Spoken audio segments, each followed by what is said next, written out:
Hello and welcome back, everyone. Today we are going to be continuing as the Holy Kanem Empire. We were playing this last week. I do have a little bit of a backslide towards free subjects. That's not ideal. But we are spiritualist, and we have flipped just recently to a theocracy. I do believe, yeah, we are a theocracy. Interesting that we can't reform back, but if we let the devotion tank to 0, we would be able to flip back. And when kind of perusing through, we did notice a little bit of this, a little bit of that, where this was not yet cored. I do think that this is a colony, but this is not cored. And I think we want to create a subject here. Let's actually double check what we have going on. We have Kanem, which is our primary culture. I guess we actually have a decent chunk of this already, so maybe we actually want to culture convert instead of trying to do the other thing. So, which, I know one of these provinces does have a really nice place to develop. I think it is this one, or it's not this one. So let's have this guy come over and instead do something a little bit different. We're going to assimilate to Hausa, which we accept, the people in Sao. Who I do think we have enough, we don't have very much control here either. If we had more control, the assimilation would be better. The assimilation's only at 13% speed because we have 13% control, and so the Sao people will not assimilate that quickly. We could just say, you know what, we're just going to hand this off to a subject, and this is maybe how we go about this. So let's actually change our minds yet again, and instead, we will develop the province we were before, up here, and we will release this as a subject. So, a little bit of housekeeping here to start off the episode. Shout out to China having all the things. Do we have a historical subject there? I don't think so. So we'll go custom subject. Just give him the one province. Make him a vassal. Don't think we have anything too crazy to hand out. We do have a guy with architectural visionary, relatively young, but we have a way to get that guy in power, so we're not going to do that. We'll, I suppose, put a woman in charge who is competent. She's young too, so she'll be around a while.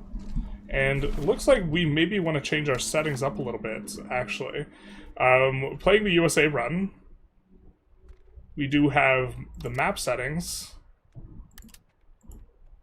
a little bit kind of different, so we'll change things up. We'll also change up the music. People have been liking the lo-fi beats, I think. So we'll turn off the in-game music and get a going.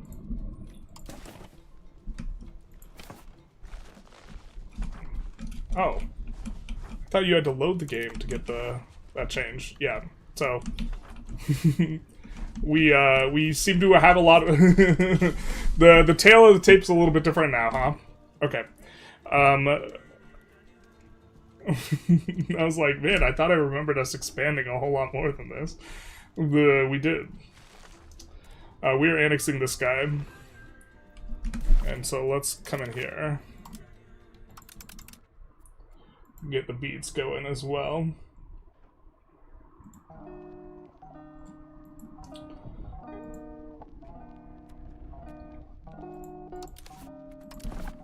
Alright. Just kind of... It has been a week since we touched this run, so just settling in a bit. So I guess we have expansion there going on, we're improving opinion, and we're building a spy network. We have this huge spy network in Tlemcen, and surely we wanted to steal a map.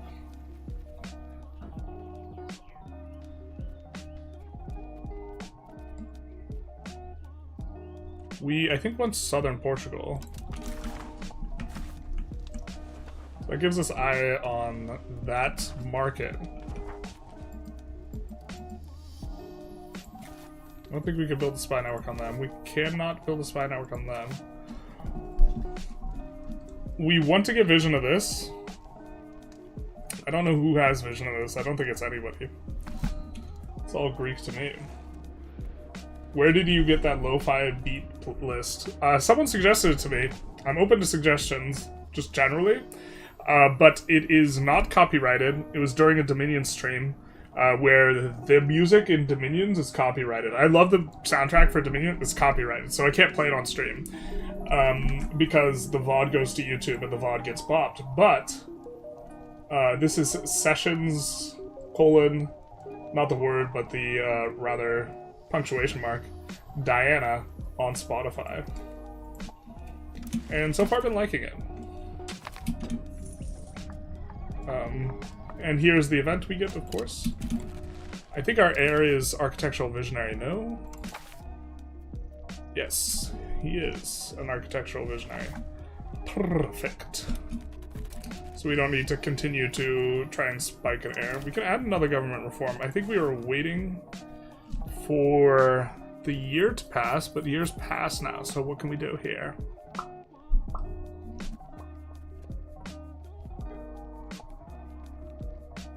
We might be in... Hey, we need to push naval. Yeah, that is where we are. We want the 2 naval reforms because extra governors. So, alas. Loyalty of subjects will be nice.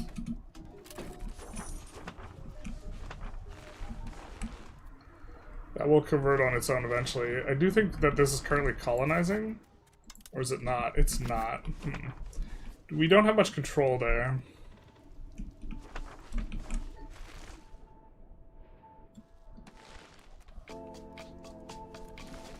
We have flipped Hausa.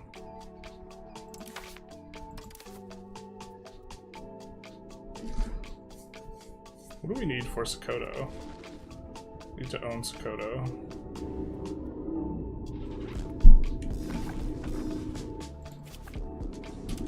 Okay. Annexing the big boy right now. Do get a fat bonus because we are the dominant culture here.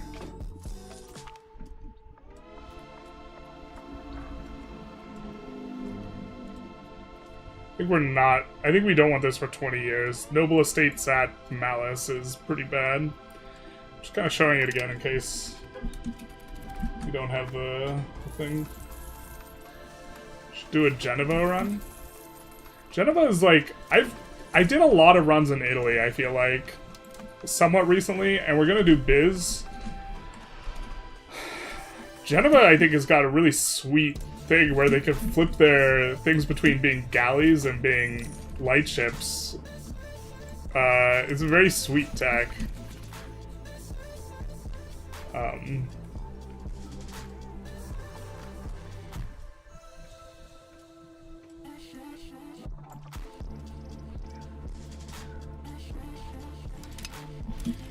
We can maybe show it. And I'm kind of keen on playing with it at some point, but haven't been able to yet. It's like flexible something. Yeah. Can convert galleys to light ships. Plus, Navy maintenance is actually a really good modifier. How to deal with being permanent declared off cooldown by the HRE members due to antagonism? Kill them all. Kill them all, or don't accumulate a ton of stuff in the first place. They imagine CBA, what do I do? They imagine conquering one location at a time. Well, once they have a coalition, you just deck into the coalition and you annex them all. Yeah. Does House have any unlocks? Much, maybe worth a temporary tag? I don't think so. I don't even know if we can swap Hausa. No, they don't. So the thing to do, though... Ethiopia's tier 2, if I recall correctly. Someone correct me if I'm wrong. So, Ethiopia and Dakota would make more sense. We hadn't planned that out, but that's something we could do. Especially because they have a city here, so... Very easy for us to just plop a governor there and say we win.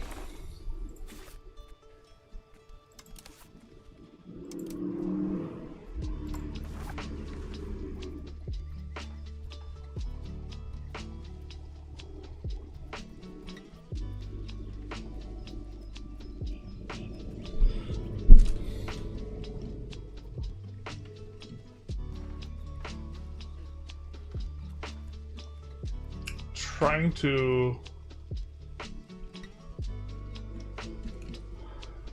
get Toledo, I guess. But it looks like we don't have... Either I'm blind, which I am, or we don't have a means to get this. This is what we want. Vision on that.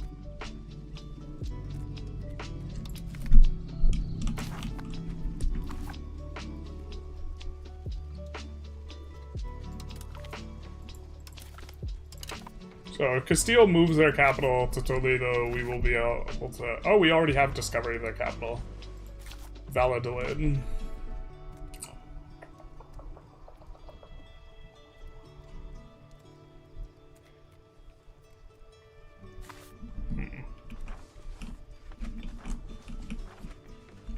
Okay. We have multiple sources of tin in the same market, like a lot. So kind of tempted, especially because this is a cotton province, to urbanize it. We don't have lumber. I think that's a long-standing issue for us.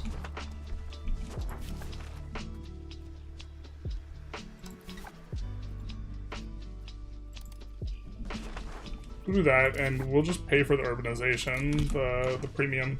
I think we're going to get economic opportunities to sufficiently justify that. Looks like we have some auto expands in already.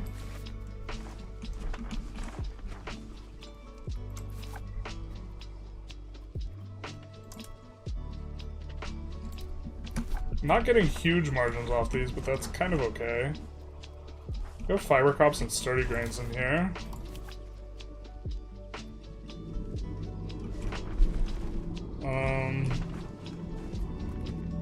I guess we'll go paper on the immediate front.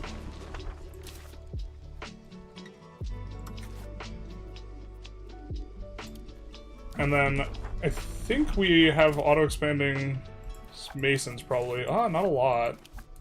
Okay, we can add a little bit more to that. Just try and keep everything smooth. We do have a decent chunk of cash. I think that we were not really rolling in cash for the majority of the last episode, but now we kind of are. Crossbows are good too. Crossbows are just for one age though, right? The crossbow is a really good unit, but it's an age 1 unit. I was hoping today for more spreadsheeting. We could do EU5 spreadsheets. If people would rather watch spreadsheets than gameplay, we could maybe do that. The thing is people are going to meme vote for the spreadsheets, so I don't know.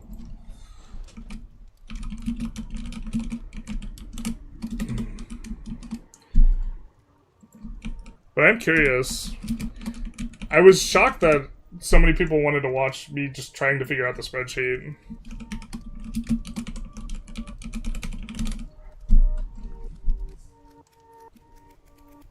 Could even put the Dominion's 6 spreadsheet on here, but I don't think we're gonna work on that.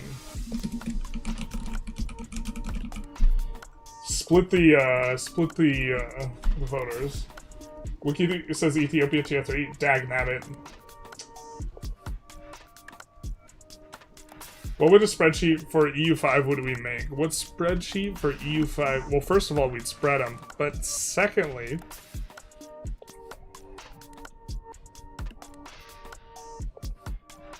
I mean, I have a spreadsheet for all the production efficiency of every single PM. And kind of been working on this on the background and been wanting to get it to the point where we can publish it, but we have to go through and manually input a ton of shit. We have the technology, but yeah, people are voting for gameplay. Kind of what I suspected.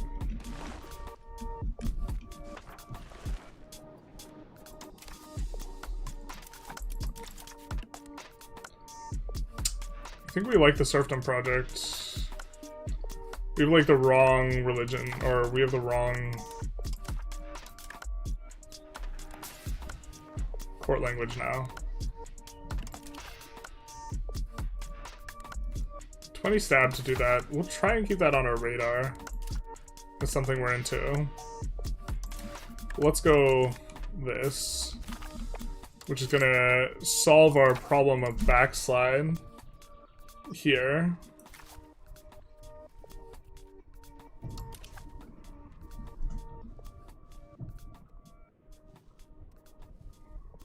We want partial yield eventually. Subject meta is OP? Yeah, it has been for some time. I'm doing a similar run, but kill while Mogadishu based. Godspeed, friend. You give ChatGPT the spreadsheet, you give him a list, you want him to take the spreadsheet, then you ask him to write it in the respective cells for you.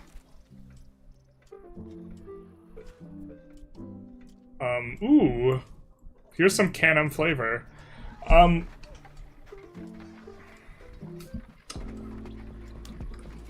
to move around my thing. So we can get serfdom economy to the burghers. Hiya. Which, I mean, we're going to. Or we can grant serfdom economy towards the burghers. Oh, this increases serfdom by 33. Holy shit.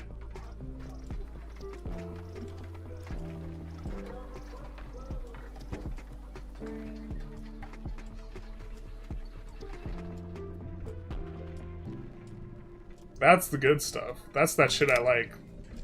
Also, very cheap power dissatisfaction for the burghers. So good. Okay, so now we will be able to give out another privilege. Yeah. Wait, why is it 2? It gives 2.2? We get to give out all the... We get to have our cake and eat it too? We get to give out all the commoners' privileges and go the other thing? Hot. Like, you culture convert everyone? Yep.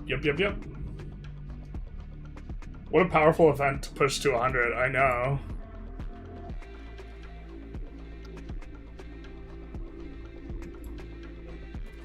Do we tax the nobles more than the peasants? Well, that's similar. In terms of percentages, they have 48%. There's a world where we, if we have low enough peasant enfranchisement, we could actually low tax peasants as a general strategy. I think because we could give out so many privileges to them that we're going to just kind of not concern ourselves with it too much and just hand it out. But I think we just get to give out two of these now. And get to have them just uber satisfied. And that's going to mean really high satisfaction, which means more dev. Or it means more prosperity, which means more dev. Like, this should be kicking up. Yeah. Feels nice, man.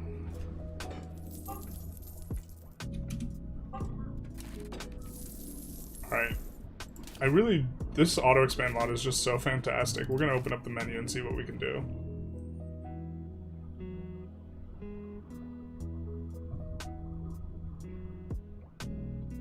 Oh, it saves your settings. Run to run. I don't like that, I don't think.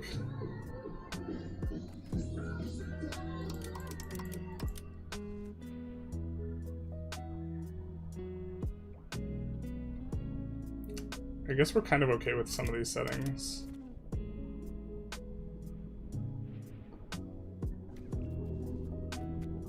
Okay.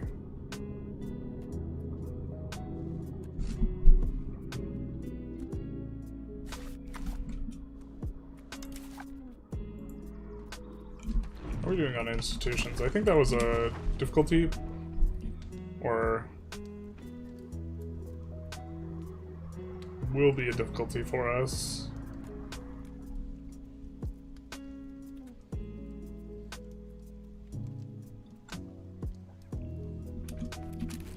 Peasants yearn for serfdom. They do. They're very pleased when they get full serfdom. Not really, but...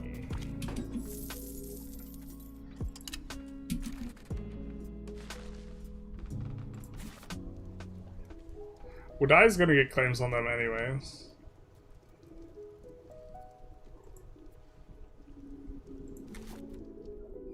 I think we have someone who gets claims on this guy. Do we not?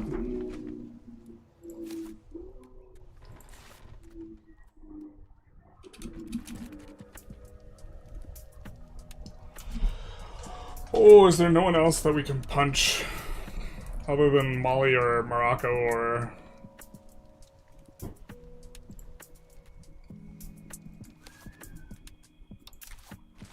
Are you independent? You are. Okay. But we might want to, because we have plus 100%, we might want to... I think we want to form... God, Ethiopia's content is better. But we haven't formed Sokoto before.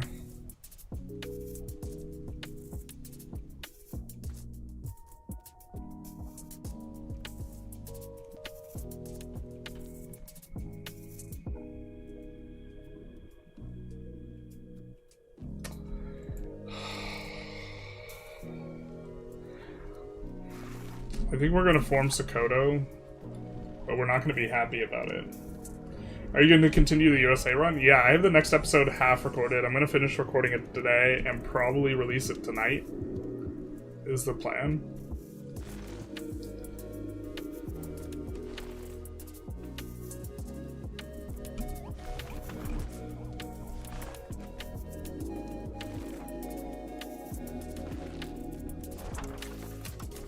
It kind of affects the way we approach the game from here.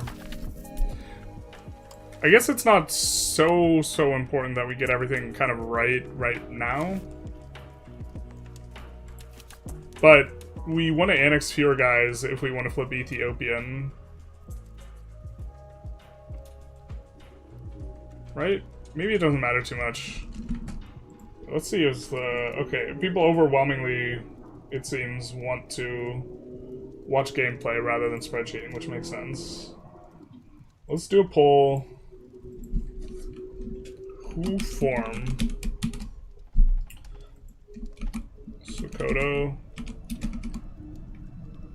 new or Ethiopia better? I think Ethiopia just might be the best formable tag here. That's within here. How's the resource map look for Kanem? Solid, nothing too crazy. Cotton and rice are the main ideas. Could really support quite a lot of pops. There's a decent chunk of pops as well. We have slave raiding, which is nice. We are Sunni, which we will convert people very, very fast to.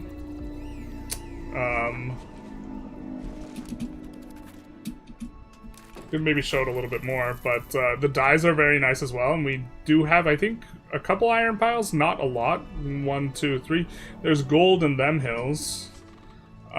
There's gold and saffron and stuff like over here. So as far as the region goes, this is kind of one of the weaker areas, but the thing is rice is really strong and livestock is really strong, but we just have ungodly amounts of food density. Like, it's too much. I think eventually, long term, like, we have these food type markets to support other things. But okay.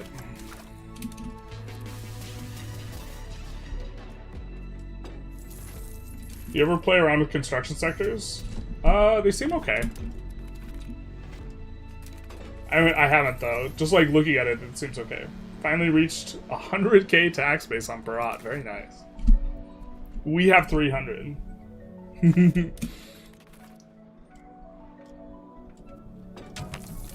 India would be the place to do it. I think India might be stronger than... Well, I don't know if India or China is stronger for that.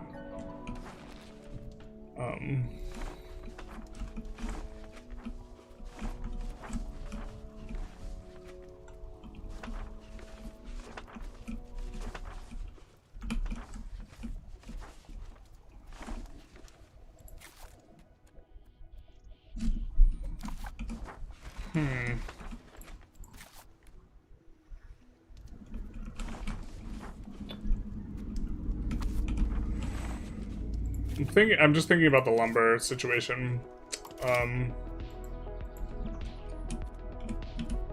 We're annexing this subject right now.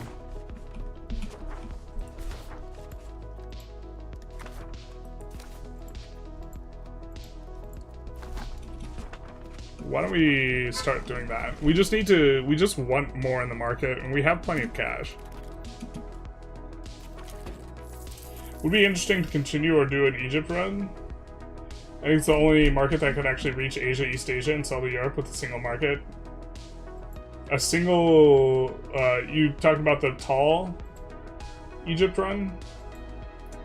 I mean, we stopped playing that a long time ago. I'd probably just rather start from scratch. But, I have it in my mind to play... We're quite a bit of ways. It's June that the next patch is supposed to drop. I think Ottomans might be the next pick for a country to play. And Ottomans can easily, you know, kind of gain control of this. We haven't played a strong country in a while as well. We've just been playing stuff like Kanem Empire.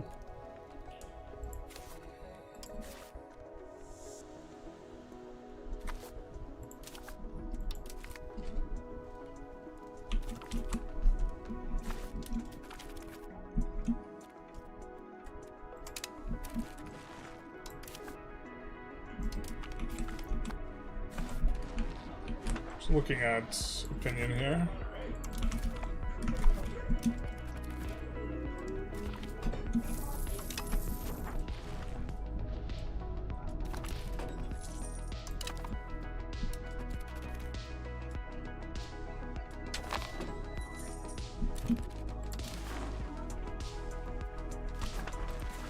We'll go with the capital.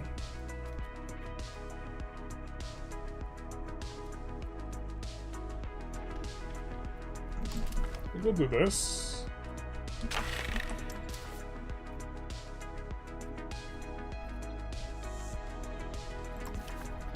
So we can push innovative more.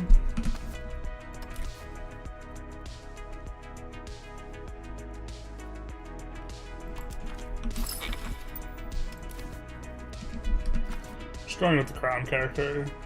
What's our crown power at? We have some crown power characters, which is nice, but we are struggling a little bit on that front.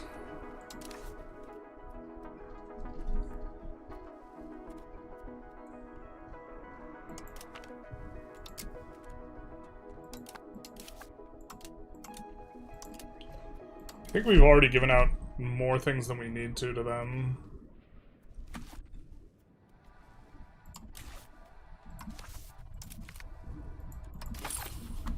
Let's get this up a little bit faster before we click our parliament buttons, because we're gonna go big investment on some of their things, so.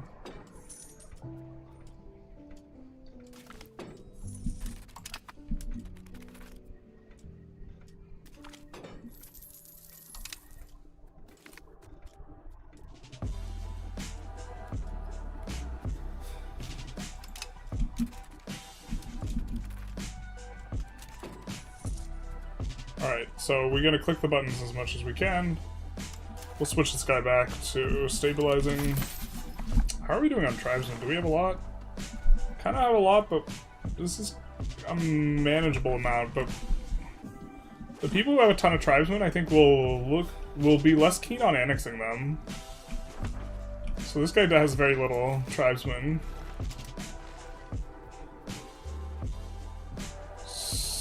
Let's annex him.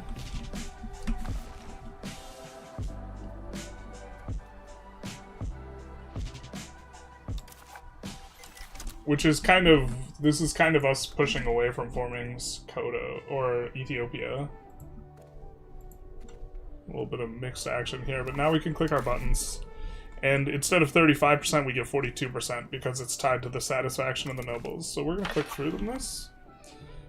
And then we have a little bit of a consideration of how we're going to handle this.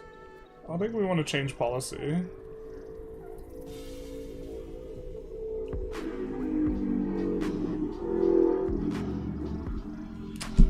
Prod efficiency is kind of good. We're going to support innovative ideas. We'd also wouldn't mind getting a free university. Or sorry, a cheap university. But it's not, the stab is probably more important than that. We do want to change the language.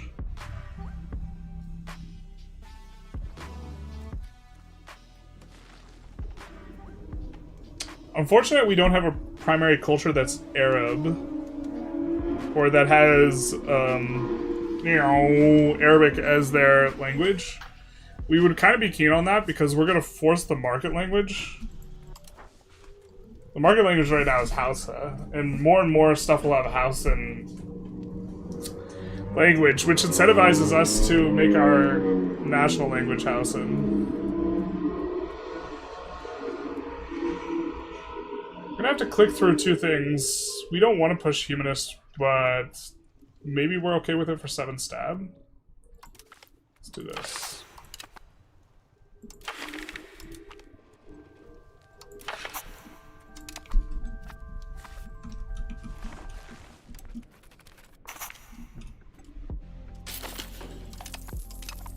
And a cheaper university. That king, isn't he worse than the starting king of Sweden? He's not. You. Okay. Alright. Coptic theory reworking DLC. Coptic Egypt, maybe? Oh, that's hot.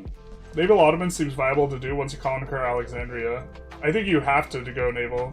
I think the only valid way to nerf decentralization is to make it so each province has its own governor, like Imperator, and to nerf cabinet actions.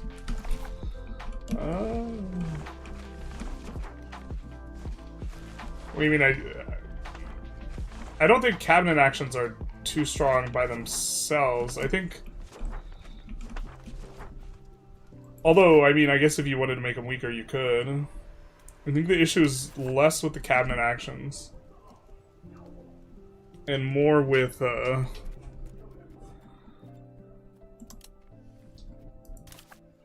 fact that you get a bunch for free with subjects. What's our proximity look like?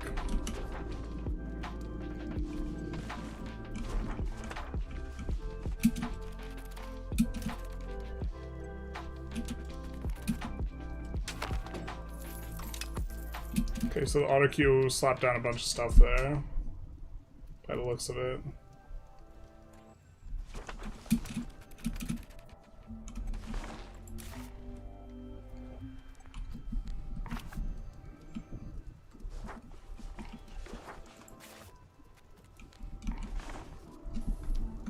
This market's so miserable out here for now.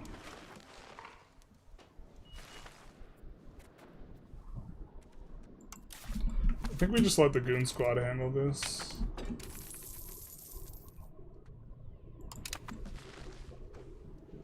Oh no.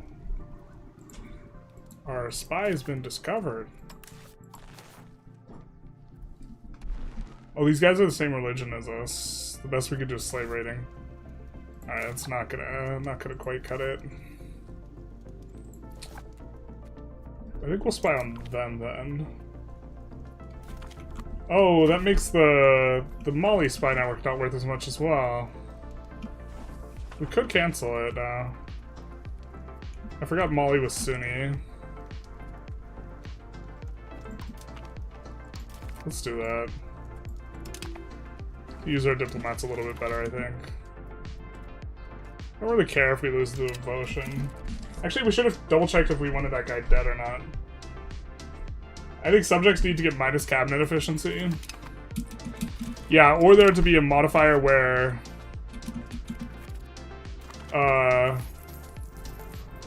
the more subjects you have, the more negative cabinet efficiency they get. That would be a way to handle it. I think that'd be okay. This is getting out of hand.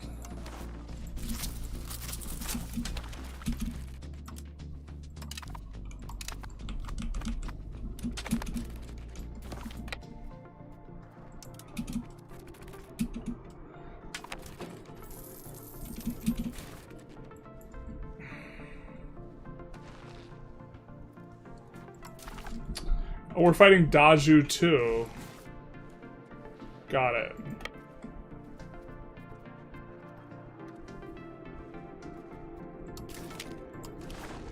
Okay. I was like, wow, why do they have so many troops? And then it all made sense.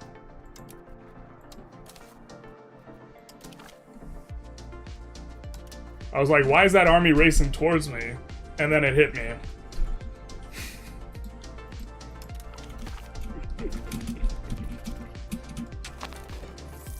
More subjects to take your income. They do increase your slider cost. The thing...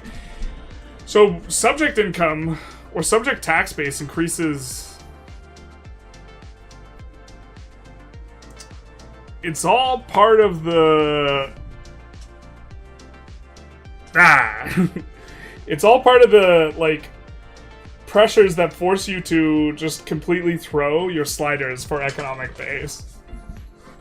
So, our economic base is increased by 23 ducats from our subject income. The money that we're getting from diplomacy is a little bit in excess of that. So you could ramp that up and double it and be like, okay, if you have to pay 50% on sliders, subjects are actually net negative. If you wanted to.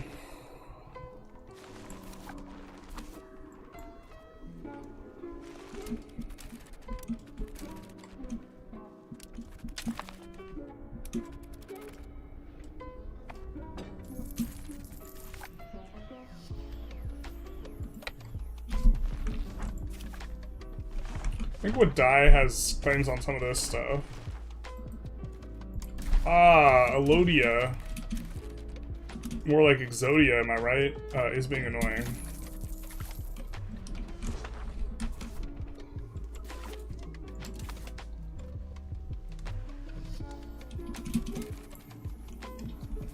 Yeah, we're just gonna put these guys on focus siege. Not much we could do. I think that's going to cause starvation, and it's not exactly obvious.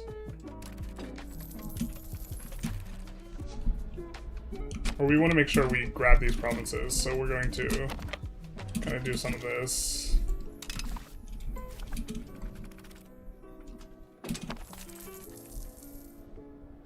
Because it looks like Elodia is also sieging this, so Elodia might get the occupation here.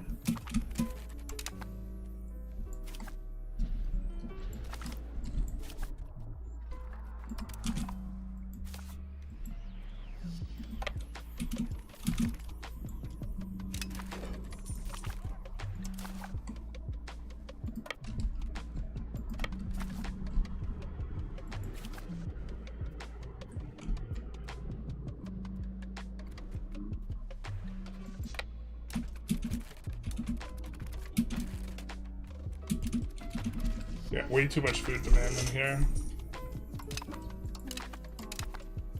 Various marriages. Subjects is like a patchwork nation barely held together by diplomacy. Don't you mean it is a bulwark against the defenses of... Okay, never mind, just kidding. You're right.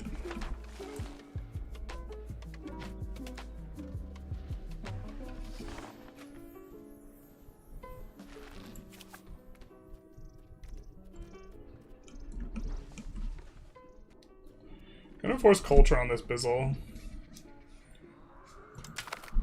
It's looking like we're thinking we're Hausa. Or we're Sokoto. Whoa. The poll's becoming increasingly skewed. Ahoy, hey! Doctors Fabian.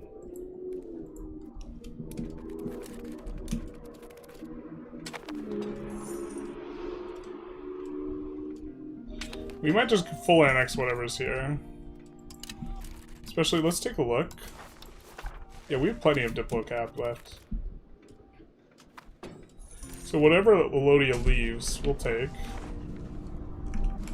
And they look like they're not Sunni, which is good for us.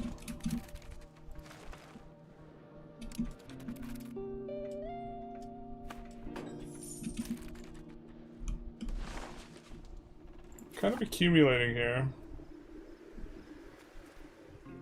Don't want to be.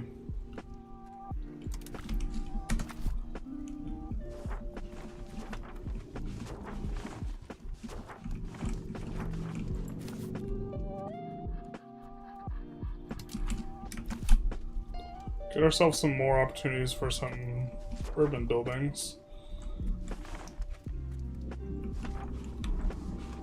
Our most valuable where we have Dev. Dev is going to be a long-standing issue for us. Hey Juan, how's it going? How you doing? How you be? Love that the loud car always makes a cameo, whether it's on stream or video. It always does. There are a lot of clips where the loud car makes an appearance and I delete the clip and you guys never see it. But just know that like half the clips at least that I don't include in the video, because whatever reason, either I messed it up or the car messed it up, like half of them are the car. It's Darius. I don't know why everyone keeps calling me Doctor. You know exactly why everyone keeps calling you Doctor, because DR is short for Doctor.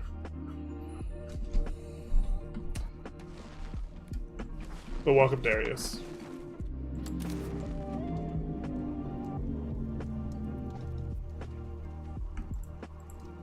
I'm gonna save. I'm pretty sure they become our subject again when we annex the other guy.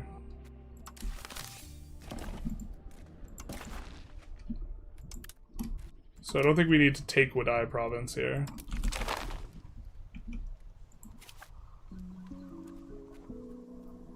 Nope. Incorrect. Alright, we'll take it all. If he ever moves, he'll have to use the sound effects for the loud car. I'll get a soundboard.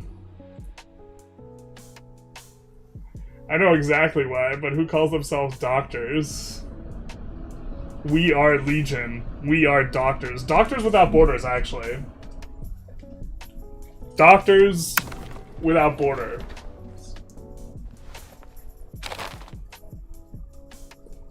Also, it could be Dr. S. Fabian, like Dr. Smith Fabian with 2 last names.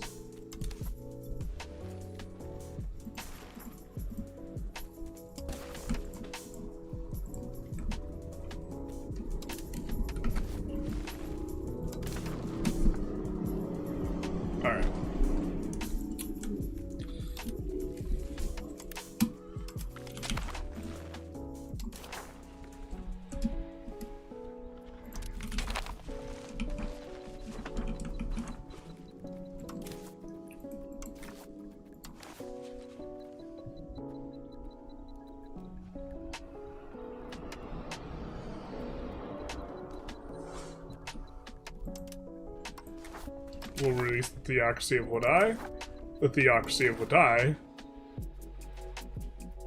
and then Daju.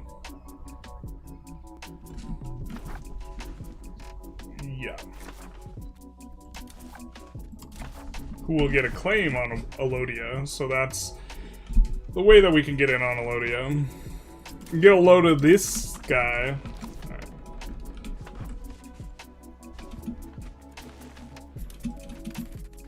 Doctors Without Borders is pretty good. That's what I'm saying. Have a good stream. Hey, Graph. Goodbye, Graph. Thank you, Graph.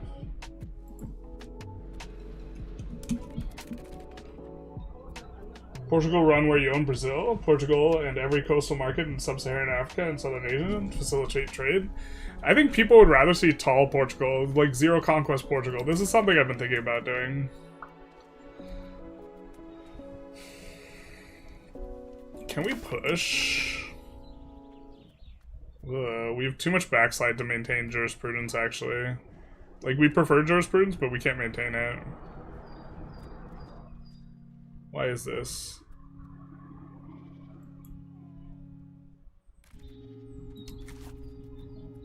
Oh, we lost. Son of a bow. We lost the Dhimmi. We had the Dhimmi estate, we lost them. This is gonna be an issue. I wish that some of the privileges specifically prevented the converts of Catholics, because all these tribal religions we really want to convert, because they don't count as Dhimmi. And so we'd rather have them be Sunni, and we can convert very easily because we're a theocracy. But all of the stuff over here we desperately want to keep. I wonder if we keep a constant stream of imports of slaves, if that would solve our issue. How far can we trade with these guys? Yeah, we really want to get vision on this. I don't know if we can trade through there, though. We have to land trade, basically. No.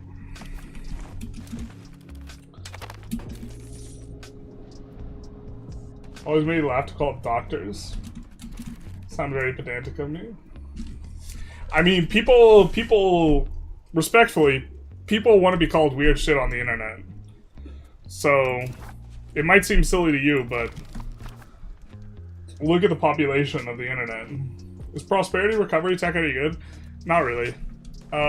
It's only useful if your prosperity slips negative, because it only applies when it slips negative, recovery specifically. If it slips negative, you probably have a larger issue somewhere. I feel like ours should almost be higher, though. But if it's going to be slipping negative and you're going to be getting occupied and you're going to be fighting, it's decent. The first modifier of it's decent. Like, it's a really big amount, so it makes it so if you do go negative, you zip back up really quick. I hated Tall Portugal. It's so boring. Nothing to do, really. Can't wait. Hoping it's good. Can't wait for Paradox to add defined objectives. Yeah, there's... I think they need... like a superstructure for both politics and diplomacy that is interesting to engage with. That is, like, currently not in the game. Or needs, like, a strong word, but I think that would be neat.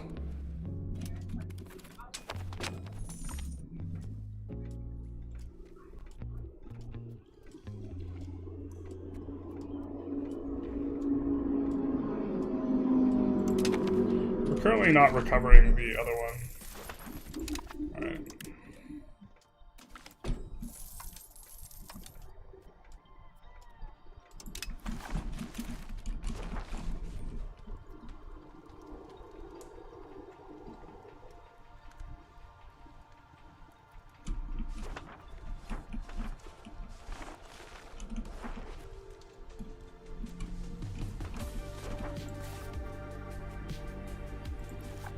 They currently don't have enough workers. Wood is really the thing we're getting squeezed on.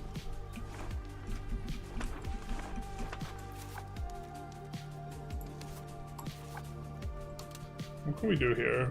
Tailor's guilds are okay. Okay-ish. This might actually lose us money.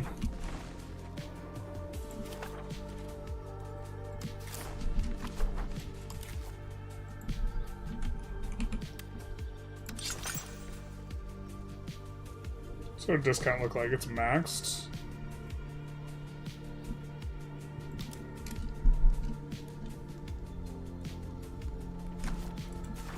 We'll specifically not build as much in Canal. Let's build 2, but not maxed out, because they're not going to get any more market access. I think that these will be nice for us. Caravan stop. Alright, what's the issue? No laborers. That's not that big an issue. Okay. Do we have the max discount? Yes, we do.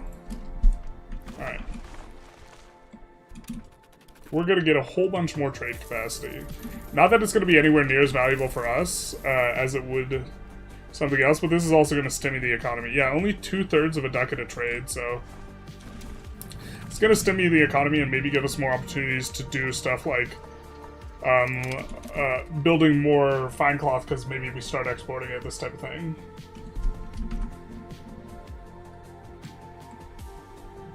Do you ever do a bank nation? I did, but they're really boring. Who are we getting slaves from this run? Yes. Is it possible to convert a province to religion you don't accept just to get slaves? I don't think you can convert to a different religion, off religion. Which makes religion flipping kind of a pain in the ass, but...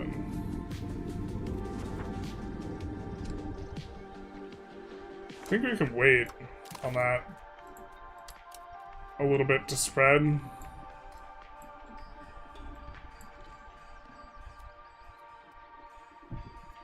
Yeah, this one's not very good.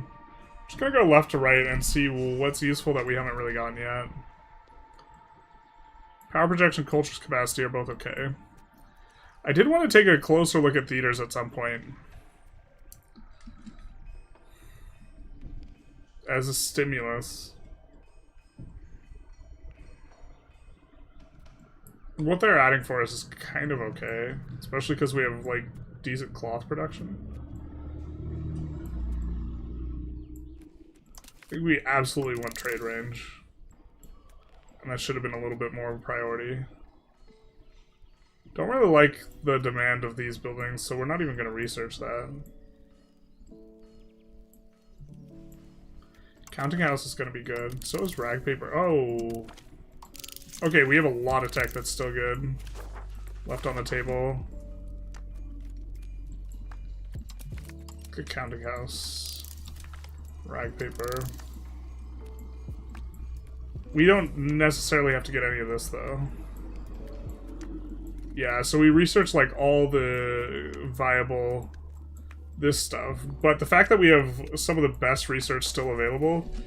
Yeah, so we didn't idle our research, but we got a bunch of junk researched kind of from the free tree because we were slow to get the institutions. So this will let us spend time spreading the institution before accepting it to get a little bit of a discount.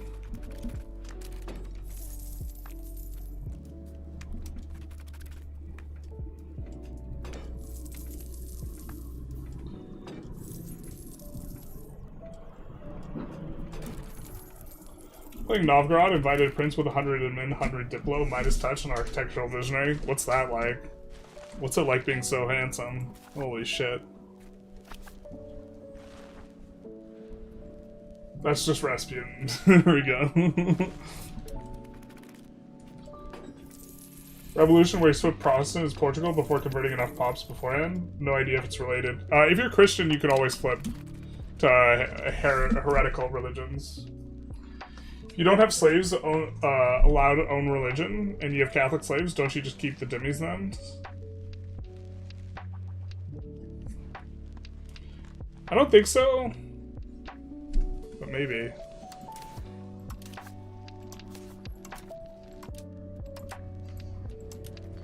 The thing is, we want to convert the other slaves, but yeah, maybe we just go allow slave religion later. Because we don't need the progress towards humanist anymore, or towards spiritualists. Actually, we could top this off.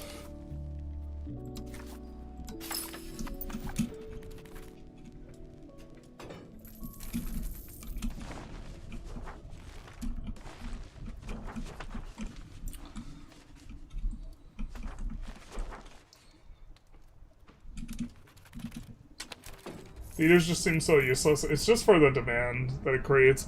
But, like, the second you have workshops... it's, like, a little bit awkward.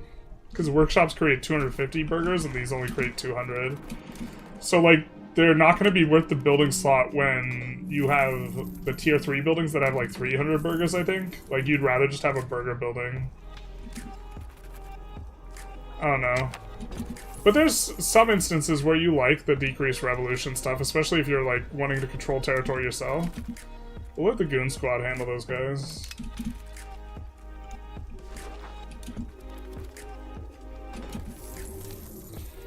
We were thinking of...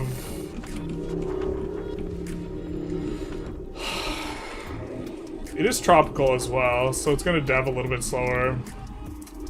Do we want this dies urbanized or not? Or nah?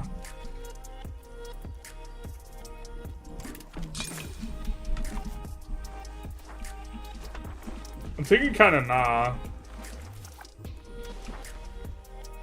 A little miserable though. To delete.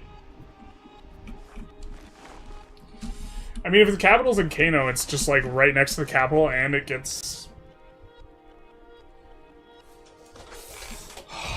You know what? It's actually probably fine to urbanize. So if it's fine to urbanize, we'll want to upgrade it. Not yet right now, though. Yikes. Do want to not be paying a premium. Get some more masonry coming on out. Dyes I might also just be overvaluing. Like, dyes as a good is really good, but... Are the extra levels really worth it when we can produce it with manufactories? Maybe not. Do you think Congo would be an interesting playthrough? I think it'd be kind of miserable, to be honest. Weird interaction with fiefdoms. If a fiefdom declares war of independence and you are on the regency, they stop being your fiefdom. Oh, interesting.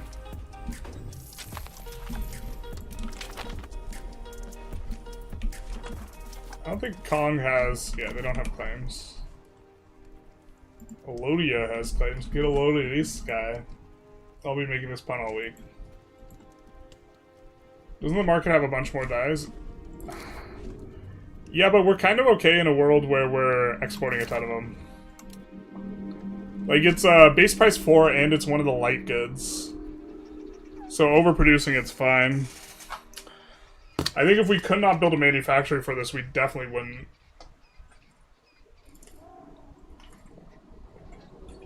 But we also have the input for it. We have alum. I'm not sure if it's in this market. No, but like, look at all this. And we have another thing of dyes. I don't know. It's maybe a little bit marginal. Like, we wouldn't urbanize it if it wasn't already urbanized, but it is. And here we are. Minus on Rust is a weird modifier. It just gives extra it just gives extra location satisfaction. Does it? I don't think it gives satisfaction, does it? Wait, does it give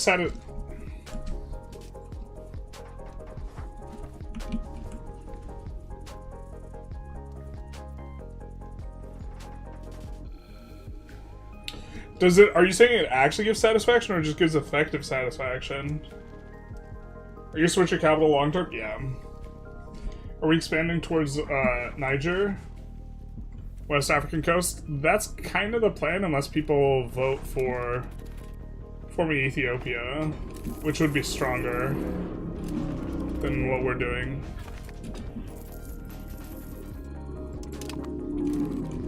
Extra trade range. Where can Kano reach now? Kano can reach Lisbon and Sevilla. Courtesy of us having a large land value. Because currently we only know of the land route. We don't know of the sea route.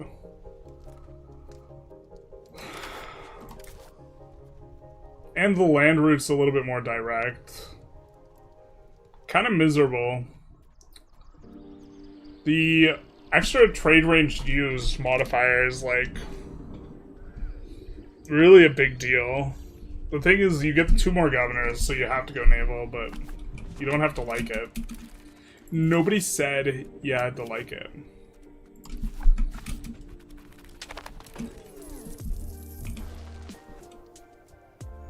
What are we looking at here? Conventionalism spread there.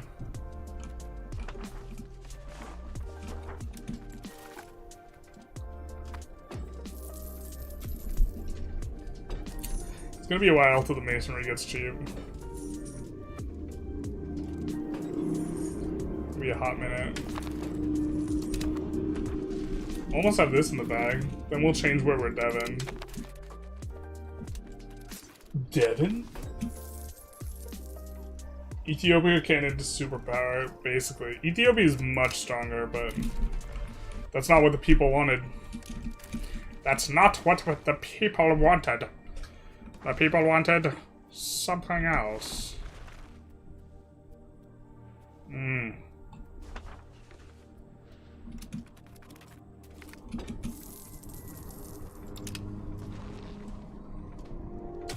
What are the best nations in India if you just want to unite the subcontinent?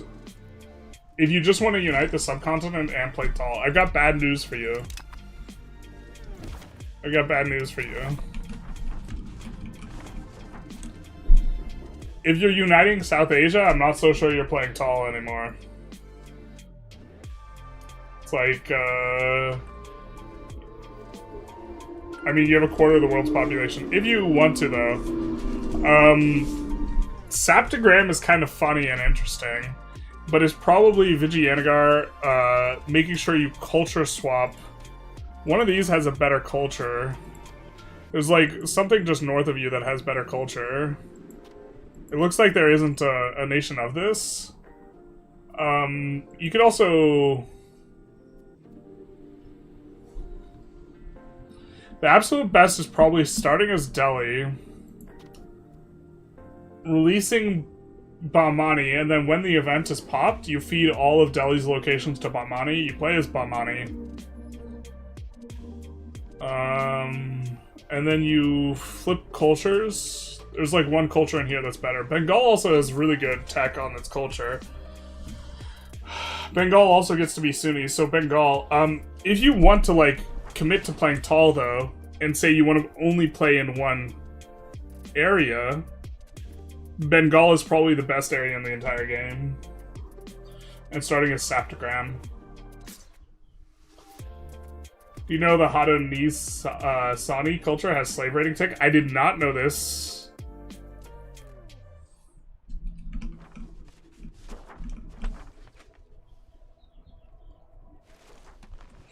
Might have to try and swap that in the USA run. Scottish also just has so much going for it, though. Scottish is real good.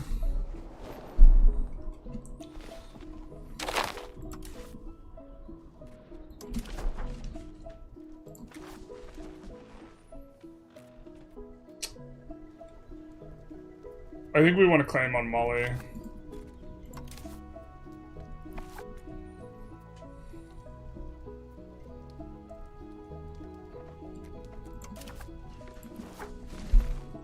So we maybe don't pass whatever we're doing here.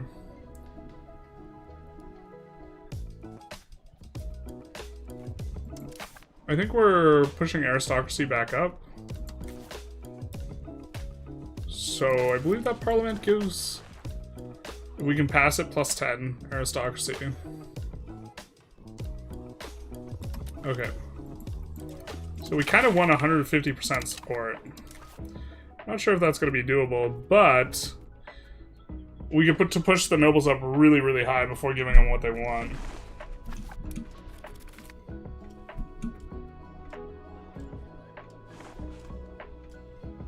Nice.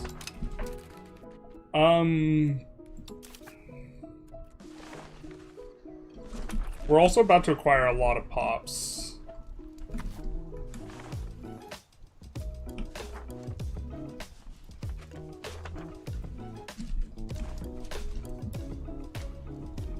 Who haven't even started spreading confessionalism or printing press. We're gonna accept printing press right now. Are we paying for stab? If we are, let's not. Gross. Let's stop.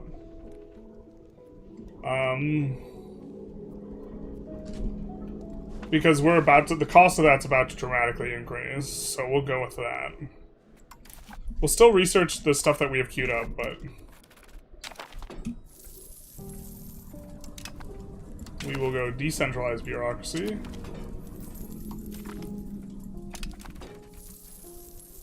As one does. Playing Tunis and Vicky 3. Getting my ass handed to me left and right. Any quick advice? The way you run the Diplo is going to be just generally really important.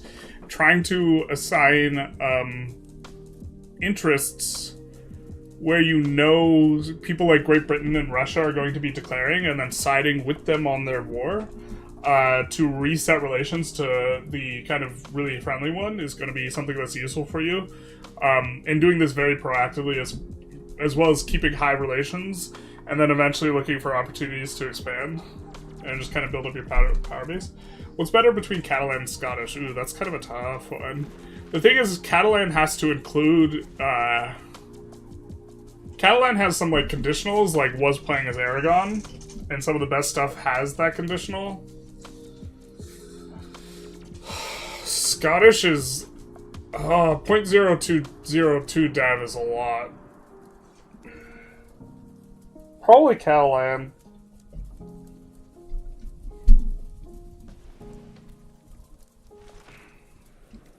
Generalist as soon as he hears the word slave raiding, basically. I mean, it's very clear what's like the strongest thing in the game, which is just more pops.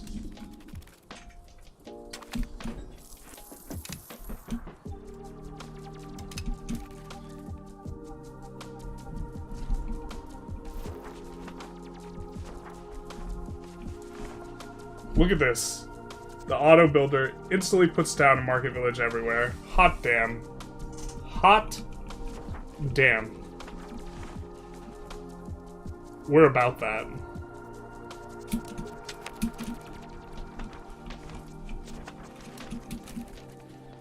They say don't just talk about it, be about it. You know what I mean? I don't know if we brick our content if we form them.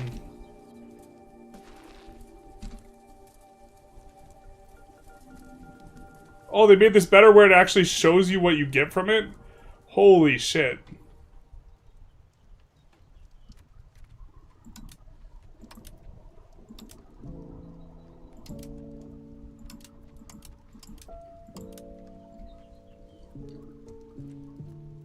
Push towards innovative.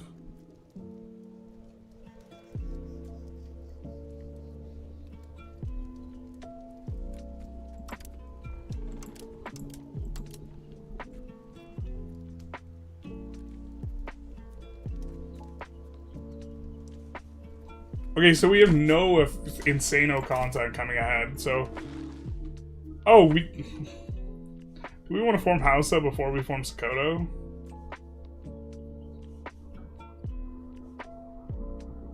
We see nothing insane for us right now. We would be foregoing any opportunity to do some weird formable jump. I'm not sure we're going to exercise such an opportunity anyway. We maybe would have had to do more research. I don't know if Songhai is... Songhai might be tier 2. Since we get literally nothing from forming Hausa, we'll just leave it on the table for now. If anyone knows if Songhai is tier 2 or Mali's tier 2, let me know. Because there's maybe a world where we can kind of get that done. Let's check, though, again, what the tribesman situation looks like. Kind of compared to what we can maybe annex.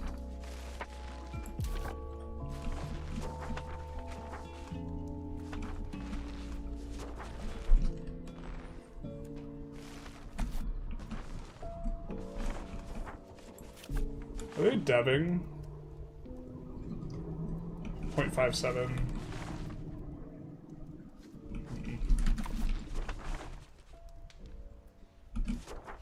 This guy has gold.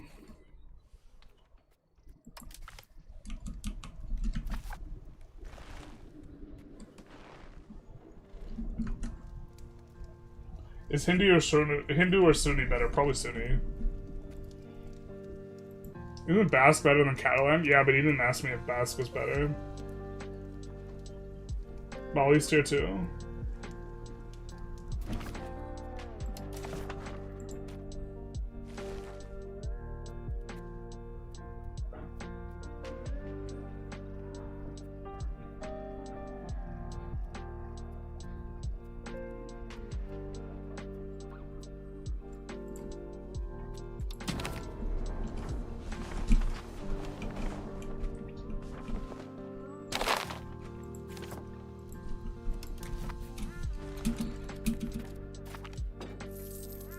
I guess we will be forming Mali.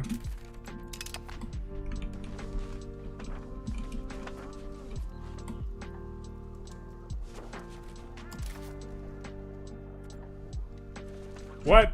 Didn't we have something other than this? Bro, this is something I, like, reported. And then I was told it wasn't a thing. What changed? What did we have before? What changed? God, that sucks.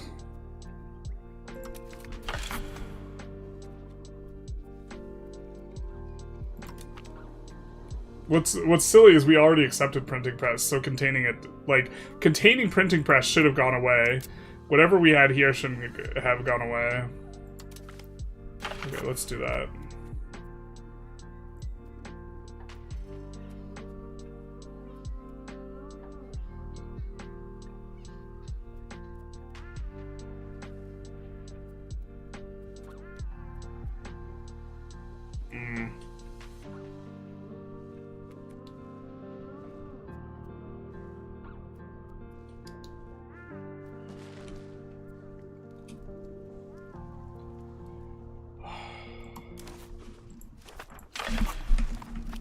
Damn it.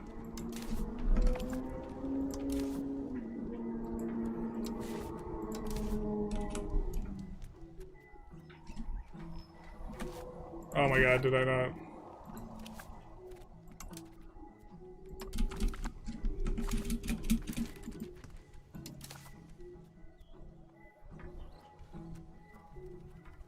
Why are they such an expensive co-belligerent?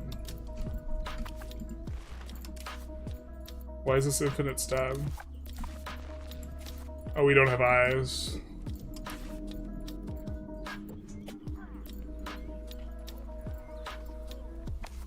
We have military access.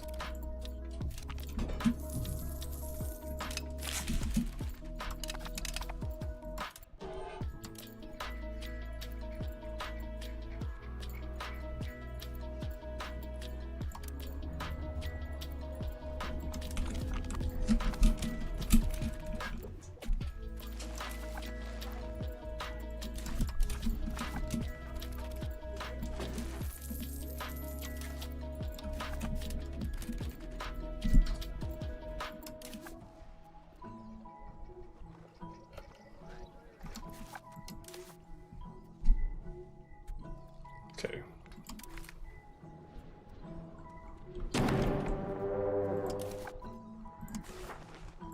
God, man, video games are hard when you don't have eyes, huh?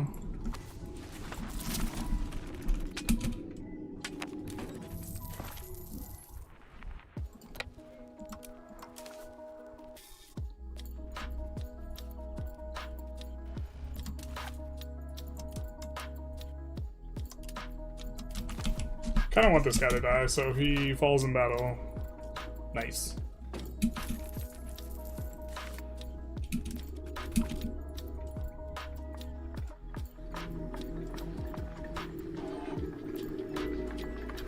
Take the research.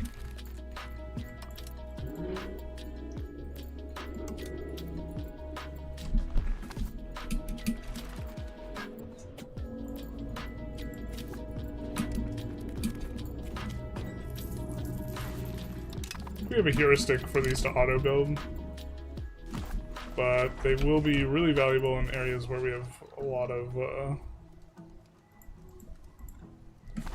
stuff. We're back down to kind of somewhat okay prices.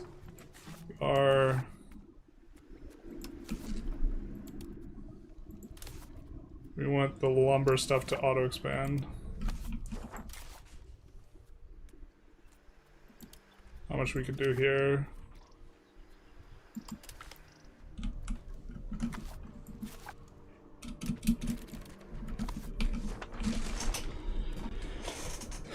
Just de-urbanizing that. Should be okay-ish.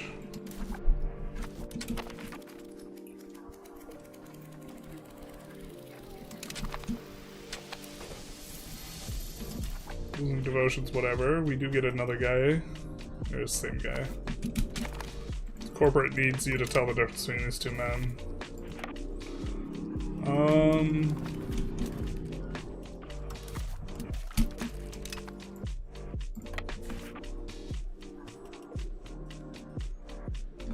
Don't think this is any slaves our way. It might be, but I think these guys are Sunni.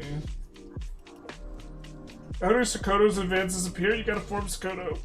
What's the point of canonizing people if you want them to get to another destination quickly? You have to put them in the canon first. It gives you, like, prestige or something. It's not very useful. Is Takedown Hegemon still extremely OP? I remember using it on Bohemia. It is. I don't use it that often. I'm almost certainly underutilizing it. Theaters are great for generating demand and burgers in your economy. I think they're okay. I think it's... If you have the tech, it's probably worth doing early for, like, at least the first 30% of the game. At a certain point, they're also just competing with the burger slot, though. A burger building, which will give you more pops after you get workshops, at the very least, an increasingly high amount of pops. But I haven't done the math on it. I think it's probably good, but not, like, insane. Why is Gene being... It has a fort. Why is that a 100% thing? interesting.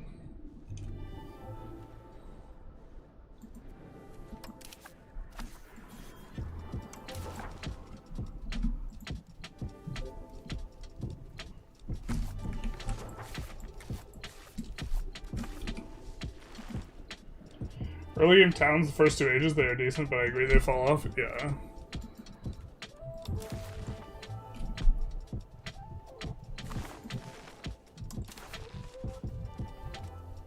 I don't know. I've been meaning to look at that, though.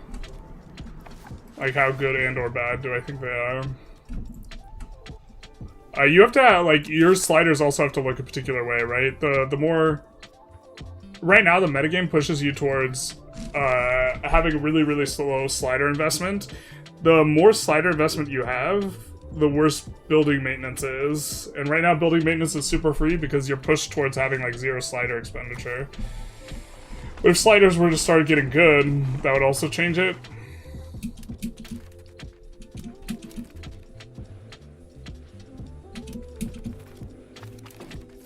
Potato McWhiskey in the flesh, or in the... What's the name for a coating of a potato? In the skin? In the skin sounds weird. I guess in the flesh would sound weird if it wasn't already an expression. The man, the myth, the legend.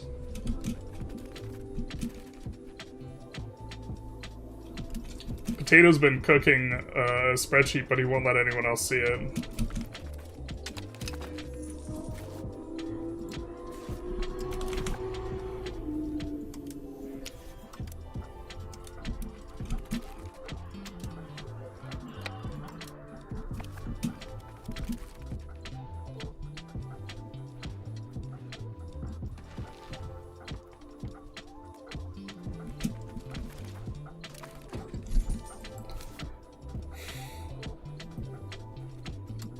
I don't know how we have to respond to the provoked thing. I think we want to take a lot of Mandinka. If we want to flip and form Mali. It's going to be relevant. I don't know. We don't have the cards.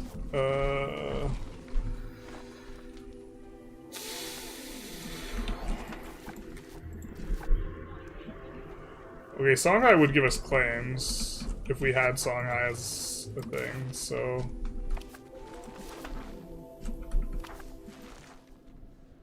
I think whatever our strategy is, it includes annexing Songhai. So we could release Songhai for claims.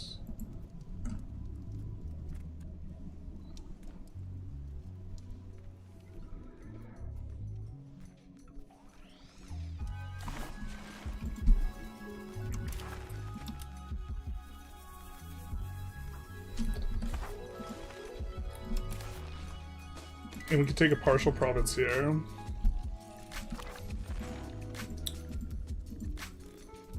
Which would allow us to march to Songhai, which would alleviate some of our issues.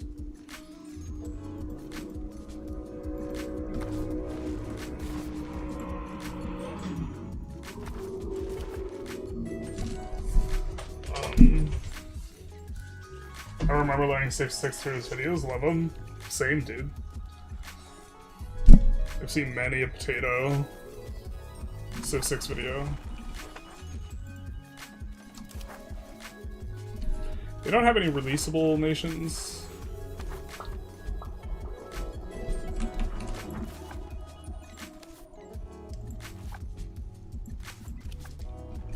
These guys have releasables? I think these guys have some.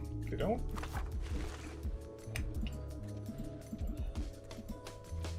Okay, we're gonna get 2 claim makers. And then we could have clean borders. But we could also just not.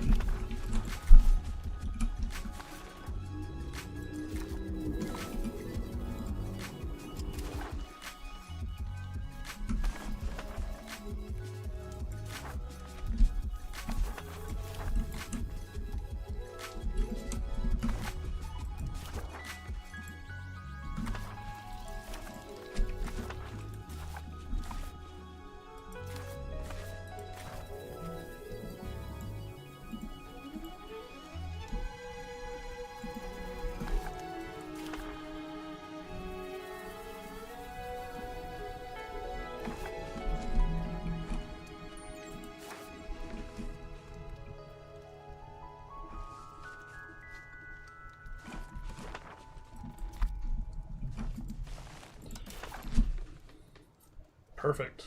I think this is what we want. I think it makes Morocco and Tunis pissed, but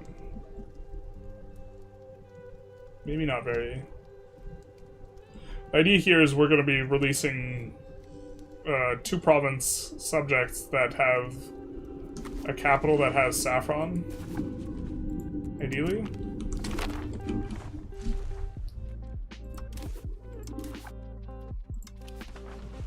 So there we have a vassal, capital has saffron.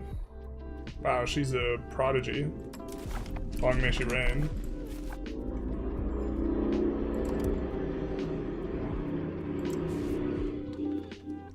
We'll cede the location to her.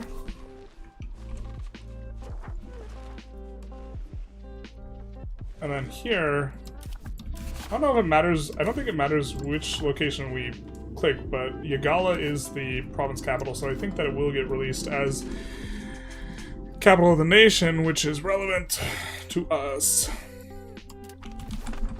It is, because they're more likely to put their parliament there, but overall, Parliament Dev Province likely to happen. That's what's going on in your town. Now here for the weather. I think we will create a custom subject here, giving away Kissy. And then a custom subject. Oh no, wait. That's our custom subject. Now I think we need 2 historical subjects. We're going to help get us claims. Yeah, this one. Giving him 2 provinces, but I think that's fine.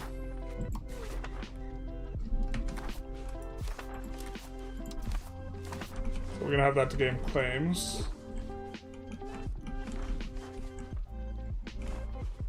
Oh, we have that?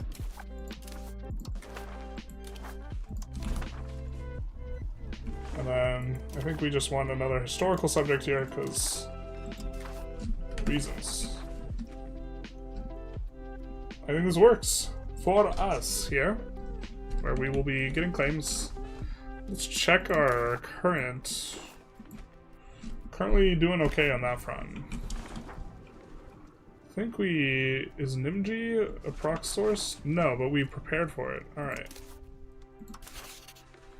I think that we probably will get enough to justify a local governor.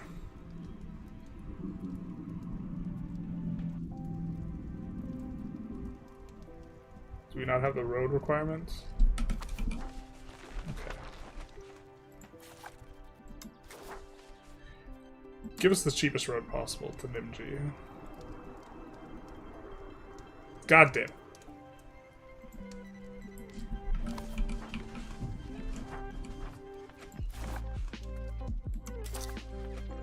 We just need quantity, we don't need it to be cheap.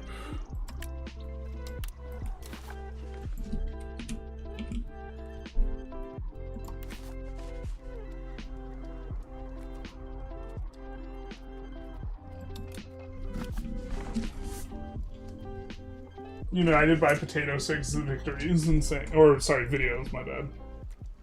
Yes. Is there any way I could get the CBE that would be nice for Conquest other than the very hard to meet the condition ones?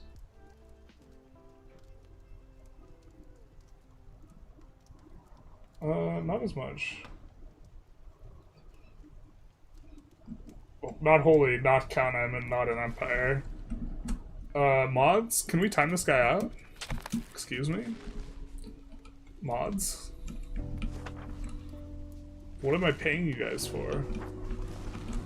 That joke's extra funny to me because 1, I'm not paying them, and 2, I don't think I actually have any Twitch mods. I am my Twitch mod. One day I will make the EU5 food storage video. I have the spreadsheet. He has the technology, chat. But he is like, what's the opposite of Prometheus? Where he sought not to... Prometheus, who delivered to the great people, the great mortals, or the not-so-great mortals of humanity, he delivered onto them fire. So too... Yeah. But in reverse, Potato refuses to deliver the food spreadsheet. Although I guess that's one way to protect the children. So there's that. That's true. Mods are not here. Quick, poor scorer, poor fanfic.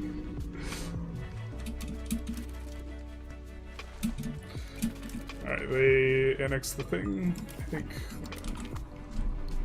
Let's do that.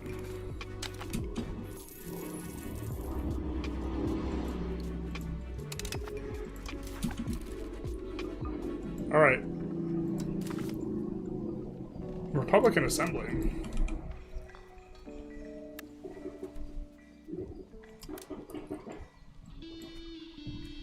I feel like this should be locked behind...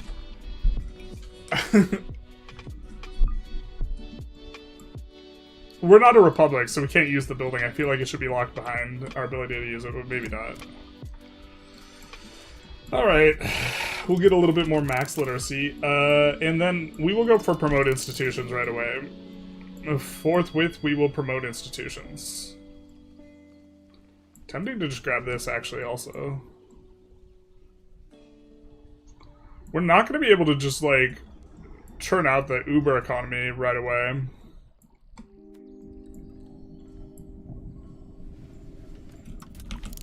That's our military tech. Zeus was the enemy of Prometheus. No, but I went to, like, a parallel, like in reverse. Like, someone who stole the fire from mankind. Oh no, Zeus, please don't snake towards my Tunisi. Yep, basically. We might have to tide him out. We might have to give him the manual treatment.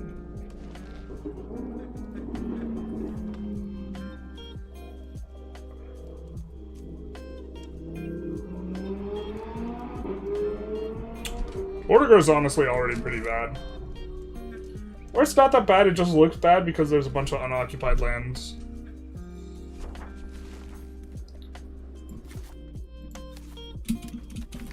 Shouldn't governor be in there?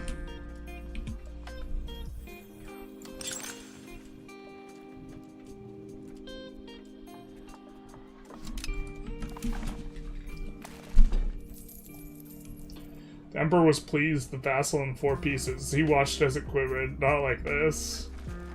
Reaches out its hand to core the split. Its core to split even wider. Jesus fucking Christ. Not like this.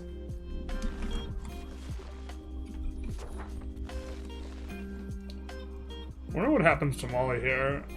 We're gonna get claims on Elodia and then Mali, so... in good shape. I think we're colonizing, or are we not anymore? I think we finished the colony. Okay, let's take a look at the pop counts.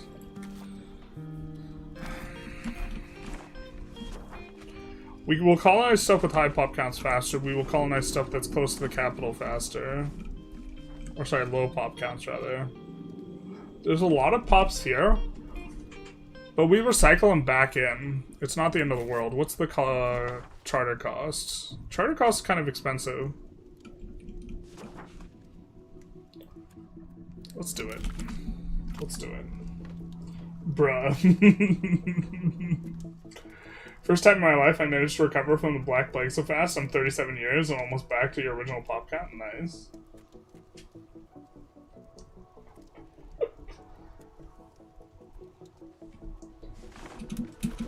Kronos Saturn kind of wanted to hinder humans and keep them ignorant of the Titanic Golden Age, but that's... it's...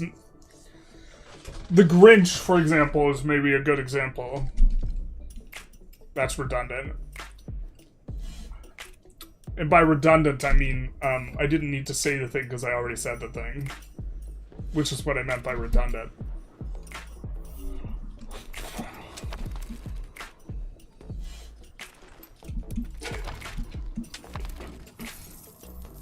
Potato's like, what is this cesspool of generalist chat writing fanfics in national format?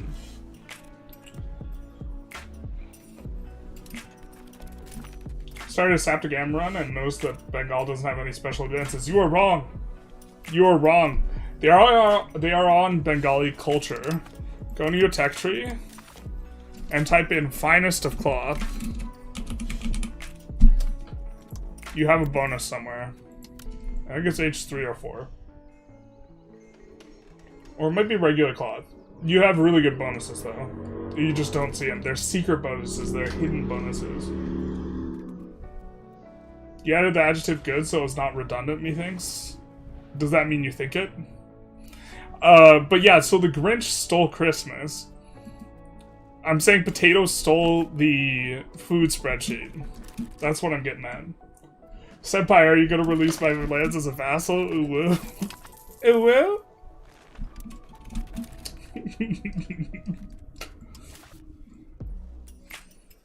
I should have that on, like, bits. Donates for uwoos. Like, ironically. I think I might enjoy that a little too much, though.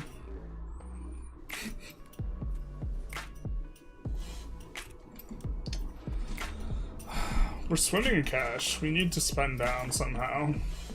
The thing is, our opportunities aren't that good.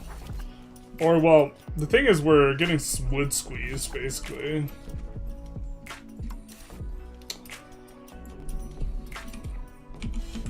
I think we just solved our issue. Okay.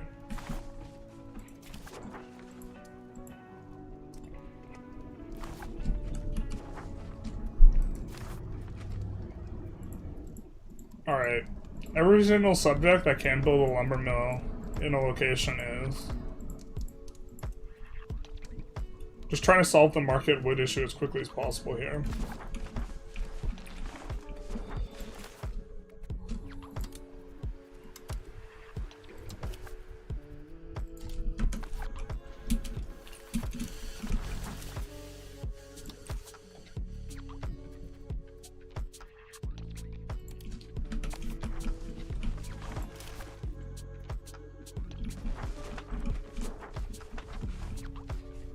I think this is farmland. Yeah, farmland we're definitely okay with keeping urban even though the RGO is good.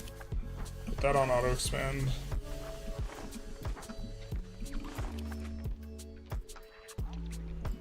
And we'll overpay for the urbanization right now. In 2 spots. But we also want to resolve this wood issue. The weebs are a threat to, the weebs are not a threat to be taken lightly.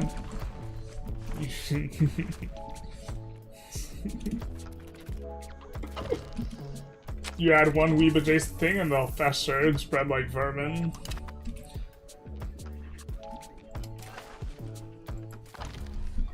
I'm like, weeb only applies to Japan, right? I'm like the equivalent of weeb for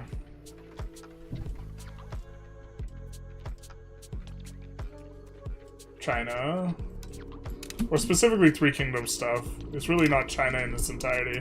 Okay, our kingdom dies. Our king dies. Long live the king. And now we insert the next architectural visionary. Into the line of succession you go, sir.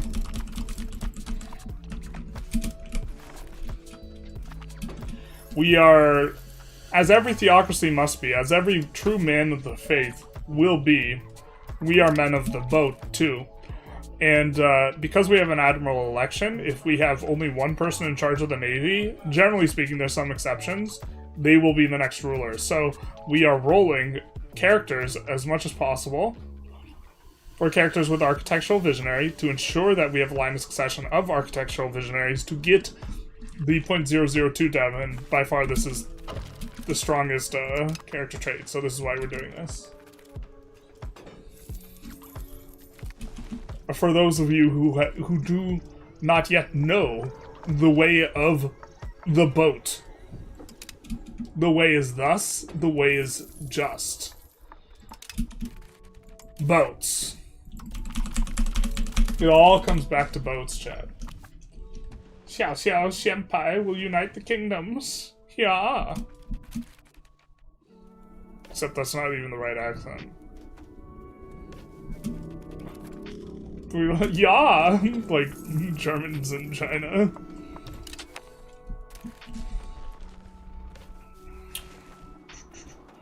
Another annex is about to finish.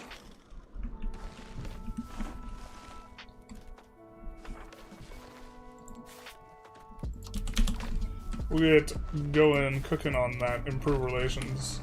I think we don't want the forts, actually, so let's get rid of this.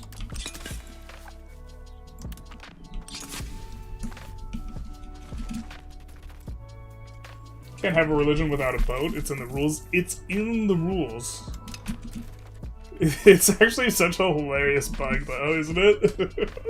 You can still get admiral election as other people if you just swap to the gov reform. So it's not like it's like it's reducing the amount of steps we would have to take.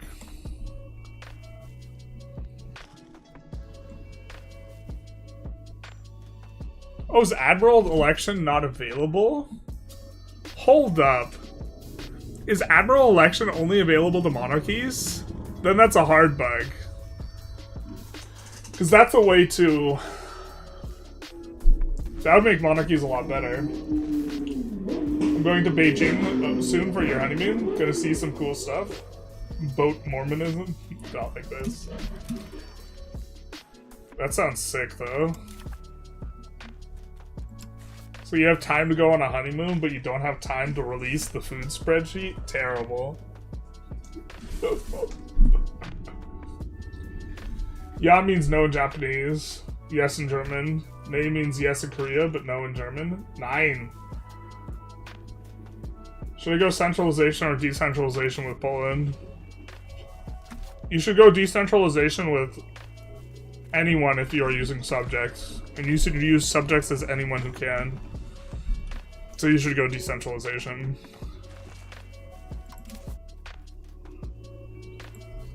Can we get the governor yet? Did we solve the issue? Do we have to just like apply way more force to fix it? We do. Okay, we have a surplus. Is it really telling us... Oh, we lack the road connection. Got it, that's right. Okay.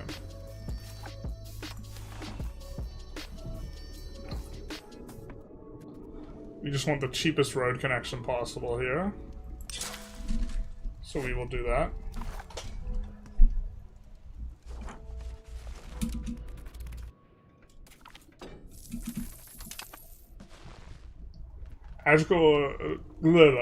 Admiral election is the Asia Reformation, I think. Okay, never mind, just kidding. Name of the country that goes hard. Name of the country goes hard. Holy Kanem Empire. Holy Kanem, Batman. Don't you need a road? We do. Country roads, take me home. To the local governor, which will give me a lot of proximity. I belong. Mountain. Mama, please don't make me use my proximity going over a mountain. Something, something. Country roads.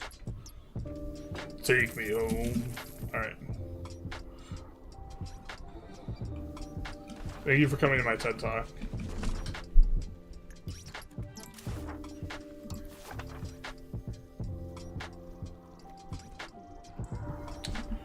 We're gonna need prestige. Because we're going to first make our opinion of Mali way better. Flip them and then flip back. What's the aim of the campaign? Control all of Africa? Yes.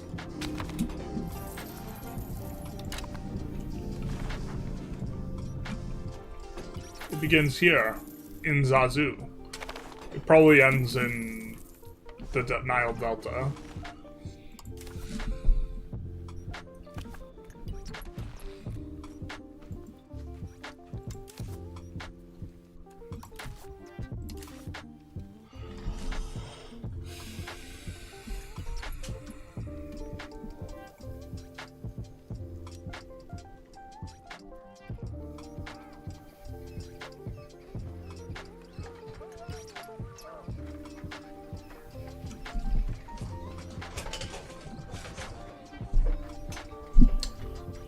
I'm confused, chat. I want to know why 7 men and no levies are evenly matched with 23,000 levies.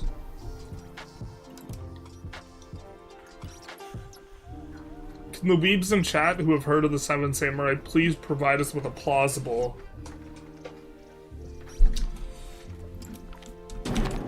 scenario? We won't even mobilize. We'll let the goon squad handle them. Oh! Oh! Oh! I apologize. I didn't see that that 7 was 40,000.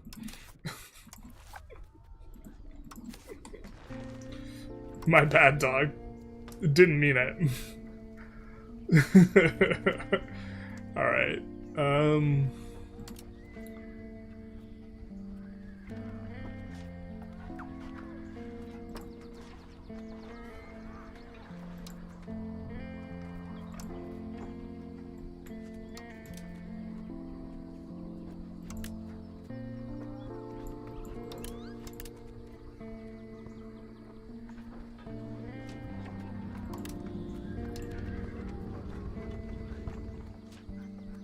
This won't be at least 10% to the army.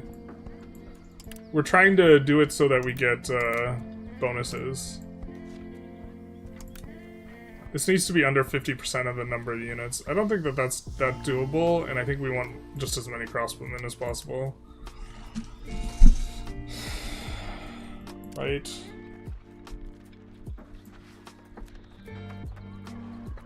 We would need to run something like this.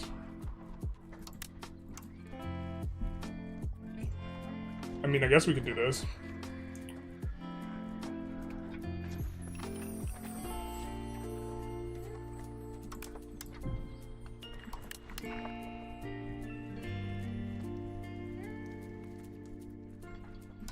Yeah, sure. Yagala? Where the hell is that? No, I didn't want them over here.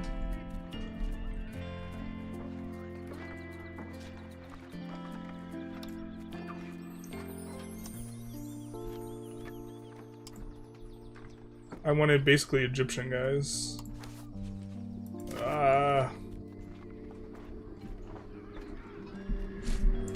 Maybe we can't reach Egyptian guys.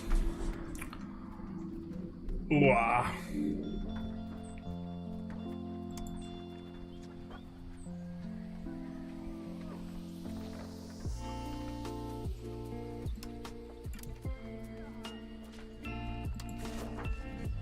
Alright. You got us. We're gonna hire and then walk their asses over. We hired them for 120 months.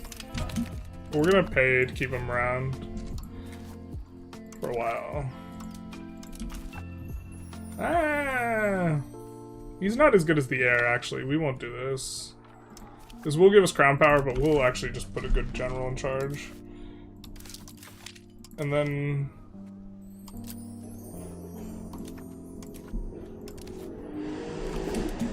those are on auto renew.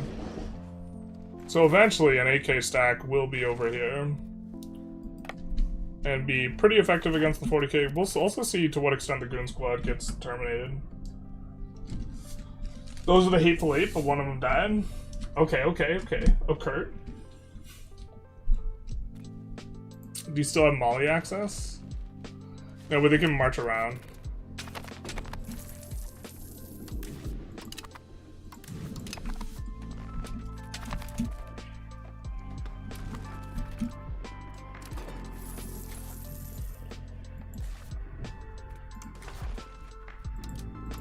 I don't think it lets us, transfer to ourselves, although we can transfer to someone else, and then that person's very likely to transfer to us.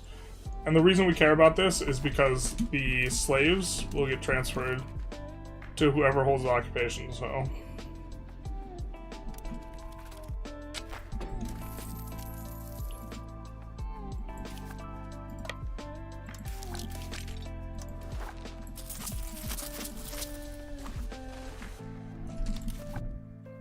Let's recruit another governor. Or see if we can build the local governor yet. Yeah, we can. Yeah, we can. Alright.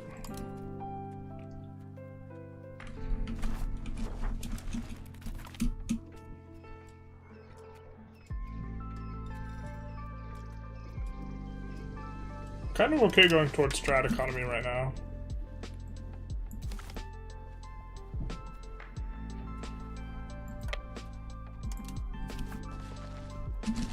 Your sky will darken with arrows. You can normally get Egyptian mercs out of the Fesian, but you did not let them get independent. But you let them get independent. Womp womp. When you get market creation in Cuba, you got canceled in the US run. You actually canceled it yourself manually. That's my bad then. So what's the stratus Saptogram? Well, if you're playing tall, you want to get all of Bengal. You have a ton of levies, so you could probably fight Delhi reasonably early. If you start an independence movement, you could get a bunch of people to support you and then like go slap them around.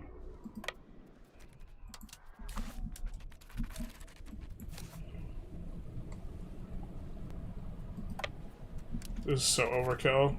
I thought it was 40,000 dudes.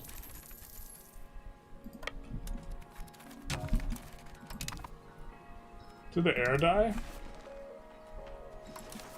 Not our boat, man.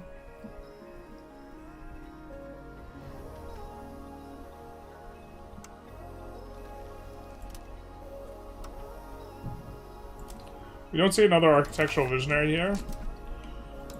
Because there isn't one, or because we don't have eyes. We're not sure. More eyes would help us out in that regard, but... I just grabbed a guy. I shouldn't have done that. I should have double-checked some stuff before grabbing. I should have looked before touching. I should have asked before touching, not like this.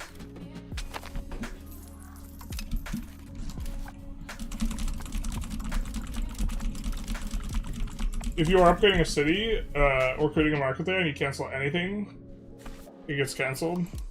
Okay. That'll do it then. Get a load of this guy.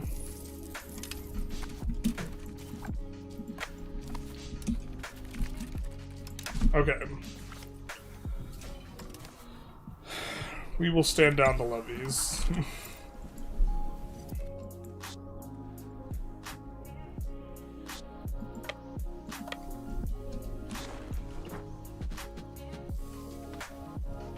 Oh, really? This is such a huge province. Alright. We want min-max country formation? But my spreadsheets. Not like this. A terrible injustice.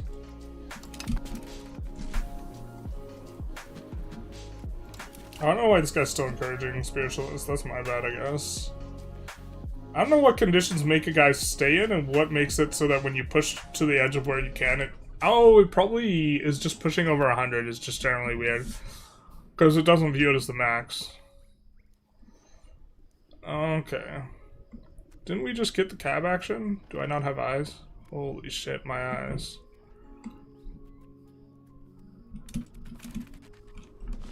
No valid provinces available. That's not what we wanted to hear.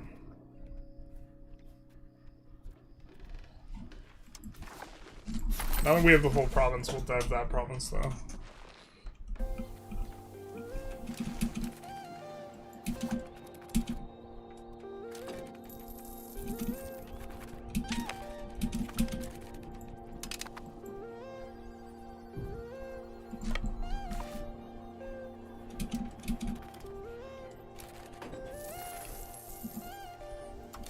I don't think we want to full annex them. We do want control of the market. And to lock away their borders. And to repeatedly beat them up for maps, probably.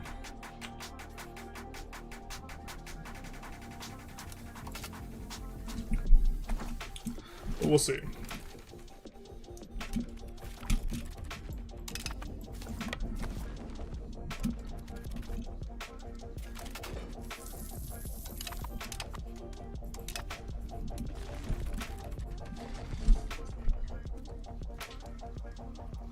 It does make it more expensive for us to ask for stuff if we don't own the fort.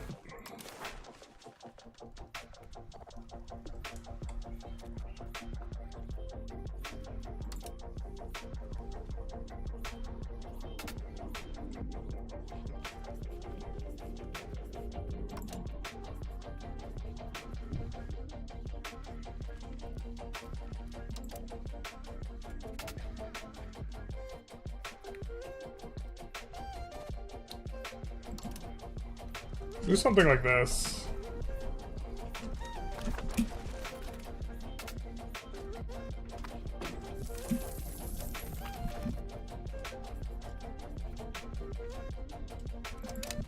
Nice.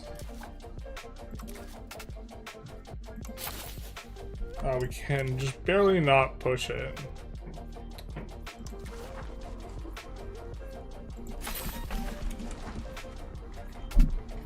Proximity here finishes. It's not spectacular, but it's kind of better than what we had.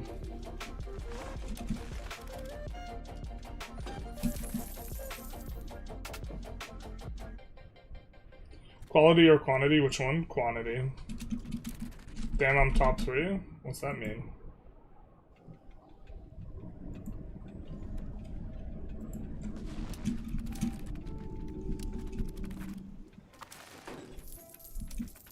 Top 3 most commenters or something?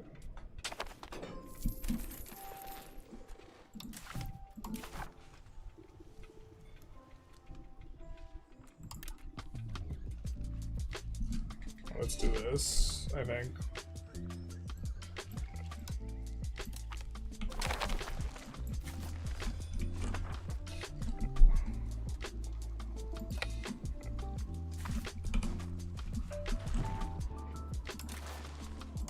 We maybe could have been a little bit more proactive about getting a historical subject that made sense.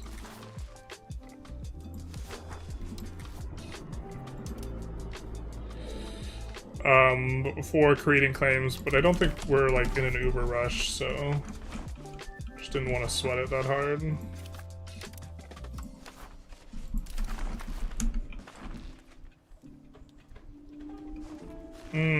I regret this a little bit. We want to hold on to Dongola so that there isn't funny market stuff.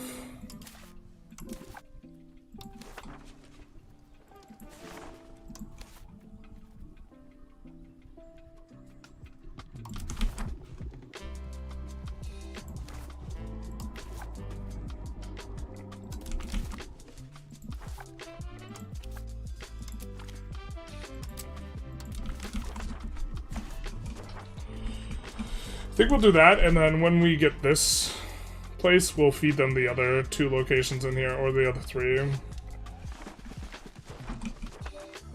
I guess we don't mind feeding these guys 1 location.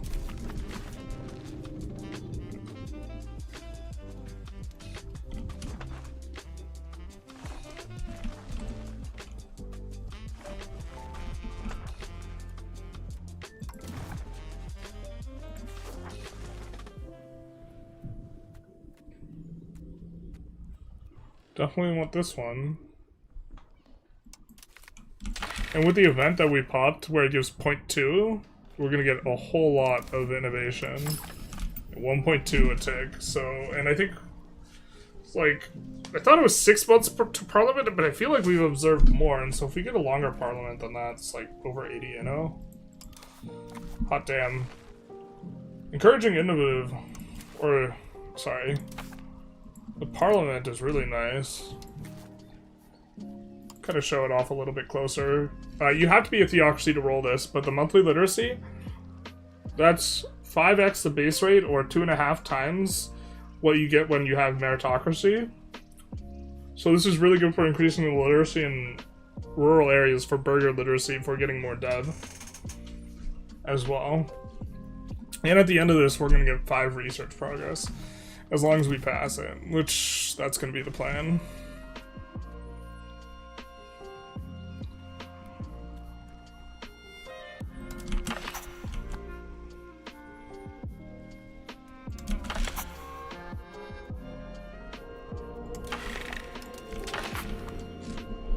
Okay. Pretty straightforward for us. We do get the prices down to a level where the auto queue wants to hit all of these bridges because we now have enough wood, and so it just queues up all the bridges.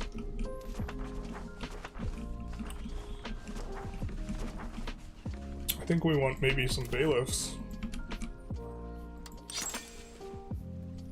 They're not too pricey. They're not.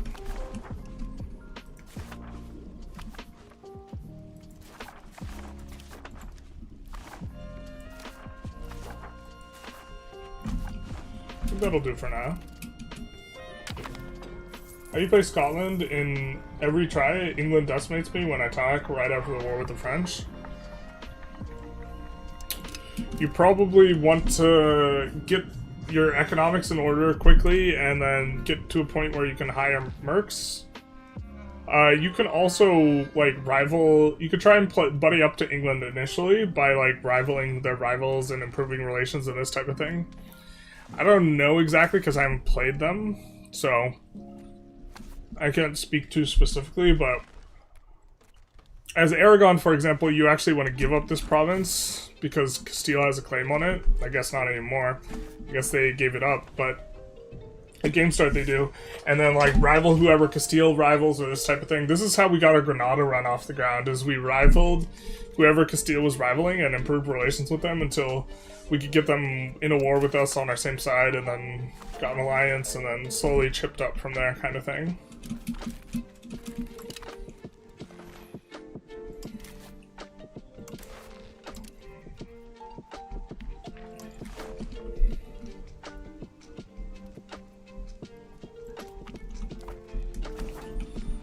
Ah, we need to humiliate.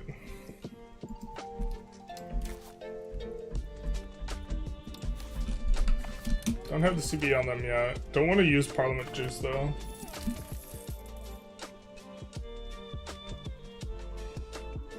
Once you get the cabinet action, it's actually hard to keep innovative because of the cab efficiency bug. I'm not sure what you mean. Do you decide that serfdom is better than the free subjects? Yeah, but I think it's really marginal, and sometimes free subjects will probably be better.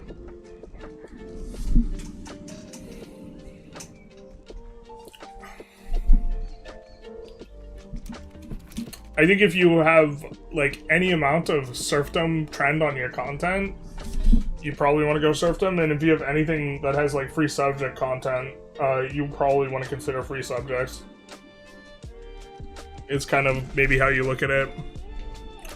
We have a lot of tribesmen, though. The free subjects would be nice for kind of getting these things out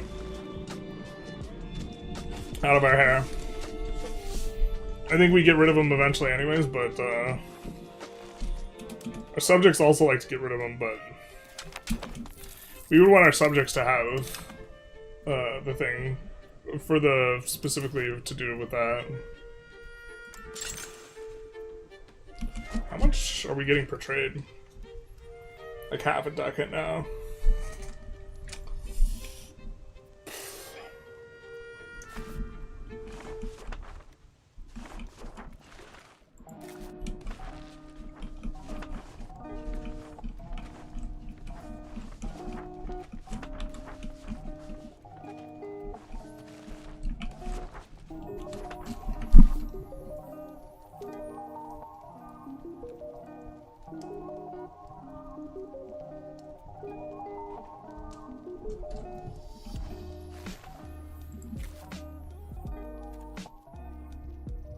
That's so sick. Our fiefdoms also get architectural visionary if we have it.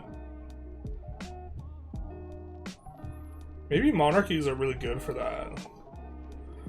Maybe we've led astray. We've been led astray. Maybe the good men of the cloth are not the solution, but the monarchy. Because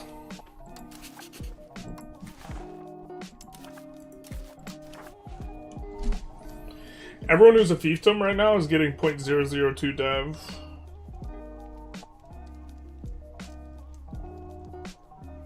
That's all the purple dudes.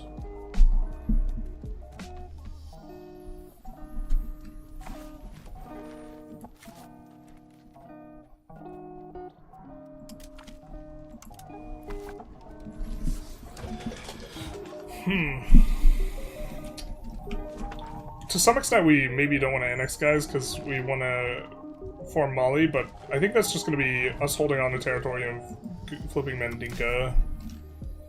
I think we're going to try and put a Malian guy in charge of this eventually, once, or Mandinka, the culture that Mali is. I use so much income into 100 years in the game.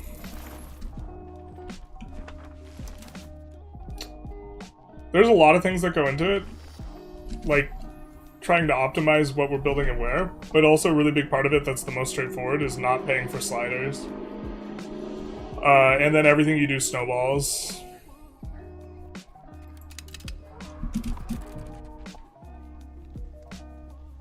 With the Demi are back.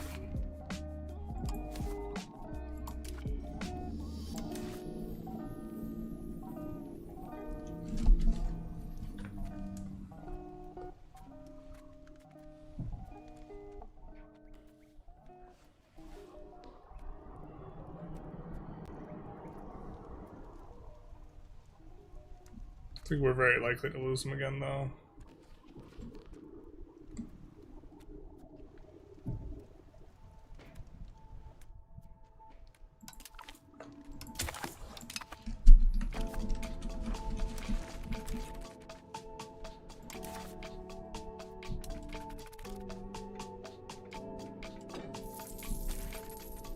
I always hit the vassal barrier when I switch off monarchy, really annoying.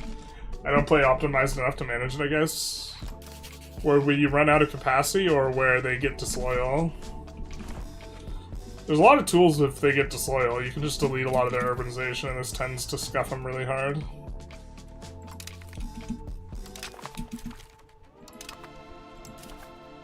Alright. I think we might beeline roads. From here. Actually, do we have institution growth? I don't think that we do. No, we don't. If we did, we might go for the institution growth. But I think roads will be more valuable to us than the other stuff, so we'll do this into the cabinet seat.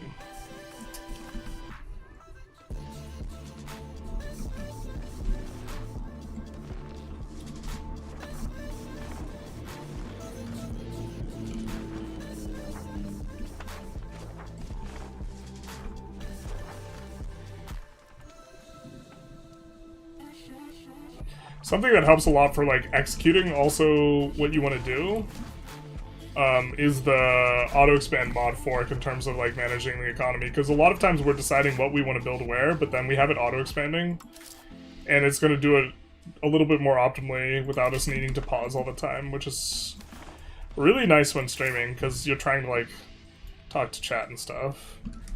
Let's try and figure out what's the profitable buildings are here.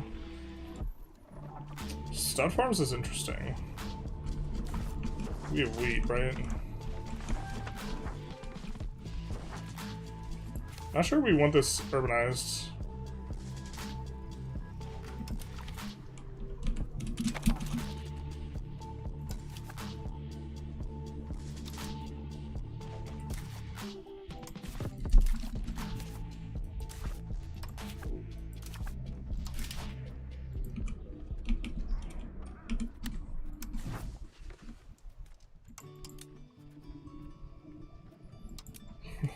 We just can't build it anywhere. Okay, that makes sense.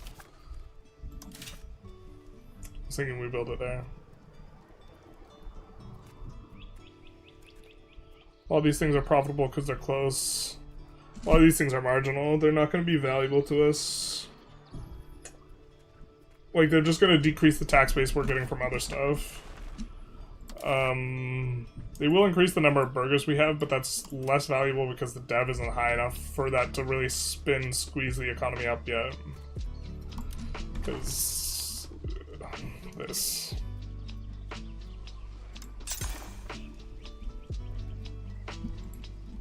But this is generally just free stimulus. So we'll go for that.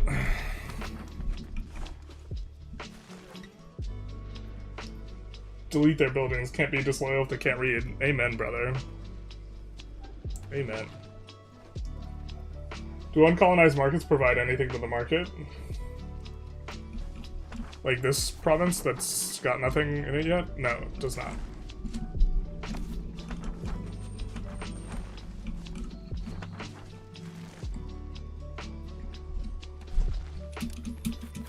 Disloyal, yeah. You having a big eco goes a long way to keeping everyone in check. Prioritizing who you annex also matters a lot. You sort by this, you can kind of see who's the biggest people. Generally, it's pretty strong correlation with this. You could also sort by army size, but I find income to generally be a stronger indicator. And just make sure that you annex those people first.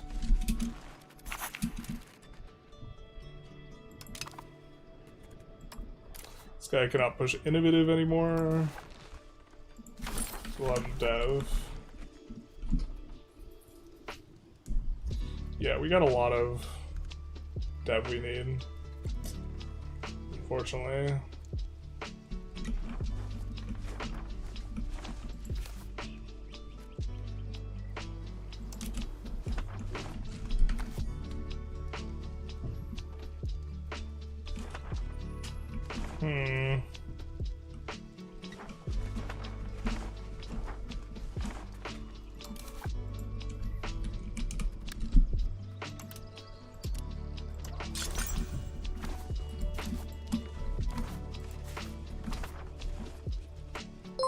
Looking to see if we have other good auto-expand spots that we're not currently utilizing. It looks like we aren't doing it here. I'm thinking that we want to add granaries. A little bit of a granary push, and so that'll help us. Carsor Loud, outside. Thank you for the follow, much appreciated, my guy. Gotcha, thank you. Yeah, you're welcome, you're welcome.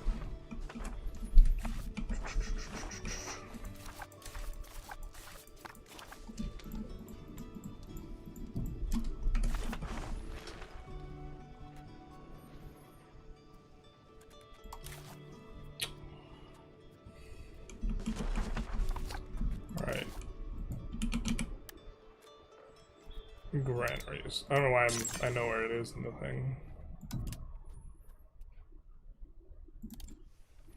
Gonna set all of these to auto expand.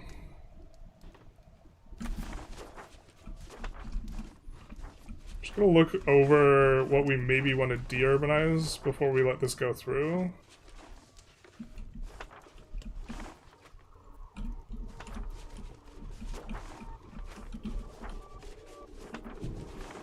This is maybe okay on a pound log. I don't know. The rice is better for food. I think we have such an ungodly large amount of food, though, that we need to urbanize some of the rice. But do we need to urbanize this rice? Probably not.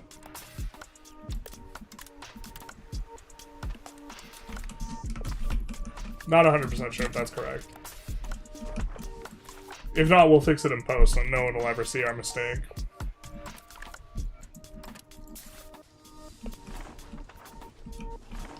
But this has got not a river going through it. I think we can afford to urbanize it given the quantity of livestock within the market. Or keep it urbanized. This also is more on a thoroughfare through which we're going to be projecting control as far as rice goes. And it's got more pops.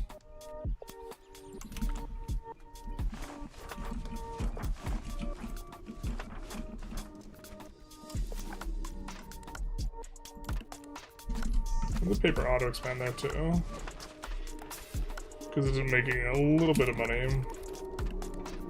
Not spectacular. How were you choosing who you made the ruler of the new vassals you made? So often we choose women because we can't put women into cabinet who have just overall high stats, and then other things we're on the lookout for is Midas Touch, which gives prosperity as a ruler trait, and Architectural Visionary as a ruler trait.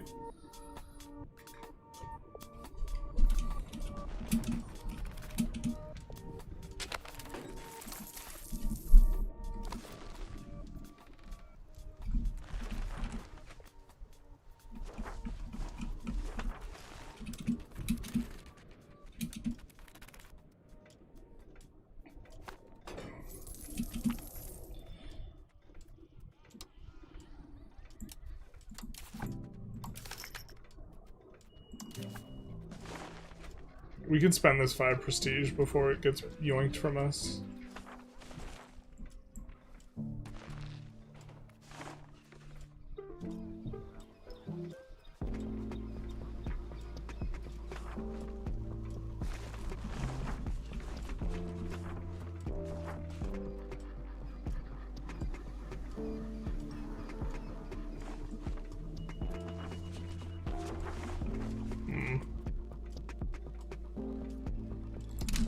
We'll pass.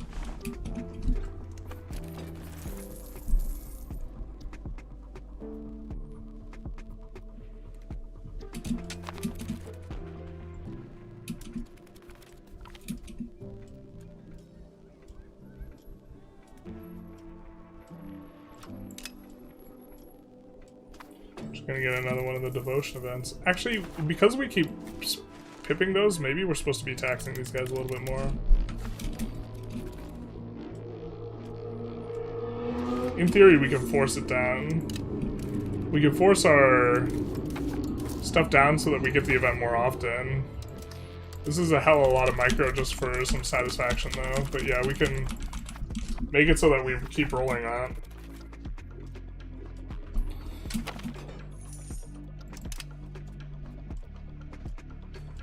We can go towards this or gain stab. Enforcing Islamic orthodoxy.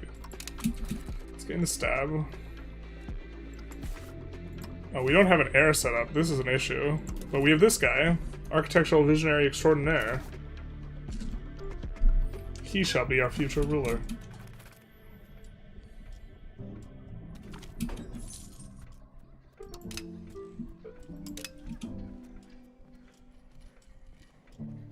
We love progressing towards innovative. Sharia and Kanem, so I think this is one of our unique events. We pip it. We're going to push innovative. So up at 90 innovative. Here's our values for people who are curious.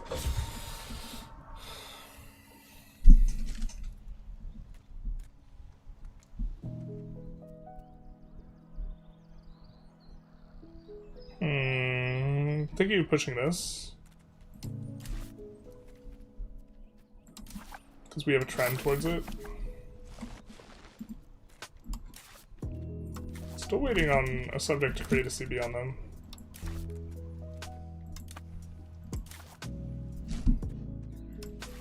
We have an extra reform slot.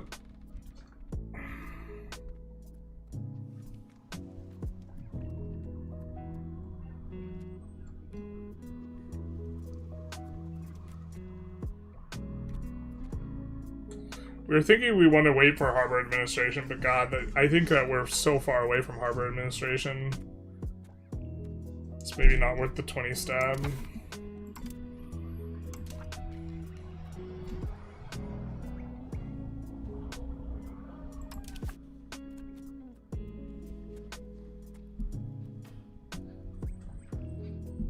I think this will help us to research faster, and I think we're into that. So it'll go from 30% power to 39% power.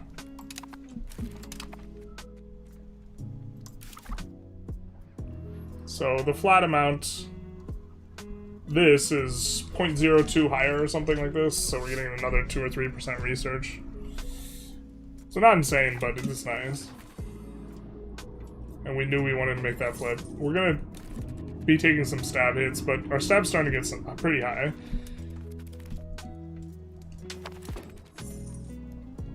Wait, did you lose the van action on that? Wait, did I fuck up?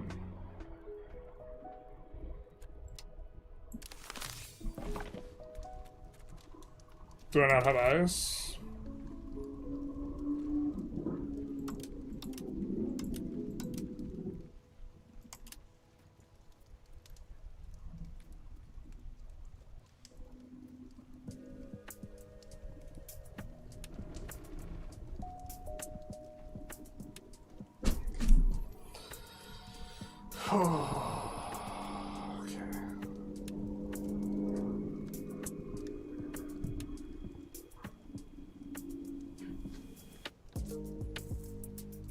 God, I hate it when I don't have eyes. Strumpet, strumpet, strumpet.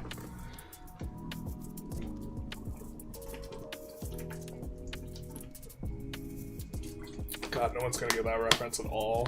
Can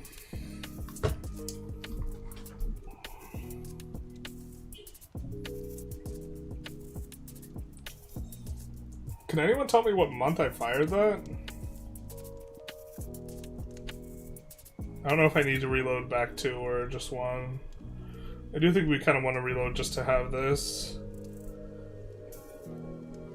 Even if we don't use it, when we talk about the run later, I think I want to be able to have access to this. Let's see how many months back. I don't think it was like more than 3 or 4. Actually, maybe let's just...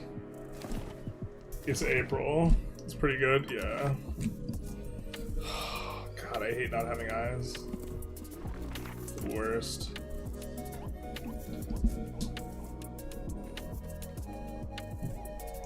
So the question is this far enough back or no?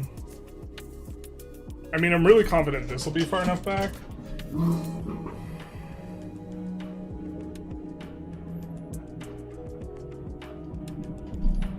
I guess we'll just do the safe one. Oh no, my headphones are being funny.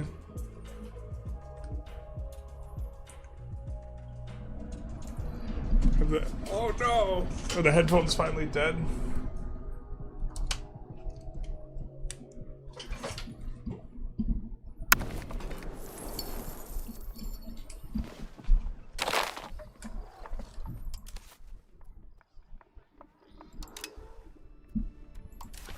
It was definitely after the Parliament.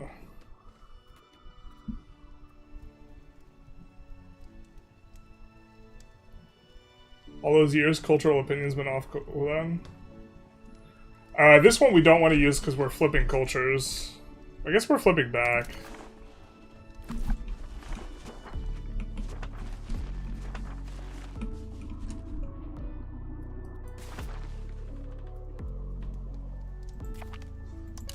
You're right. It was recent.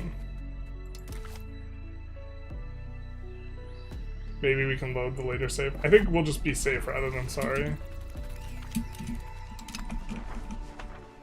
Oh, we did be paused and spend a lot though. God damn it.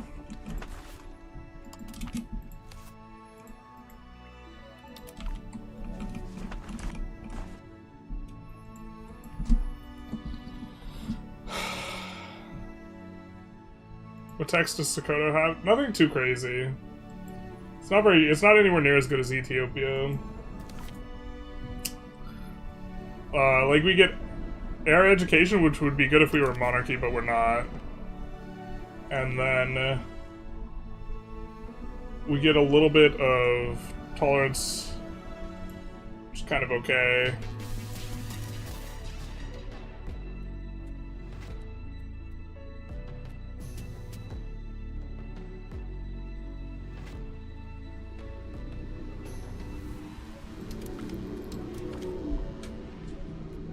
Earliest is 44? Yeah, I know it was after the Parliament, so I think we're just gonna load before the Parliament is ended and try and do it. I think overwhelmingly now people want us to do Sokoto, so we'll do Mali into Sokoto.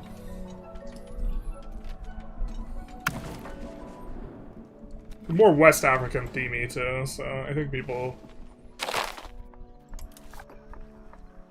do have to buy new headphones though. They finally kicked the bucket. I've had these headphones so long. I got another pair of headphones, and someone at Micro Center helped me pick them out, and then they're fucking like the AV jack headphones, and I'm just like, or like the like nice jack headphones, and I'm like, brother.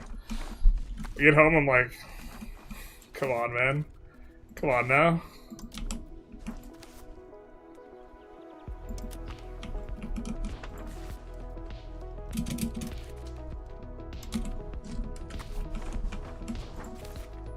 Can't have this.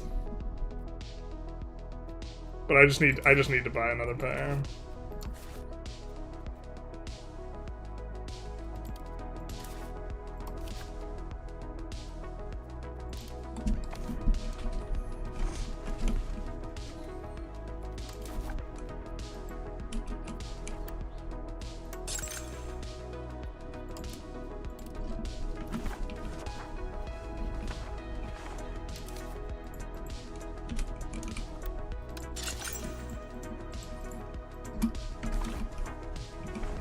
we'll do that.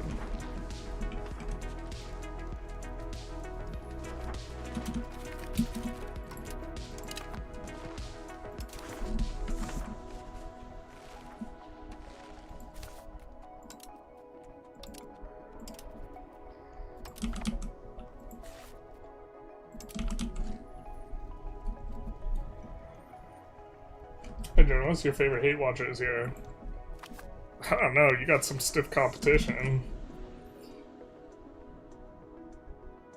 The original additional religious scholar would be a lot better if Maliki scholars weren't the rarest in the world. Yeah, one of the problems is that we don't have jurisprudence or the other thing, so our additional scholar is like just kind of wasted right now. Most of the time.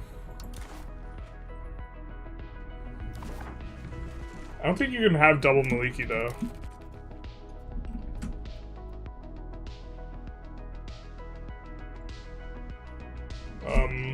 Have you noticed that when you reload, it's worth reset your cabinet action, see what the calculation's off, different when you should be when you load in? We didn't take a look at that.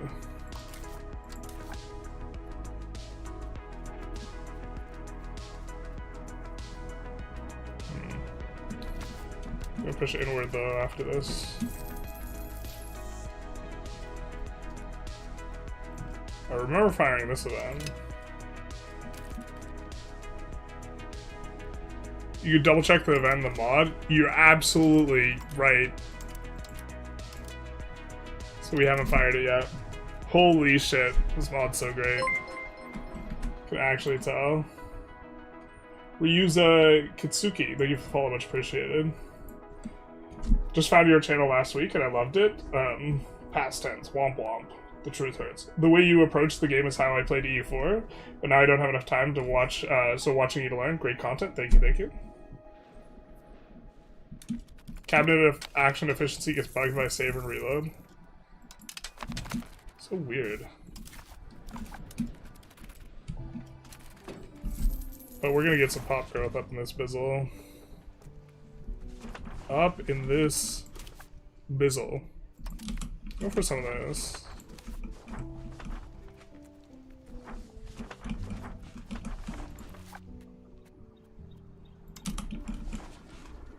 Generally not hyper keen on...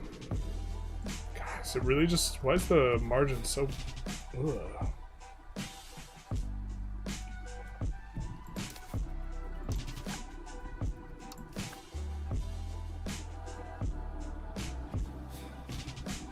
Because wood's expensive.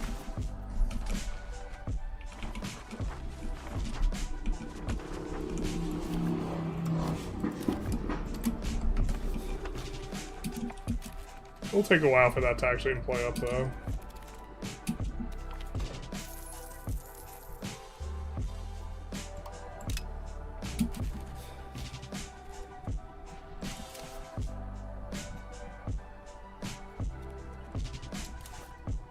Do we really need Diplo rep here? I don't think we do. We can promote institutions now. We're gonna promote Zazu.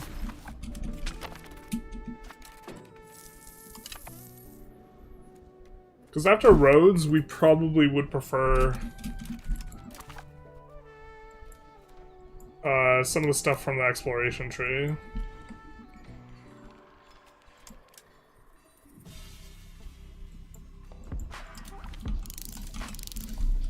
I hope the audio on my headphones, I don't think it bricks your guys' experience of the audio, but I think it does mine. If it's breaking your audio, let me know.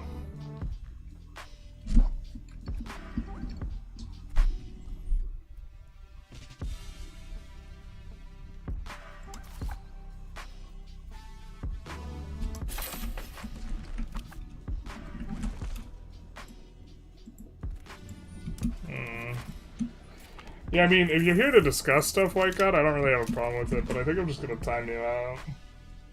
Because, like, you're just here to troll and flame.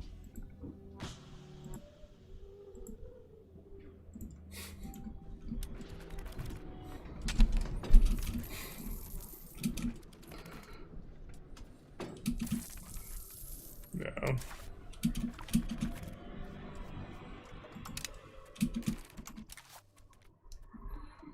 And I have less of a problem with it if it's directed towards me, but you're gonna direct it at other people or groups. I'm just gonna bop you. Is that? Yeah, I mean, I know what I can tell what he's about, and it's definitely an that I have assumptions that are going to be a little bit more geared towards just like explicit trolling account rather than his like actual account. Still, I don't ban people very often. I didn't even ban him there. I just timed him out.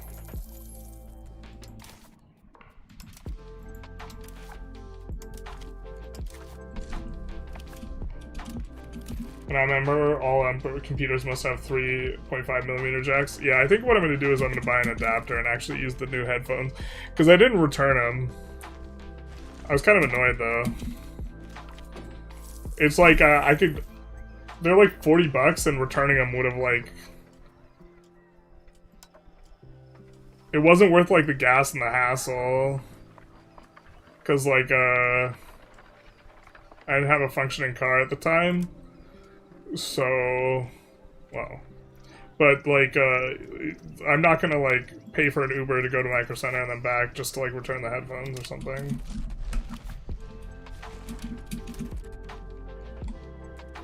Or like spend like 3 or 4 hours like on the bus. So, multiple dye provinces, even urbanized, feels like dye industry is just a waste of wood.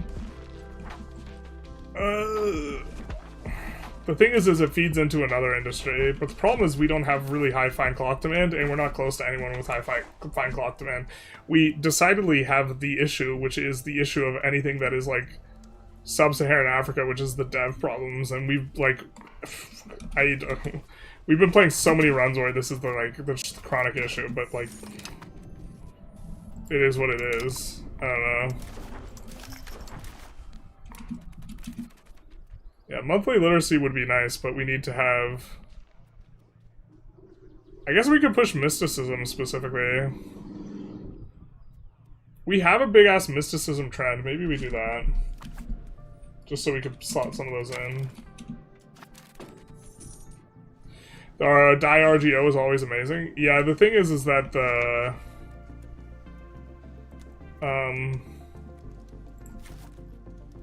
The dye RGO might always be amazing.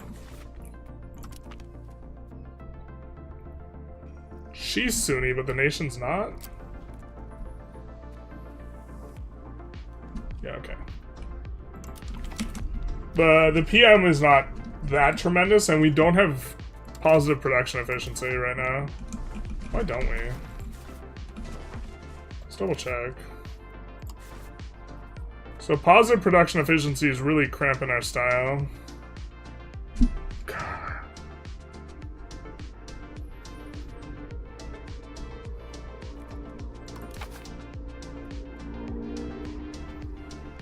Maybe you have to flip to cap economy.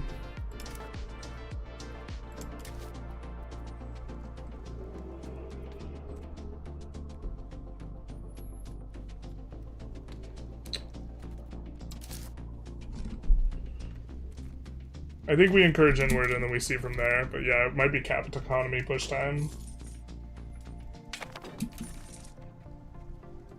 Probably makes it negative to economy at large, maybe. I think eventually we're gonna have a decent amount of lumber here, but...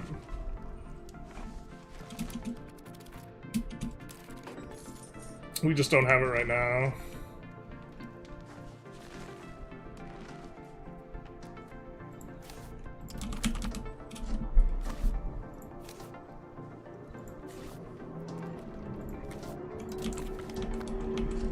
Do something like that.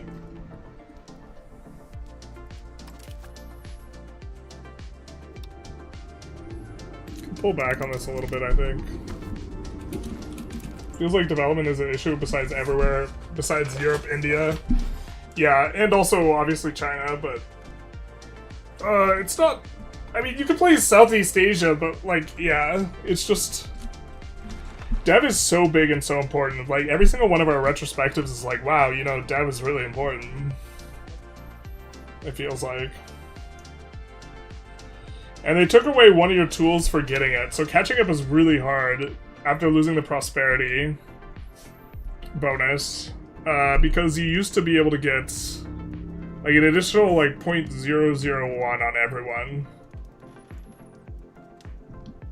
And so now if you don't have tools to get it, and you're like in a backward place, it's just very rough. I don't, it feels very deterministic, and I don't know how I feel about that. Like, there's, like, not a way to spin up the economy such that we, like, gather dev, basically, if that makes sense. Other than this, like there's very little agency. Right now, we're just repeatedly cheesing, getting an architectural visionary leader, and that's how we're doing it. And getting the satisfaction of the other stuff. But, like, I don't have a suggestion for a better system, but it feels like there's probably a better way to do it. The fine cloth issue happening at 100 dev locations in Korea feels like a lost cause. What, where they don't demand enough fine cloth? I don't know that. Like, some amount of demand goes a long way. Like, you can supply, like, 3 or 4 times as much cloth as is demanded. You get a lot of demand from buildings. Maybe that's, like, kind of maybe, like, a core of the issue, too.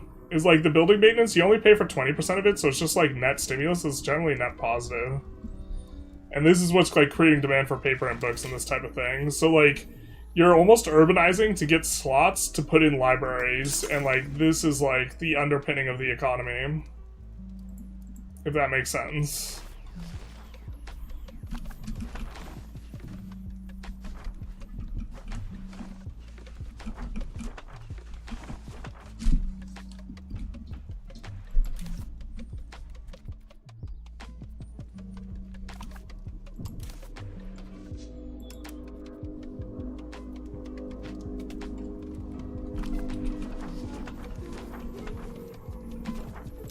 Let's see where we have slave centers, because slave markets.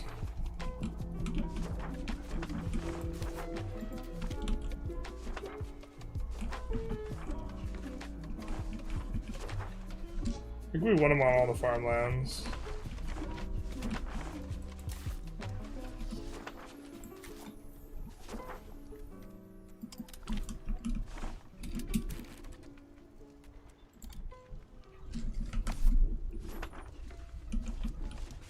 Oh, maybe that was okay, urbanized. A little punty by me. Yeah. We'll see. Okay, so we'll click the correct one this time.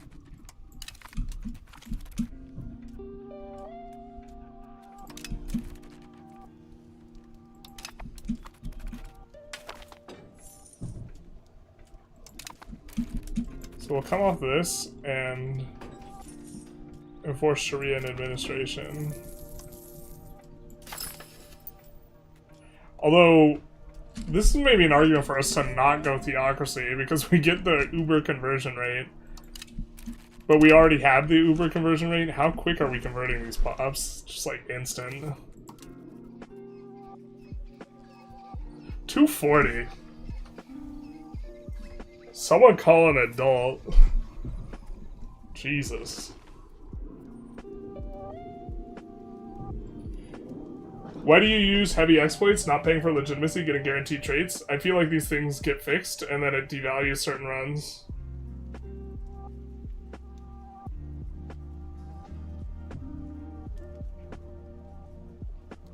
I feel like your question's going in 2 directions.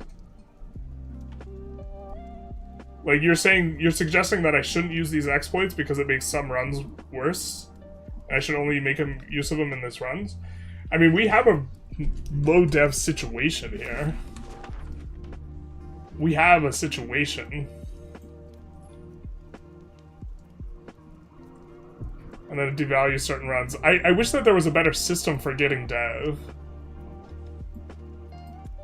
I don't have a suggestion though. I gotta come up with a time to give you also for the thing.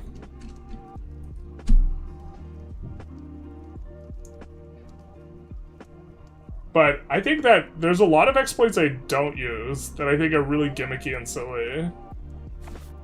So it's definitely not everything, but I definitely use some, like forcing. I don't know. You think I should just pay for this for RP?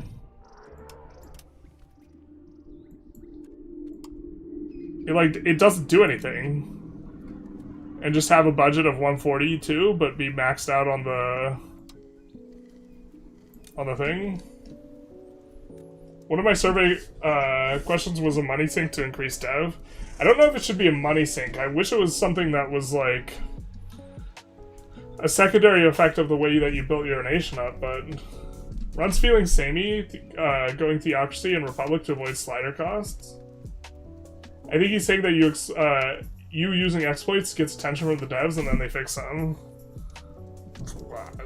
I could just not play the game, so I don't.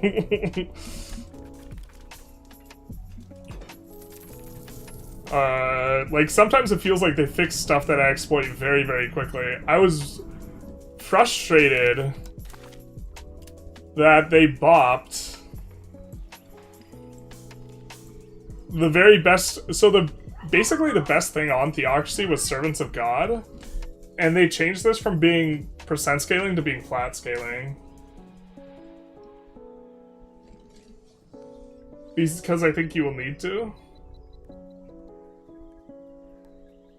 I need to do stuff to... Oh wait, not being able to fish for traits is going to be hard with the Admiral election. I pay it eventually so that I don't have to deal with the pop-up. That's fair. At a certain point, I look at the gold count as a high score, though. But, like... I think it makes sense that you get a bunch of extra clerics in a theocracy. And now you just don't. You get 20 extra bros. Tie dev improvement to art. There's an idea. I was thinking of it in terms of wealth. I do have an idea.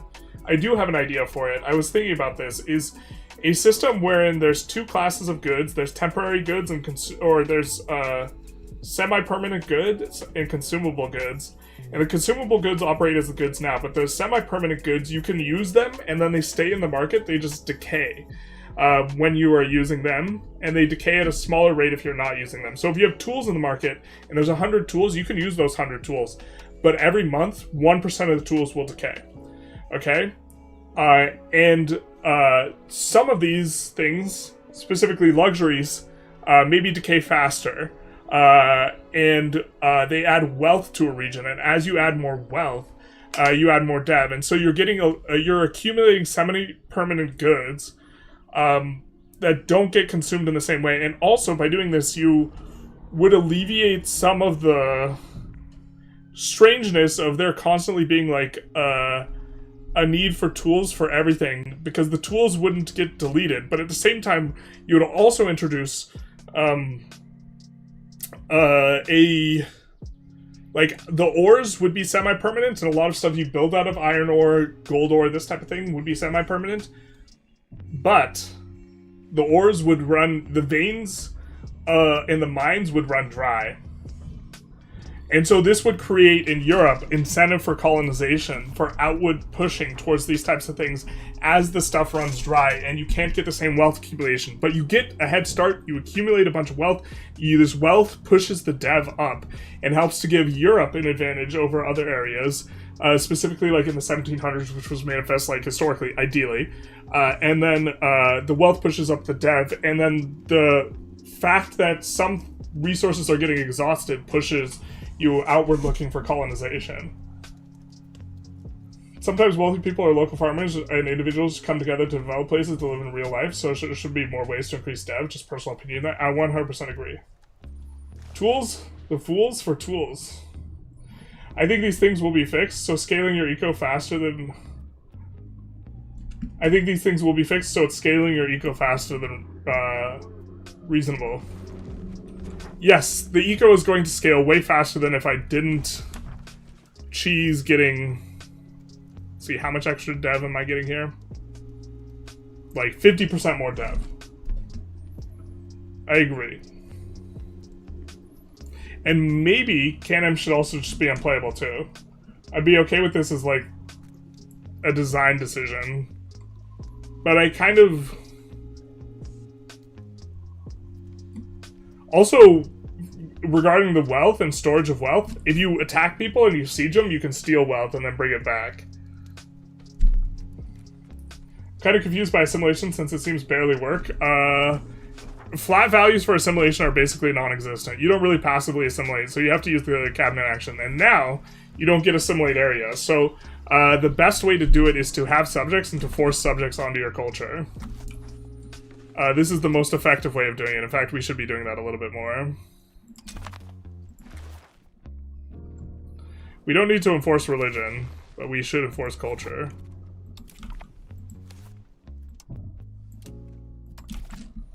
On some of these cats.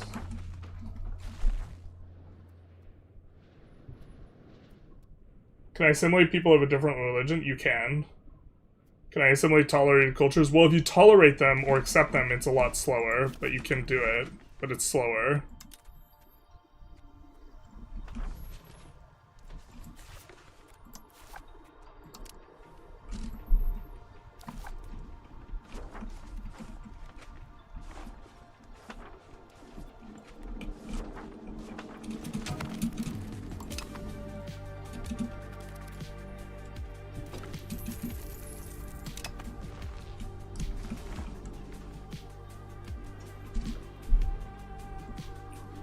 Where are the modifiers? You come here, you can see the modifiers affecting a particular location. Notably, lack of control is a modifier that matters. So if you have 70% control, you'll only get 70% of the value. So often if you want to assimilate one place, the best way for you to do it is to stack a bunch of cabinet actions all assimilating and then also use the increased province control. So if we wanted to assimilate specifically in Zazu, we would stack 3 versions of a assimilate province and then increase province control. I've been rebalancing the game to taste with a mod I've been crafting. But the native assimilate, like the base number for assimilation is ungodly slow. And there's not really a good way to increase it. I know in Age 4 there's not. Like, there's a base value for assimilating more pops in Age of Reformation, and there's, I think in the previous age, something you could get for conversions.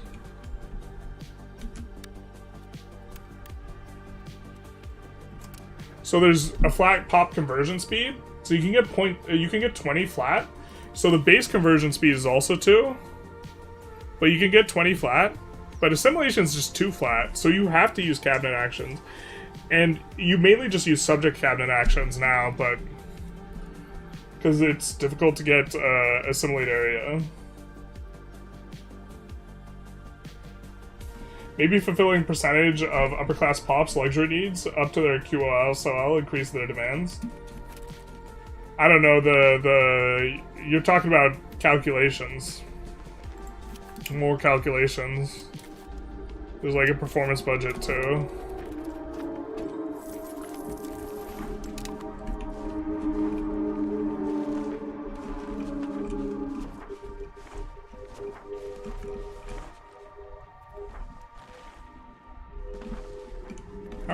How are they getting that dev up?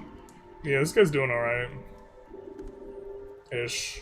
Not very good, really, actually. God, dev is so bad here. Conversion speed for some flat admin selection as well in previous era. In H3, yeah, but there's no flat assimilation speed anywhere that's easily accessible.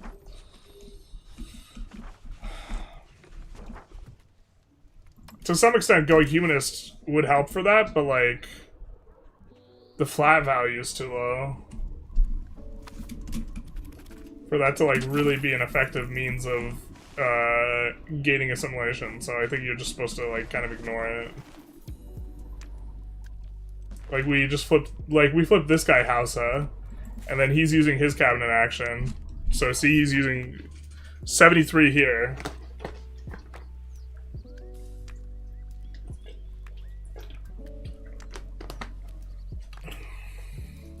The only flat value I know of is cabinet. Well, there's base 2. But other than that, yeah, that's the only one I know of. I wish they put some local flat assimilation on theaters or something like that. That'd be great. That'd make theaters fantastic. Lack of flat assimilation does indeed hurt. Yeah, so, like, this is another reason why subject meta is not going away. It's because it's, like, the only really good way to core a bunch of things. Especially because you don't unlock... you get multiple versions of integrate area in H5. There's no assimilate area other than the one you get from being cultural hegemon. And even then, even if you are cultural hegemon, you only get one. You can only use the cabinet action once. So, you, like, you use subjects.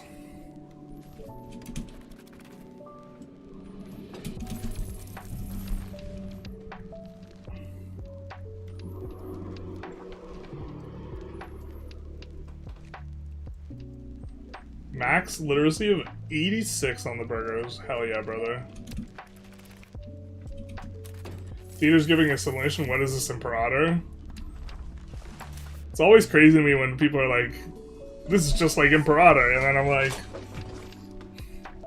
guess who designed both the games?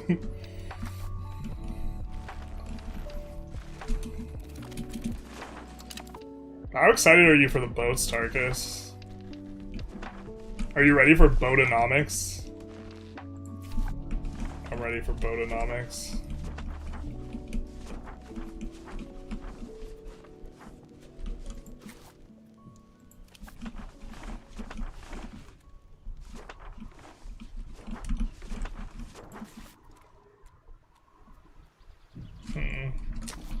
We'll wait for the masonry to come back down.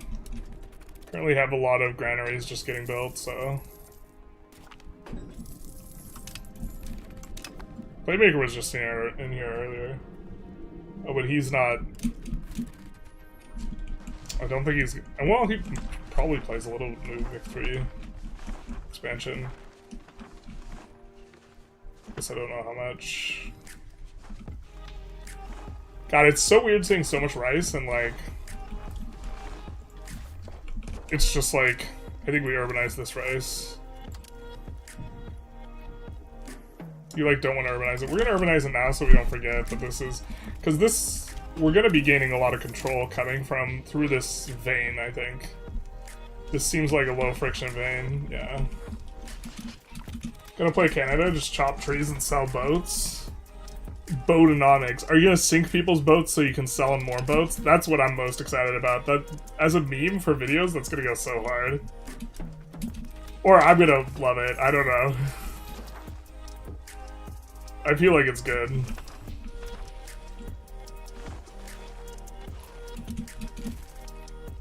Gunboat diplomacy with the US as Canada.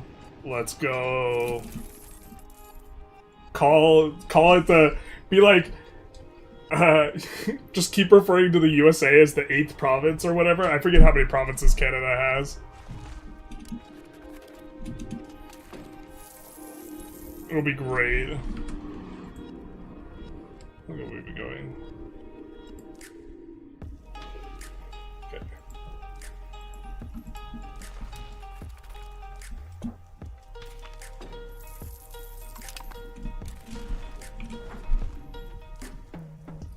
We just want to go until we get New World maxed out on the promote institutions. Canal market basically never squeezed on food. Yeah, but we can also export food elsewhere.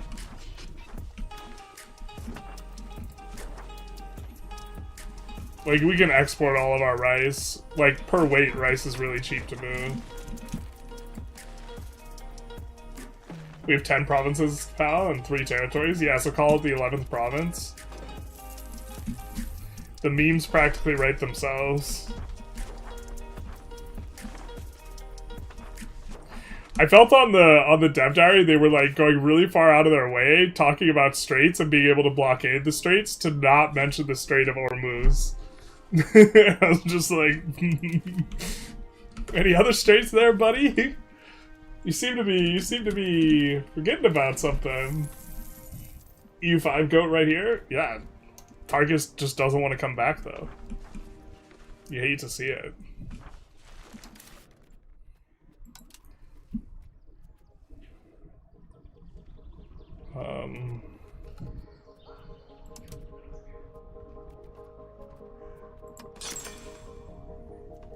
Yeah, we're just gonna plop those down. Call it the Southern State. Southern Territory, why would the US become a province? Bang bang.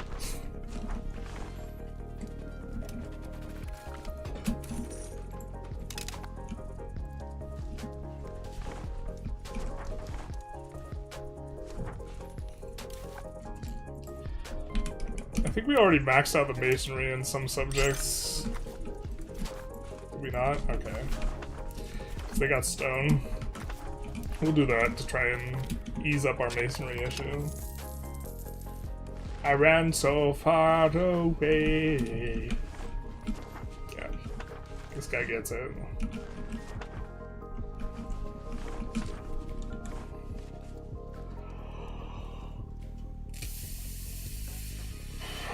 God, this gold has no dev, man.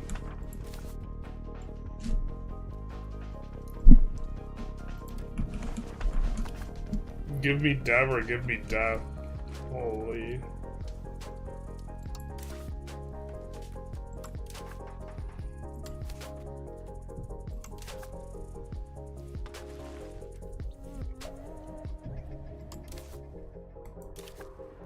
Just because we have a truce? Yeah.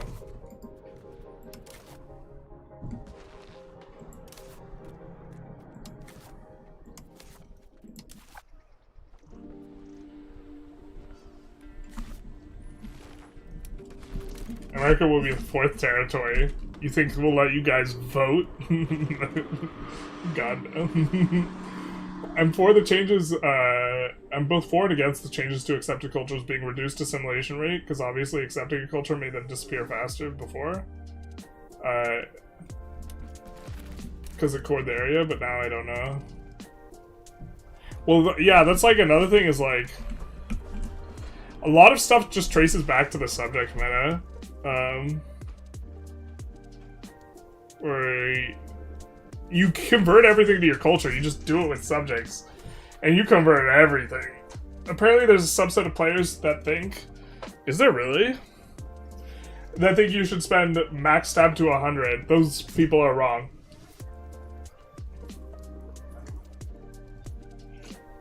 I very rarely just drop, they're just wrong, but like, if the shoe fits, you gotta eat it. Like,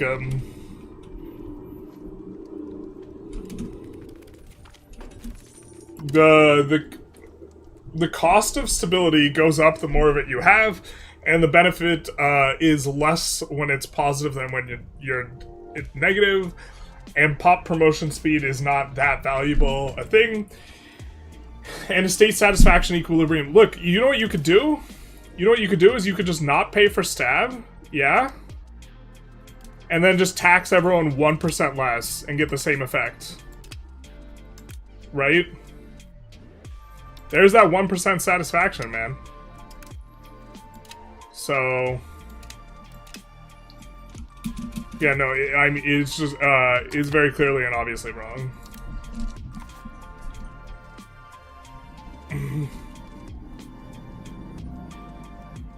There's one argument you can make for it, and I would have to look into this a little bit more, but it's not an argument I've seen anyone making, and that argument is there are certain events that pop if you're at certain breakpoints of stab, and being above those breakpoints is relevant. I have not seen that argument be made. I know there are some events. I don't think they're good enough from what I can recall, but I don't know all the events off the top of my head, so that'd be the one way in which I'd be wrong. You just want to, like, have positive stab, basically. But even then, like, positive stab, like... you want it so you can tax people more. They're wrong to suggest to spending to 100, but high stability should be rewarded a lot more, I feel like. I think it probably should be rewarded, but it's not. If it gave you dev, we could have a separate discussion.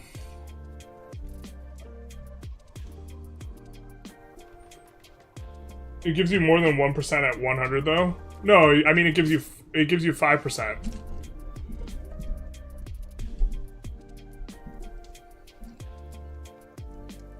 In EU4 there were a bunch of positive events for high stab. Yeah, but they have to be absolutely spectacular.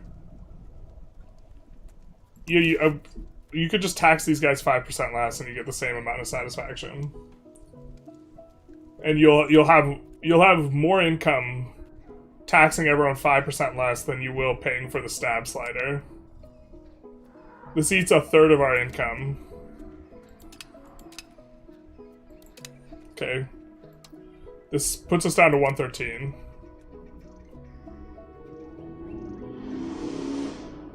We will decrease this by 2, which is more than we're getting from our stab anyways right now, okay?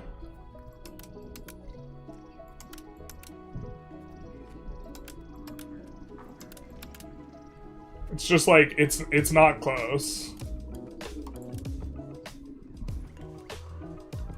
And the benefits increase linearly and the costs increase like non-linearly. Like it has increasing like marginal cost. I like a peace gives prosperity scaling over time. I like being a peace gives you prosperity scaling over time. I would love for peace to give prosperity and that to give you dev and this to give you an incentive to be a peace. Right now you're incentivized to perma expand and I hate it. I hate it so much. Like I can't make an argument for like not perma expanding, so like here we are.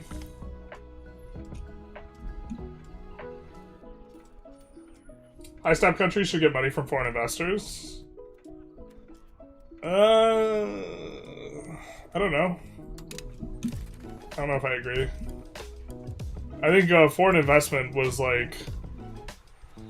I don't know how common foreign investment was in the early modern period. Like, that's intuitive now, but we like live in a globalized world. I would have to check the schematics.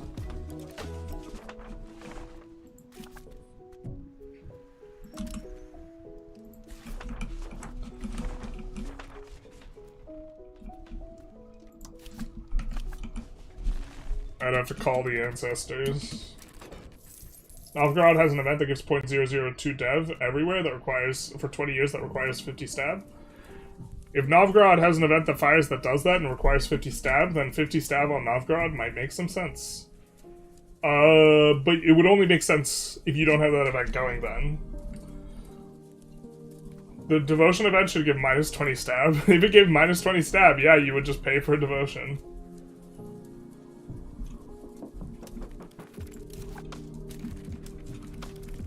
Yeah, right now, expansion is just too good. Or, like, there's no incentive to... They could also make, like, everything cost way more of this. I think they overcorrected before release. Like, do you remember for, like, a week, Playmaker, when this, like, was actually a pressured resource? That felt so much better. It was just rough for specifically France and Bohemia. And I wish they just gave France and Bohemia something specifically, even if it was a timed modifier or some shit that made France and Bohemia start not weird. And then, yeah. Please annex your revolter instead of being a... The argument for staying at peace is that I'm too lazy to keep at war. That actually is the argument for staying at peace, truly. If you're not using your infamy decay, you're losing it though, Tarkus. Picking up what I'm putting down. We're gonna have to explore this eventually, and we're gonna need manpower to do it. We don't have any manpower sources right now.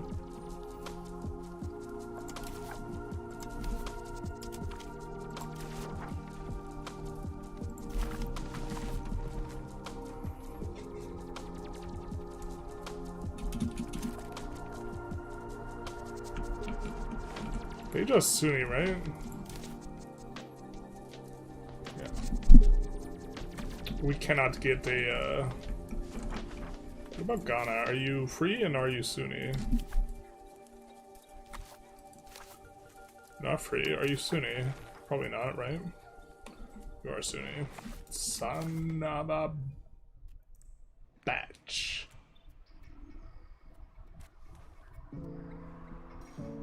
You're Sunni as well. Ah. Just make a horrific privilege for France and Bohemia that give them diplomatic capacity for their guys. Yeah, this would be fine too. Shouldn't high stab boost development? I'd be okay with that. 100% that change was fantastic. Yeah. I feel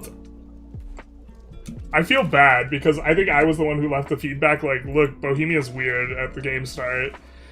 And I didn't want them to fix it the way that they did, but they fixed it the way that they did. I was like, I wish I just said nothing. Because it was like literally just Bohemia and France. Like, Bohemia and France started way over cap, and that was like the one issue. But like, that seems like a country by country like way to solve it. I also think that it should scale up way faster. Like, it should be harder to be at the floor. And so guys who are really, really small should get very little. But the problem is the guys are basically always at the floor and never really scale up. I don't know. Only thing I'm using is your mom. No, I'll never recover from this. Not like this.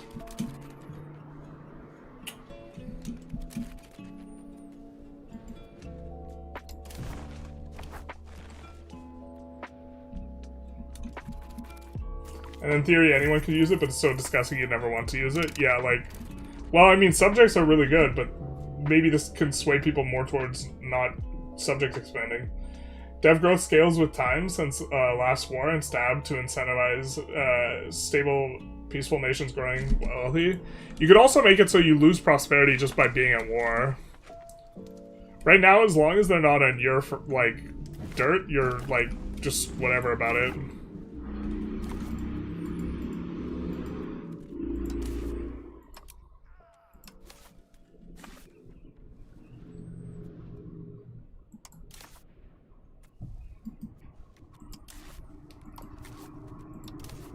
Why? Which one of these? I know we have.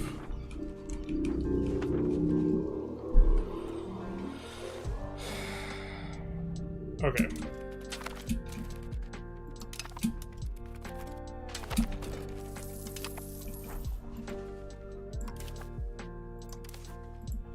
We had truces with all these guys, but not Mali, because Mali lost a revolution. That makes sense.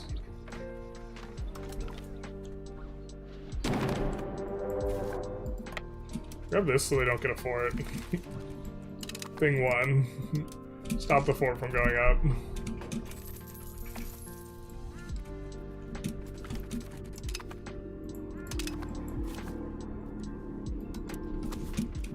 And we'll try and bob some armies with our Merc squad.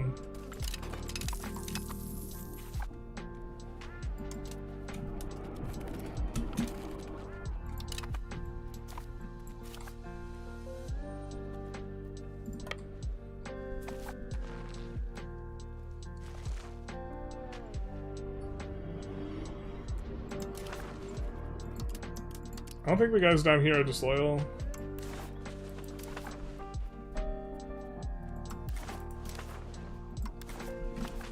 I think it's just those guys.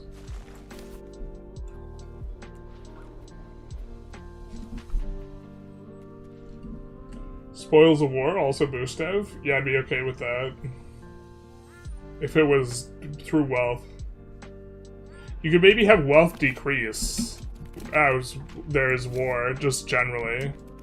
You just need to rebalance subject. Current balances negate so many of the downsides of expansion. Yeah, but that it negates some of the downsides of expansion is part of the design, like, philosophy. 10 years of ton of monthly literacy. We'll go with that, especially because we just increased the literacy cap a ton, so. Have we spread New World yet? No, we've not. Alright. Once we have that ish.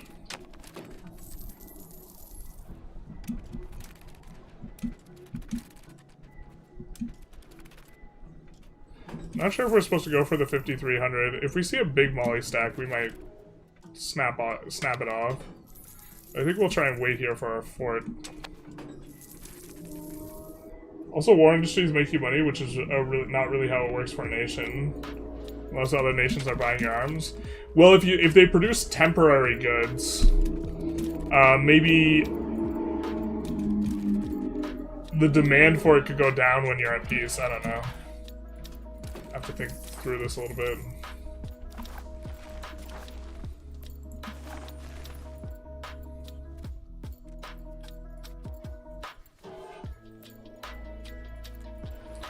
We have 2 choices?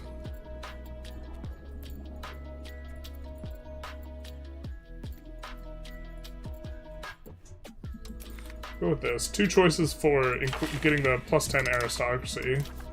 So we want more aristocrats.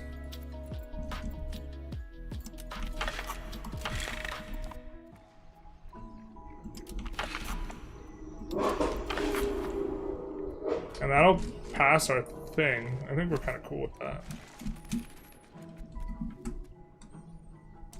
I think it's more of a design vision in pre-governor days where you couldn't project control as well. Well, governors, that's like a separate thing. The governor, honestly, like, yeah, no, the design vision was like...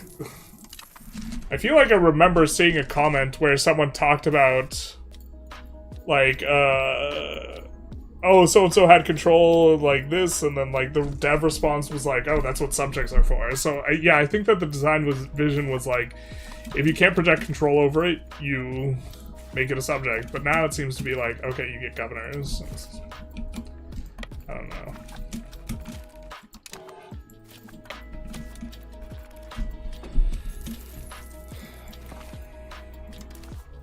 I feel like governors are fun, but I like, from a design perspective, I don't like the long-term implications of them.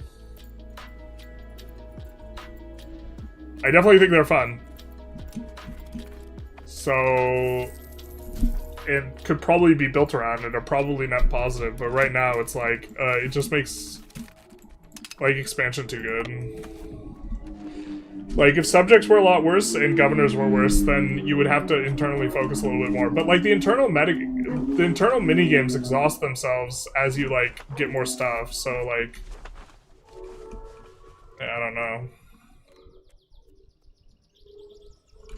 I feel like we can get masonry under control here, so we won't expand that to a city just yet. Alright, also we have some...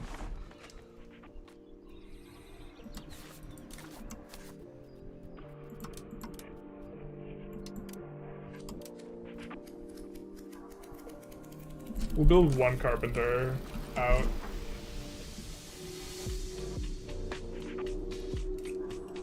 Maybe raise mercenaries, raise levies, and wartime soldiers. Drilling consumed more weapons than the buildings themselves. Yeah, they should. Do we have need of another thing? Yes, I think so. Or we should have checked first, but I do think there's an option in here for us to get off of traditional economy. Yeah, so currently we're on mining law. Change that.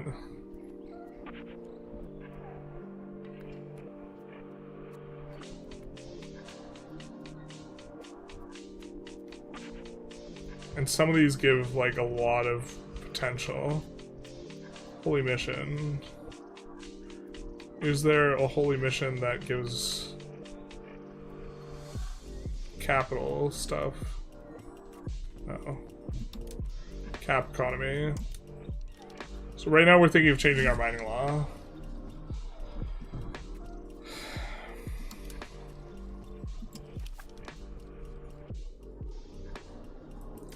Don't need Confederal Union yet.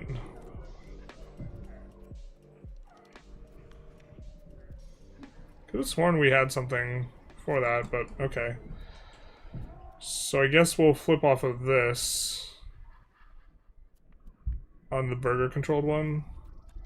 It's going to cause a 0.2 flip away from Aristo. We'll backslide off of aristocracy without that. Shoot. Do we have any means of getting more aristocracy?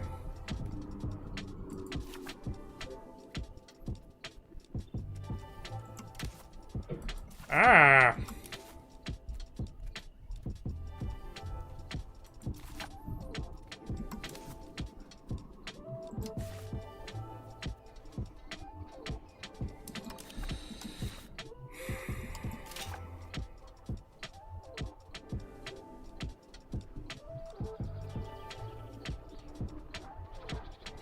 I guess we'll just do this only. Which, to be fair, is gonna move us 0.2 in the direction of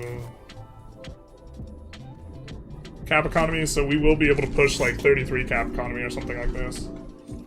Like, we want to get off trad economy right now.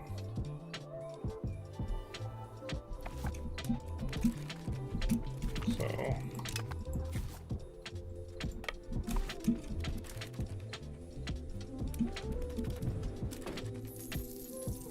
monogamous marriage.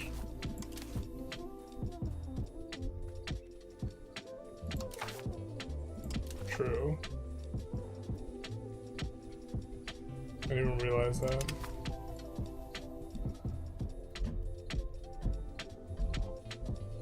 I think we want celibacy. Because we're just rolling for architectural visionaries anyways.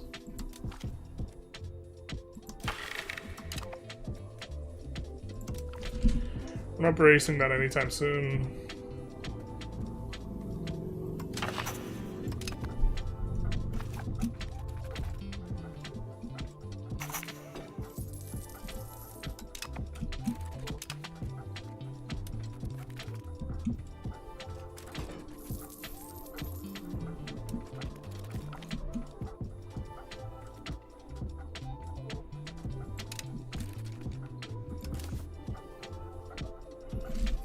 Economy of lies, cap economy. An economy of truths, no cap economy. I like the way you're thinking. Found it funny. Man. Remember when they said subject can't dev province? Well, they did the opposite. Independent AIs don't develop province, subjects do. Do independent AIs never do it?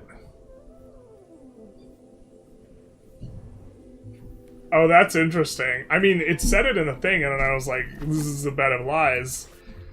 But even without the dev, the fact that you're using it to culture convert and religious convert is like also relevant. Like, this is Hausa now, and will probably be the next person we want to actually annex. Now that we think about it, so we'll go for them next. I wonder if we can.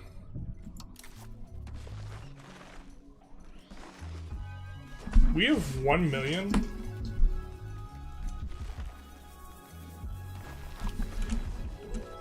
I wonder if we can take enough of these guys to cause a majority. Probably not. Probably not.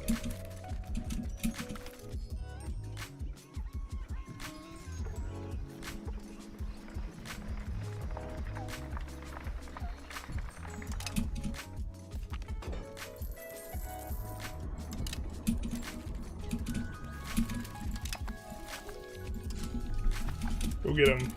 Go get him, Captain.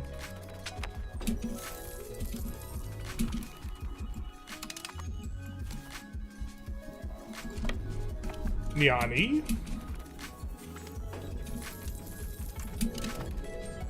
Actually, can we follow him and try and tag him again? Maybe we can.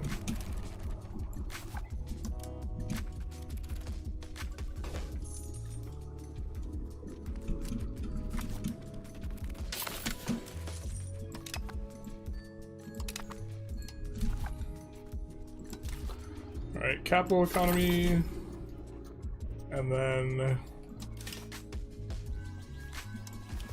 we make the swap to most profitable first. So the slow and steady axle of industry will now crush stuff underfoot. What hidden advances do you have? So one example of hidden stuff that we have is we will get multiple cabinet actions from events. This is one of them. I think we get 2 cabinet actions. But this is giving us...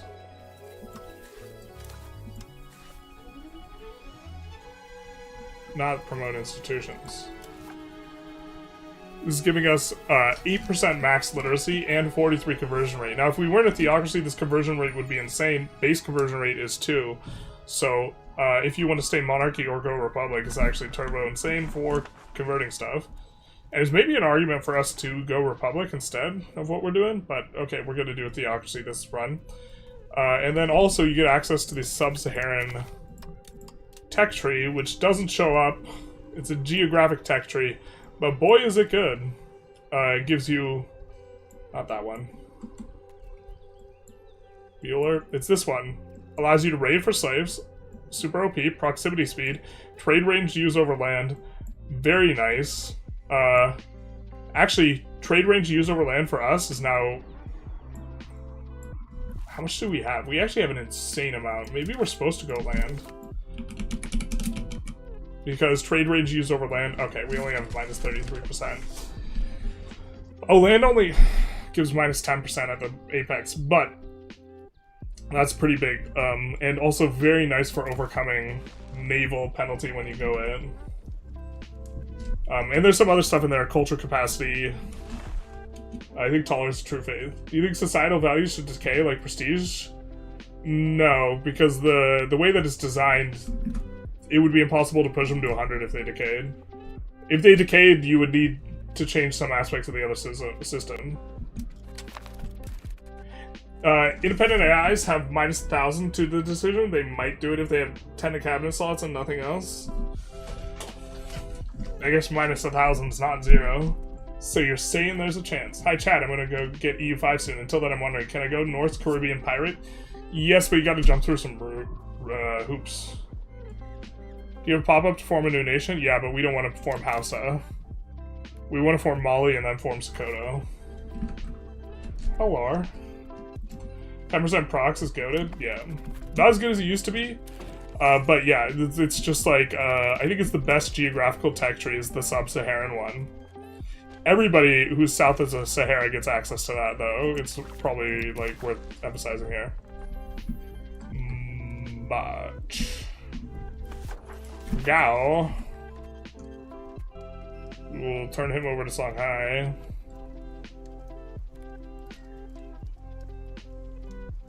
And then it's like, take as much as we can, right? Type of thing.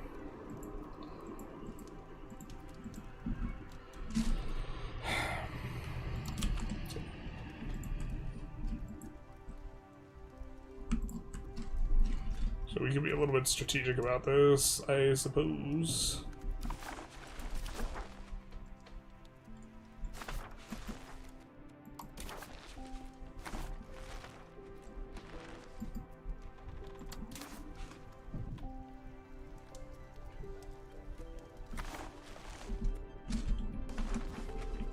Is that the good? No, it's not the good coast thing.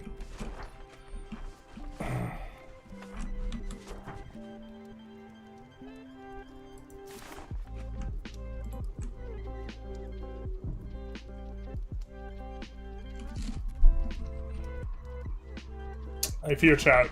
I fear for their border gore. I have not the self-control to not border gore them into oblivion, so you will have to suffer. Your eyes will suffer for my sins.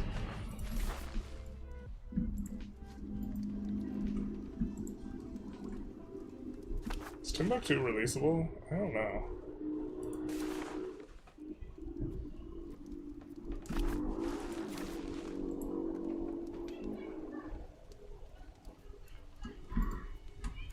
We maybe want to get a humiliate off, so we can,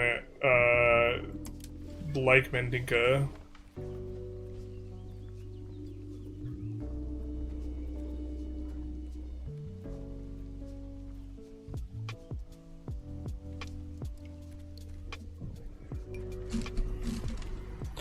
Doesn't look like they have any slaves or...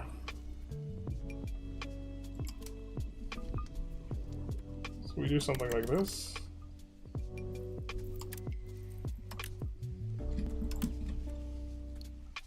We could do war reps too.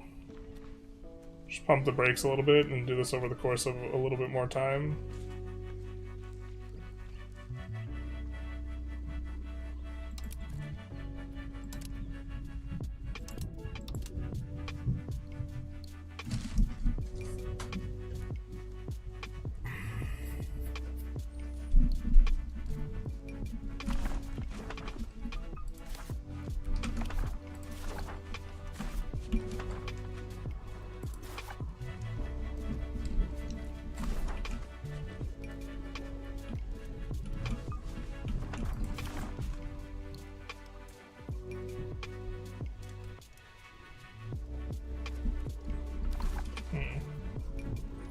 doing it with Tunisia on this patch. Economy's stalling out because there's just no demand for goods. Yeah. If you urbanize a bunch, you'll create a bunch of upper tier pops, which will create some demand. And then as you add like libraries and like there's a major inflection point where you're creating libraries and universities that creates a lot of demand, and you're also hitting the tech for the thing. And so even if you don't actually have pop demand for the thing, you can create at least some economy spin out of it. I don't know where you're at, where you say you're stalling out though. Like I have no idea what phase of the game you're in.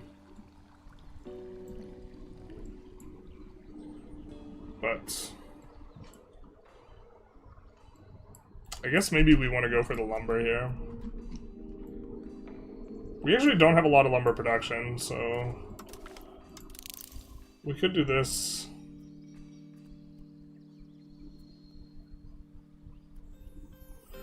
That would be a little bit of aristocracy, so we could flip the other thing, actually. So maybe we do some of this. Which country will you play when the Vic-3 naval module is out?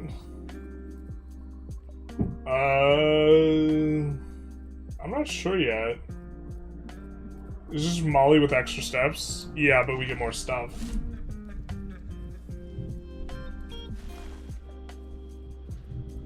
Occupy the Boer fort so the land is cheaper to take? You're so right. They create loud motorized cycle outside? They do. We're haunted. We'll never escape. Would you delete a market to get more wood into one? We could. The thing is the Nimji market's probably necessary, but maybe it's not. This market could be quite a bit bigger. The thing is, Sub-Saharan Africa sucks super hard. Because your location sizes are really big. So your market access tends to be really bad. Here's what the market access map mode looks like. If we like moved Kano over here, Benin would not really be able to reach the edges. And we just have poor market access. The locations are just too big. We don't get very good location density per like market access.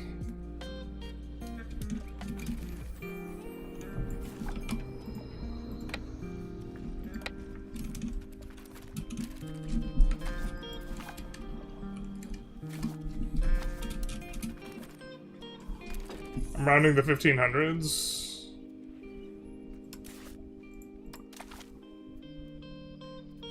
Be colonizing? Probably could be colonizing. I also don't know if you went plutocracy / you're going Carthage or like what.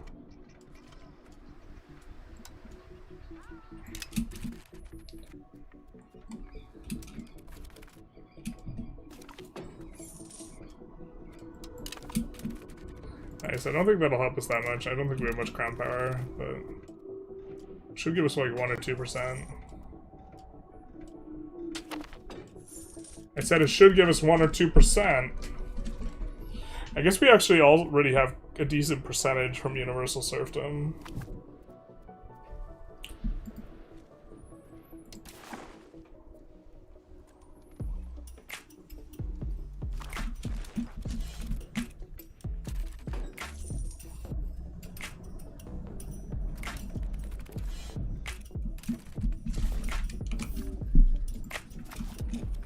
Maybe have to take this risk.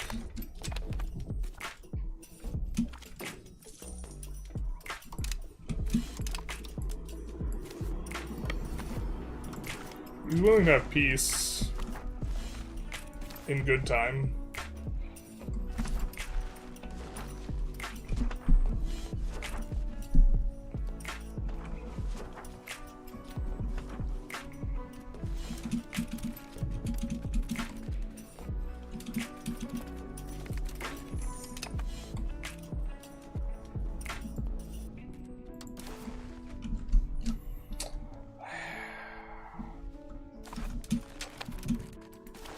Not even taking any gold. We don't need the war reps though.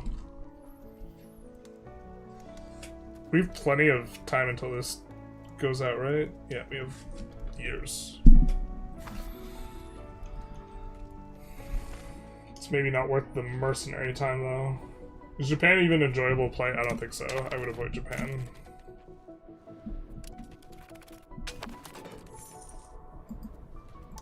I don't think their stuff's been fixed. If the stuff's been fixed, I haven't checked this patch specifically if it's been fixed. But if they did fix it, they didn't say anything about fixing it, so I would just avoid Japan. I think even the devs kind of say, like, to avoid Japan right now.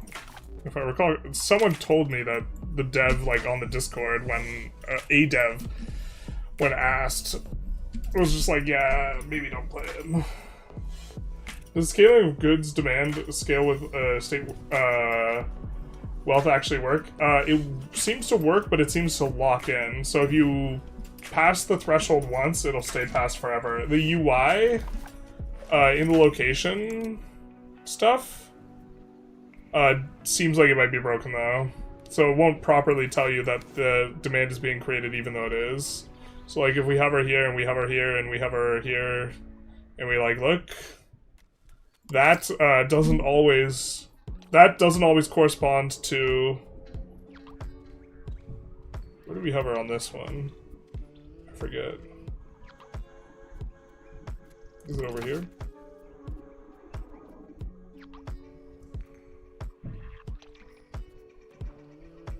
That doesn't always correspond to like the pop expenses you see here.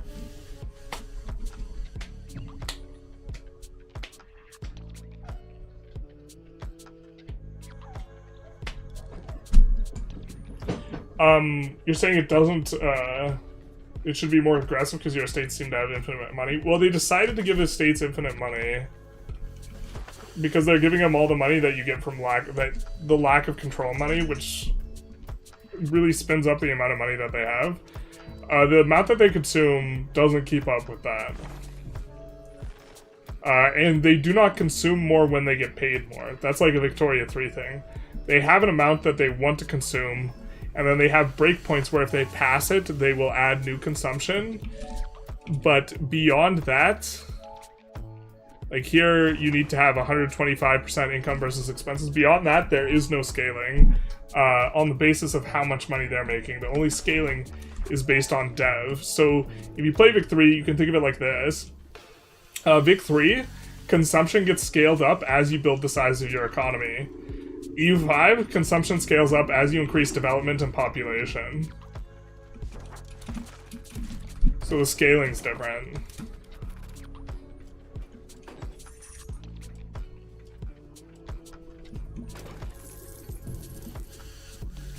I think we are... Yeah, we're just gonna wait through this war. Still accumulating too much money.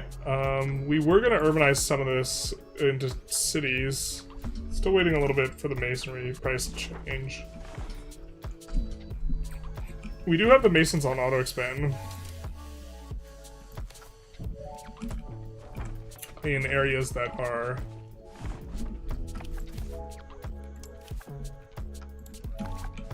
stone or clay. Haven't pushed it beyond that, maybe it should.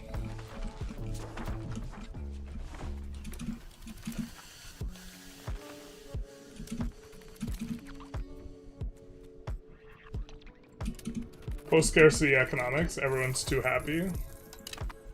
Yep. People get satisfied with their lot, haven't you heard? We will get pushed back towards the other thing. We'd rather not take a stab hit and also gain development, so. Do you like one version or the other? I think Victoria 3's is a better simulation. I think that this is, this system, like, weirdly creates, like... I mean, like, I think that devs should probably... I think the abstraction's, like, not quite right. If that makes sense.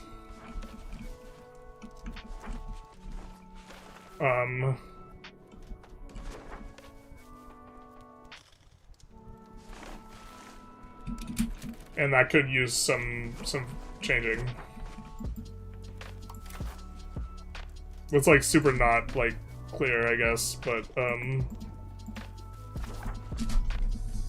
I don't want it to be the Vic 3 system, but I also think that the estates should spend more as they get more stuff. But I think that the estates shouldn't be spending necessarily on consumption. They should be maybe spending on politics, or building their own armies, or having their own things, and that internal conflict should be more a center point of the game. I don't think that EU4 players share my I don't think EU4 players would like that, and I don't think that they're going to move in that direction, but that's what I would like. I would love to see estates and subjects also work together against you, and there to be pushback and this type of thing. And for you to be able to expand easily and then overexpand, and then you get clapped by your subjects. I think that usually for a lot of people who play EU, the second they lose a province in a war, they GG re, or this run scuffed. And I think that your estates and stuff like this should occasionally push you back, unless you're really threading the needle perfectly, or expanding very slowly or something like this. So I don't know exactly what I want the solution to be. But the thing is you can't have the Vic 3 system, because Vic 3 system requires ownership, and EU5 doesn't simulate ownership, and in order to simulate ownership, that would be an enormous performance budget, and I don't know if that makes sense. Real Sigmas will play Switzerland in the upcoming ship content. Bro, that'd be so funny. Just do the Switzer Lake. I wanted to do a Switzer Lake run.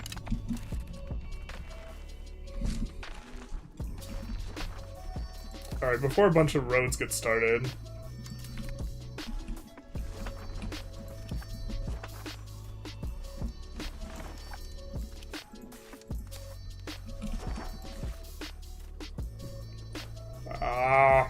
So many pops.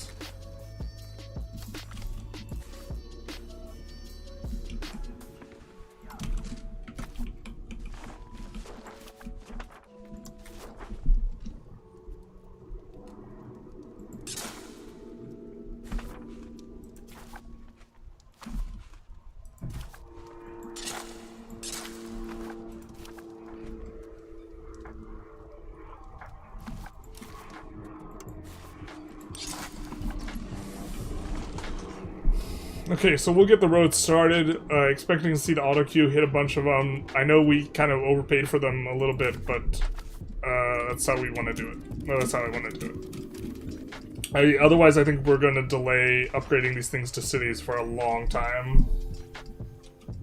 And we want the additional pop promotions and pop growth and all the stuff that comes with the city, so, and building levels, etc.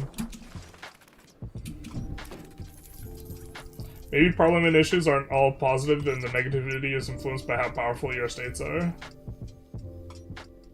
I don't think that the parliament issue... Oh, I see what you're saying. The debates, not the...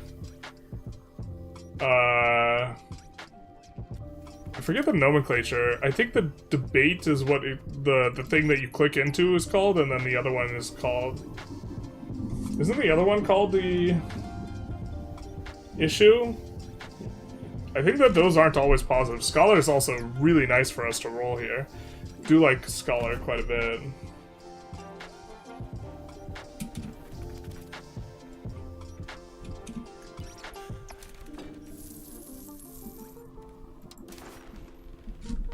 Wow, it's increased even more? What the hell?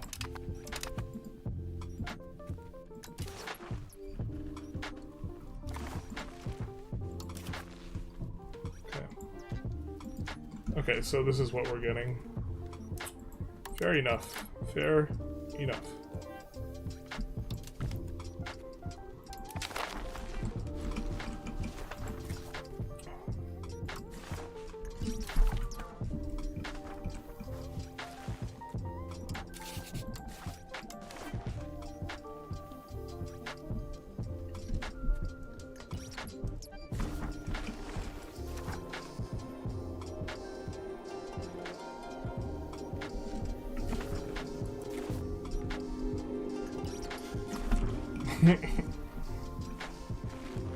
think I might just give this one location over to them. I don't want this guy split like that. Oh, if that makes it so I can't release historical Timbuktu, I'm gonna be so mad. Alright.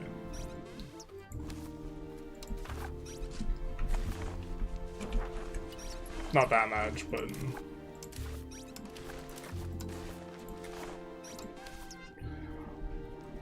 We're gonna look for an architectural visionary. Who's not our heir.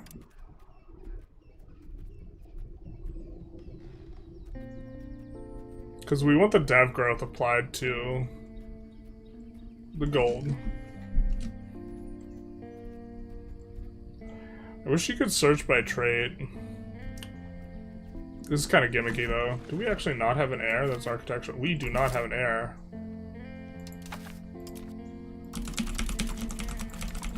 So I guess we will get on that eventually.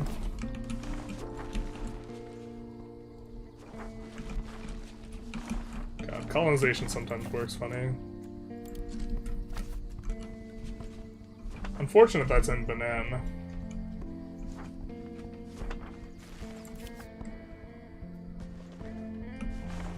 I assume a governor there doesn't make sense for us right now. But it could if we wanted to annex down there. I think I actually made a mistake annexing all the Hausa guys. Probably was not supposed to, because flipping Mandinka would have been much easier if we had not done that. I think that was a little bit of a mistake. But it also does allow us to start ramping a little bit.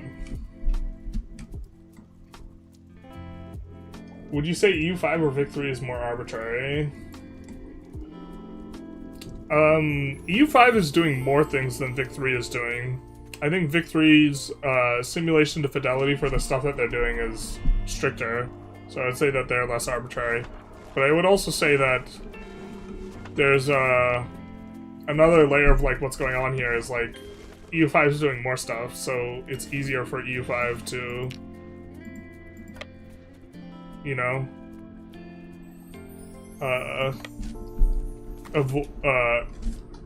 it's easier for Vic3 to avoid making stuff seem arbitrary or weird because it's doing fewer things. Like, Vic3 doesn't really simulate infrastructure very well, or just like doesn't do it. I guess Mappy is like somewhat arbitrary and weird and doesn't like care about how close you are to stuff. So I would probably say that EU5 is more arbitrary, yeah. Kind of don't necessarily like the framing of the question, but people in perfect micro unfold when they misclick and then complain about it too hard. Jeez, I feel attacked. I guess you mean you have a lot less top-down control over what Parliament. You have a lot less top-down control over what the Parliament is pushing, and you can either support or suppress the issue. You can control the Crown's political power, but not the estates. So if you anger a wealthy estate, make a lot of effort to fight their political goals. Yeah, I mean, I think that they should feel more like agents. Like, right now, the only agents you fight against is other countries, and, like, you don't have to maneuver around, like, your own internals. Like, in Vic3 does a really good job of internal politics, and so maybe that's why I'm spoiled and I just, like, want it in EU5 as well. Like, it's like, bro, if you could give me, like, EU5 with Vic3's politics and, like, economy level, I would be very pleased. And fronts. And Vicky 3's war system, but you make the war resolution EU5's war resolution, because diplomatic plays suck balls. Like, give me all that in a game.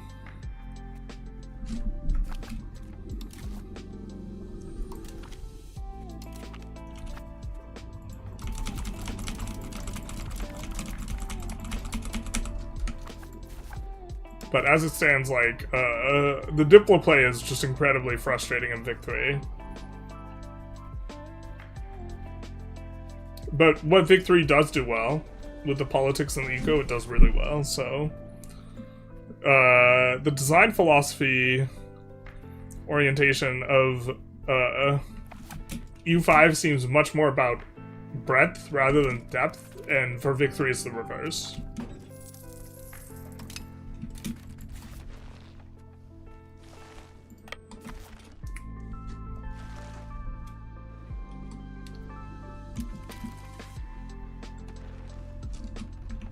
think this guy still has, yeah, cores. And Timbuktu has cores that we can go for as well.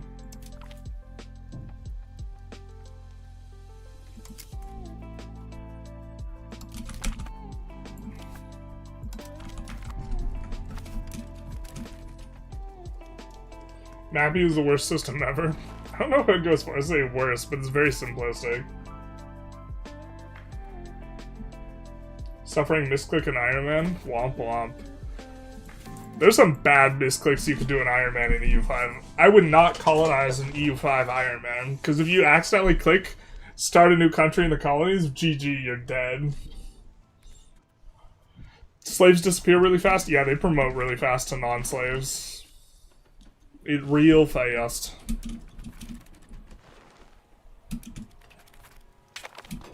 Big 3 Diplo play idea is cool, but the execution is terrible. 100% agree. I love the design philosophy behind the Diplo play. The Diplo play in terms of execution sucks. This is exactly the way I feel about it. Not only does it suck, it's just like hands down the most frustrating thing about Vic 3. Like, in my opinion, like, not close. Vic 3, I would sacrifice my unborn firstborn child for, you know, Diplo play fix. And shout out to you, Timmy. Alright, this guy will be the heir.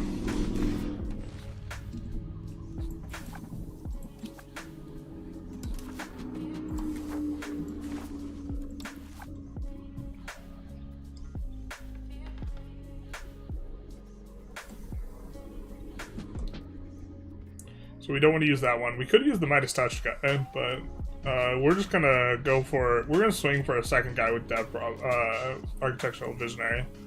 So we're gonna keep spamming this ish until we get that. It's called Exploitative Play. Okay. Kinda don't want to go towards strat economy at this point. Maybe petty squabbles.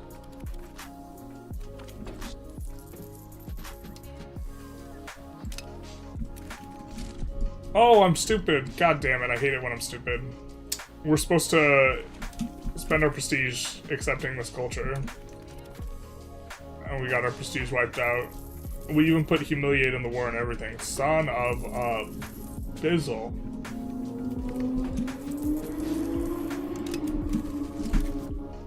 We're just waiting for 2 of those, because it's a little bit less clicking. We'll just do 2 rounds of that. I think it's unlikely we rolled an Architectural Visionary. Alright, we don't have the CB yet. Sag. We're keeping down the gold count a little bit. Roads are still building, and... do have the kind of more modern roads here. So proximity is looking pretty nice.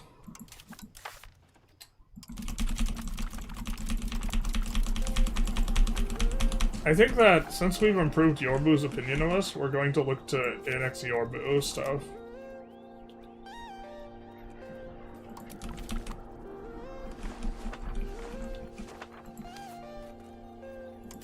Let's actually do a bunch of this.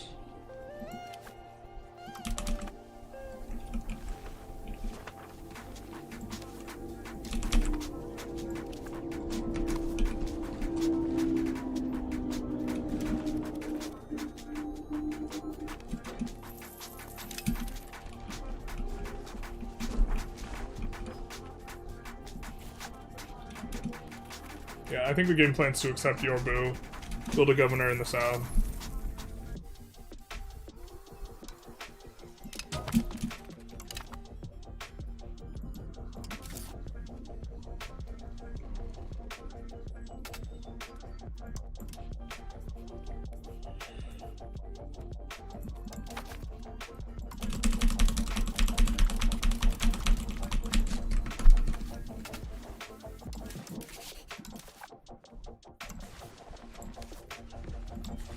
Vassal. We have a better guy who's Dev province. So that will be the new heir. Actually, wait. If possible, we would want a Mandinka guy. Boop boop. Can we sort by culture? No, we can't. Your house, Holy, we can't sort by culture. Your house,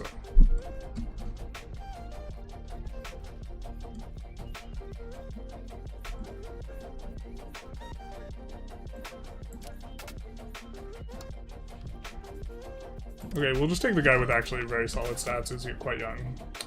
And then we'll create a vassal with the architectural visionary. I think he was about down here, a little bit higher maybe.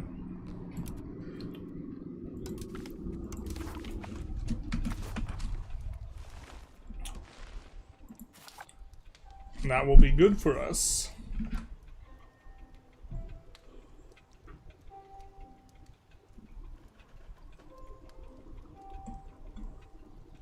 We need Vic 3, Europa, Universalis, Solaris, Hearts of Iron, City Skylines 1, 2. I saw someone complaining about that in the forums. People need to read before they click on stuff. The event should cost you 10 to 20 stab instead of prestige. No, I think someone... Yeah, it should cost you stab instead of prestige.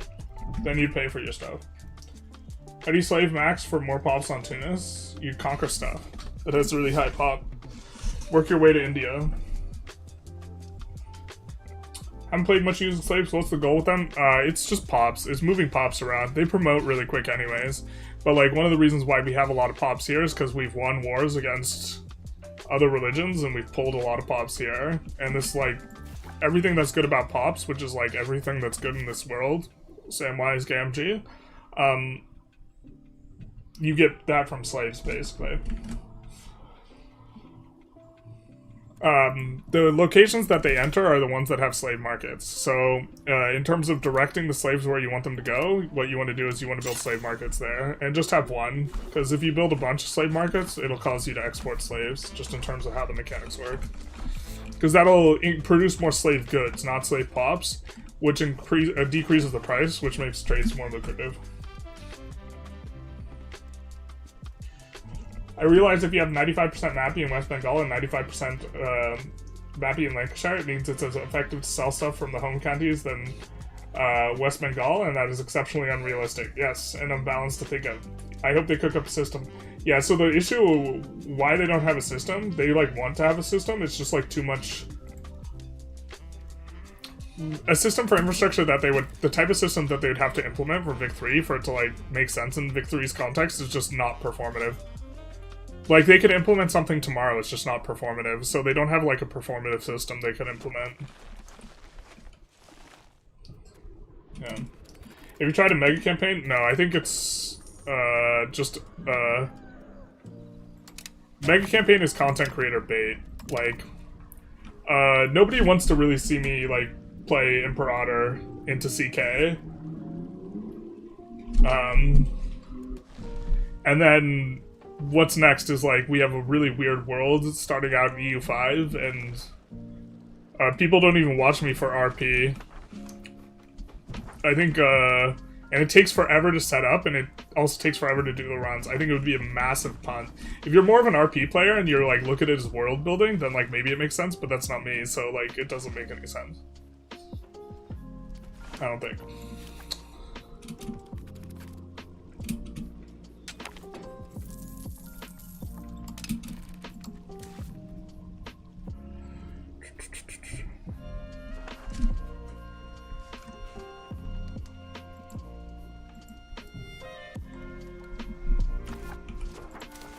Tribesman count going down. It is. So eventually they'll clear.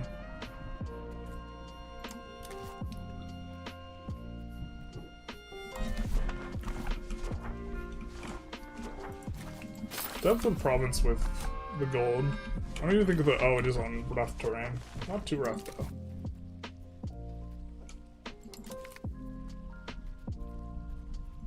Is there a crown power character? I don't think we have crown power characters yet left.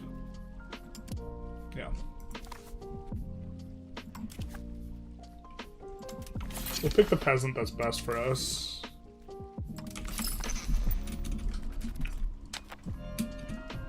Hidden advances and like events? Yes. So like this cabinet action, which is giving us enforcing Sharia administration, this is hidden. You can't look at it in the content. But it's giving us a really big amount of flat conversion speed, which the base value is 2, and max literacy. So like our literacy by now should be pretty high.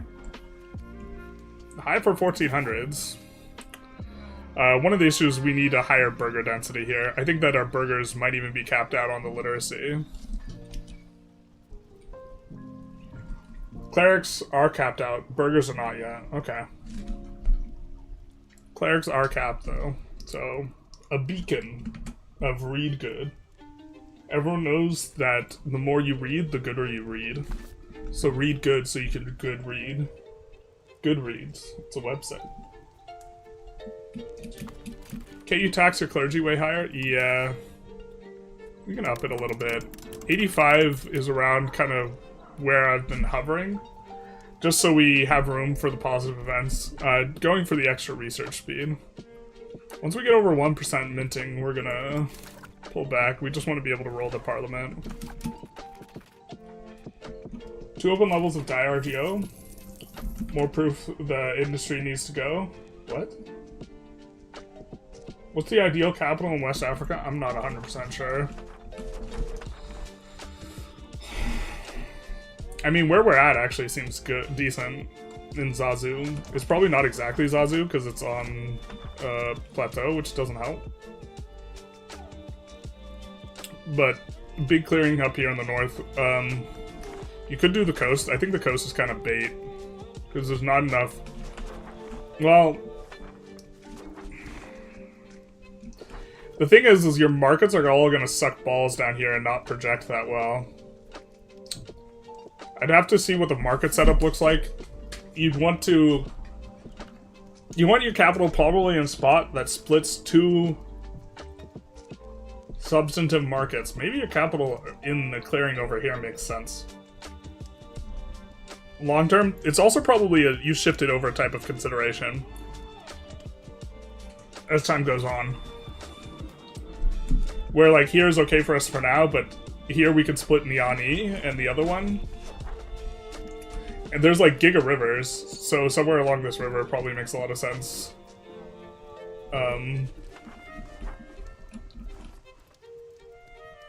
So that we could pound lock to Niani and pound lock to here. We'd have to take a closer look at some of these connections, because if there's like uber long provinces, that changes things.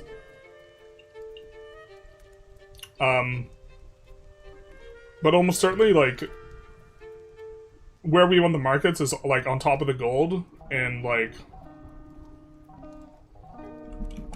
So we want... Market here and here is good. I don't know if this market here is good. We maybe move it. Ideally, we also want markets close to the coast. There's not a way to have this gold and close to the coast. We could have a market in the medicaments here and the medicaments here, and maybe that makes more sense than the Niani market. I don't know.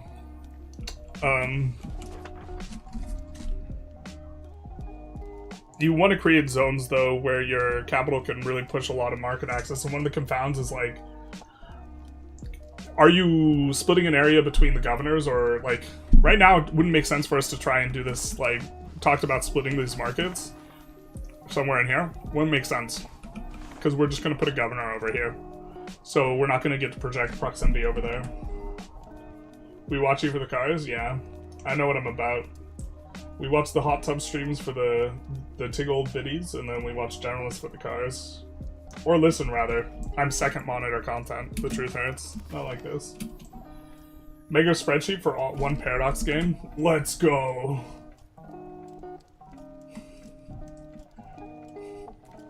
The spreadsheet. Okay, we have 10 prestige now.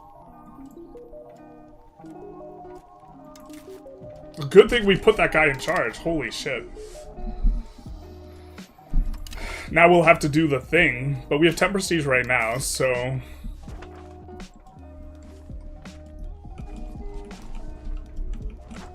Mandinka, we want to increase our opinion of. Looks like we've already done this. Or it looks like we haven't done it.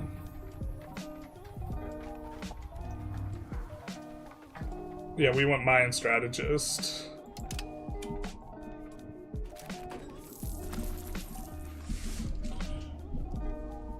And now we have to do the architectural visionary thing. Again, IMO the river system in Africa is the best place for market and proximity. I don't know about market.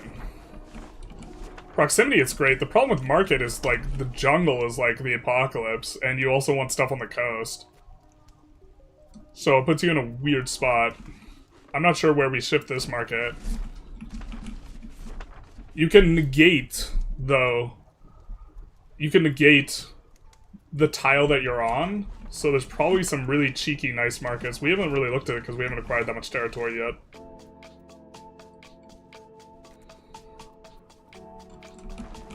But, like, yeah, this is... Oh, this feels good.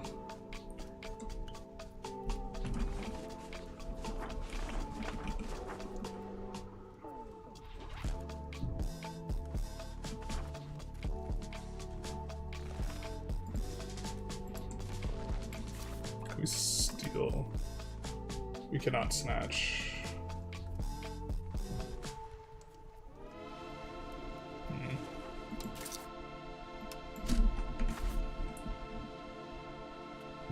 That wasn't Mandinka?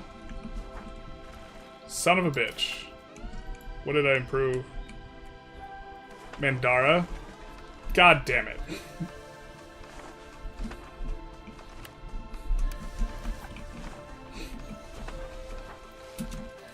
It's fine. It's fine. It's fine. We'll be okay. It's fine. I'm alright. No need to worry about me. I'm fine. I'm fine. I swear. It's okay. We'll be okay.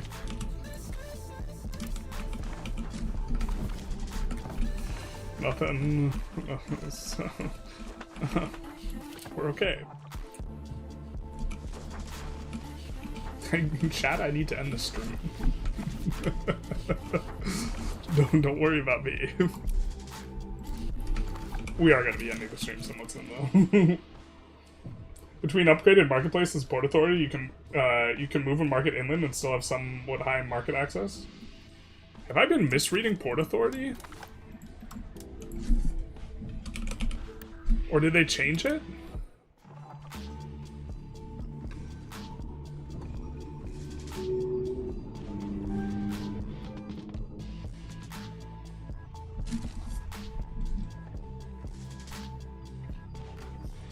I've been misreading this. Or it didn't used to give market access, did it? This is coast only, right? Yeah, I mean, I think you want it off the coast a little bit. Port Authority is relatively late. I mean, then you also hit, in the subsequent age, you hit the Grand Marketplace, which is also going to give you 1 market access instead of half. Generalist is hitting the spreadsheets again. There's an amazing river system that goes from Niani to the coast in Central Africa, where 2 rivers, so you can go ham on the padlocks. Yeah, I definitely, like, if you're playing Mali, I definitely like Niani more than just, like, ratting out to the coast on the, with the capital. Wetlands as far as the eye can see. Yeah. I mean, it's like, market access, though, for Niani is complicated, because the market access doesn't go through the hills very well. Or the forest, or, like... Although, like, okay, this is another thing that grinds my gears, is, like, the direction... The direction that rivers have on market access should be the other way. Like, you should be incentivized to put markets in the outlets of rivers. I forget if it's like an estuary. It's not isthmus. The delta, whatever. You should be incentivized to put it like on the coast because that's where a lot of the markets were. But instead, you're incentivized to have it inland because of the way that it projects. It's like the wrong direction, and I don't think it used to be this way. I think when they changed the rivers or when they changed proximity, they flipped it, if I recall correctly. And maybe I'm just going crazy and I'm seeing ghosts in the machine. But this, like, incentivizes, like, the weird upstream rivers. Like, you're incentivized to put the rivers in the mountains where they originate, or the markets. Is there anything you'd change about the location rank system? Yeah, I'd have metropolises. If you have, like, 200,000 pops. I suggested this, like, before the game came out, that, like, there should be another, like, Uber level. But, like, with the heavy-handed asterisk that I don't think it should be just pop. I think you should be maybe limited to, like, one metropolis per area or one metropolis per province. With the idea being that, like, you don't just give, like, a free ticket to, like, Asia or something to... Metropolis is everywhere, like, type of thing. Or that there should be some defining characteristic. You could have wealth. Maybe we need to make a video on this system. Did Kilwa run with market access? Kyra had market access most of the Levant coast.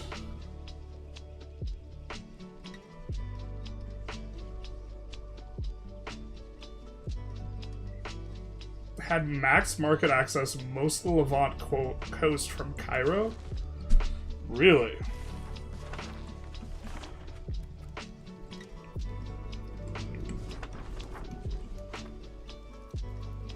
But you just deleted Damascus?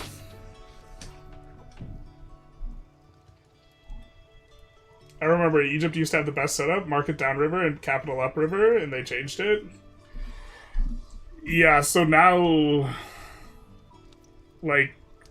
Yeah, I remember this. I remember, like, specifically, like... Yeah, this projected better market access when it was here. I don't know why. I think they had like a version of like the river, like when they started reworking the river map mode, or I don't know if the river map mode ties in with the way rivers work, but I think they were like using an old branch and they didn't include some of the updates that they made, like the incentive to have markets off the coast.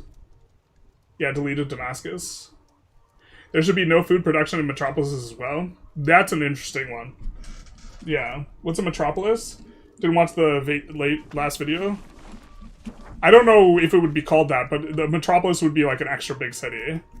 I suggested specifically that there would be metropolises before the game was released.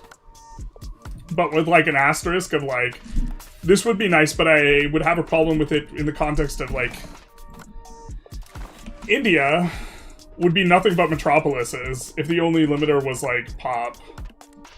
And it, like, already, like, the balance is, like, perhaps not skewed properly towards India and China. Like, India and China are weird because they're uber powerful, but they never explore, so they don't do anything ever. But, like,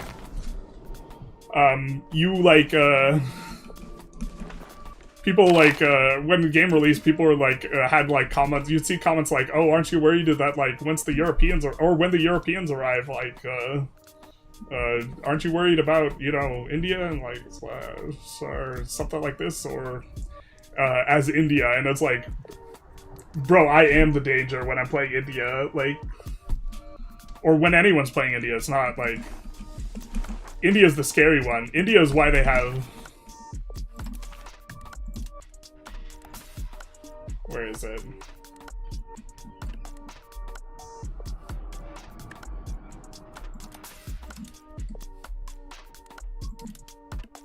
AI exploration. Only Western countries. India doesn't explore. Because if you turn that off, India will colonize this way and fight you in Africa.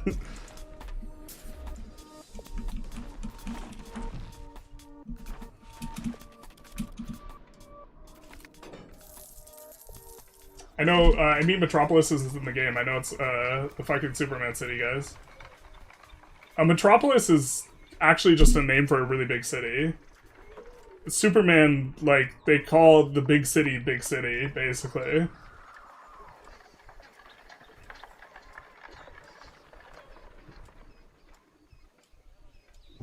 Make cities to have at least 80 dev to qualify.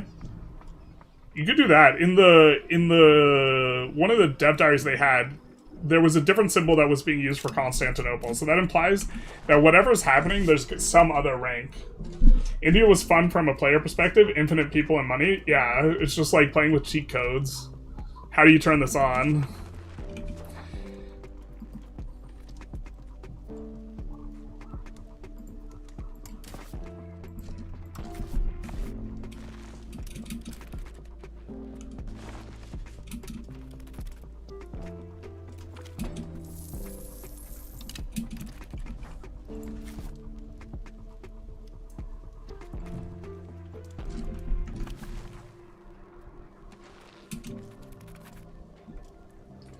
Metropolis equals mother city in Greek. There we go. Makes sense. Maybe make metropolises event decision only.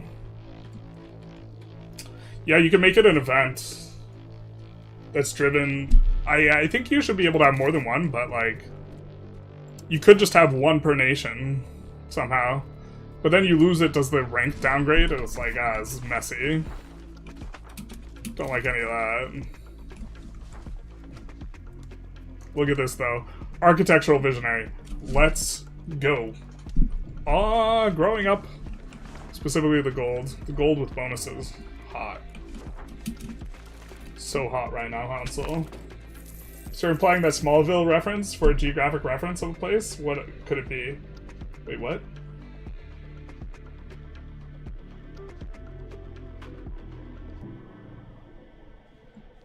I'm saying... I'm not referencing Superman or Smallville at all.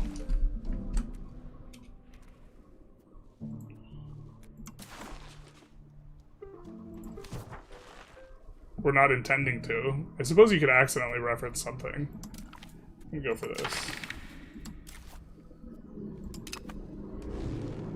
We could just get a CB on Elodia, but we could just wait. I guess it depends what the Parliament offers us here.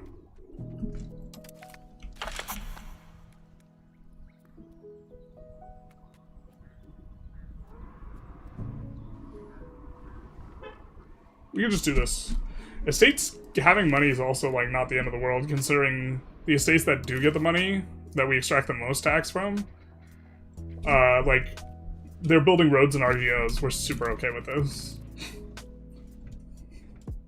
One per area would be okay. Limit metropolis to empire rank.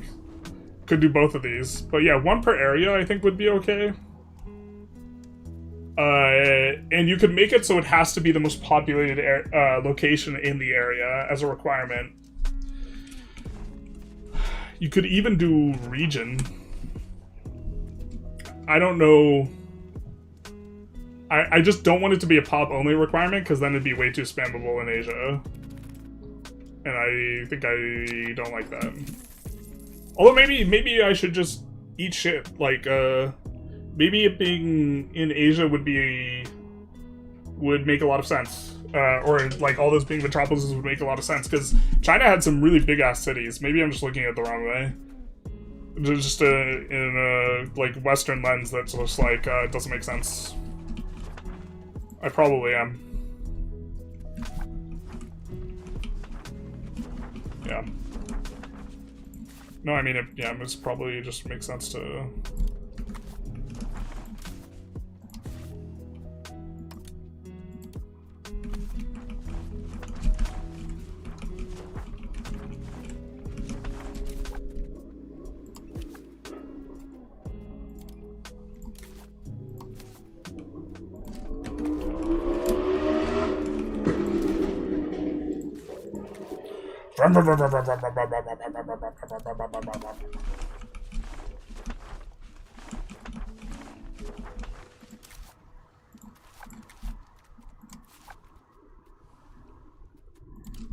We said yes to the dress. We committed to the urbanization there.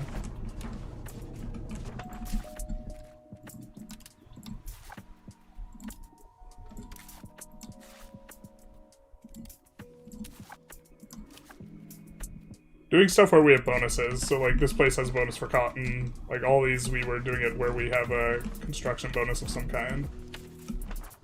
Cover crops isn't the best. That's what we have there.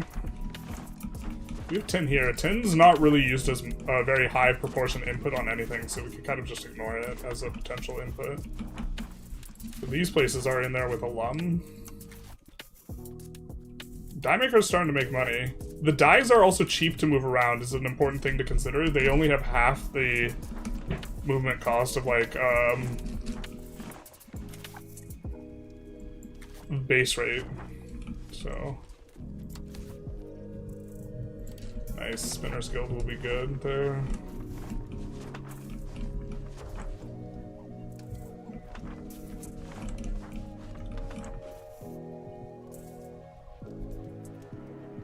Okay. This is all the same one. Looks like we're already expanding some of that. Papers Makers Guild. We have a few Paper Makers Guilds coming up, so maybe it's kind of okay, but they're gonna do particularly well where we have no available good inputs. Also make the Distillers Guild there. There's not gonna be like a lot of aggregate demand for the Distillers Guild. I think that's fine for us. Just kind of put in a bunch of stuff. Should see it auto-expand.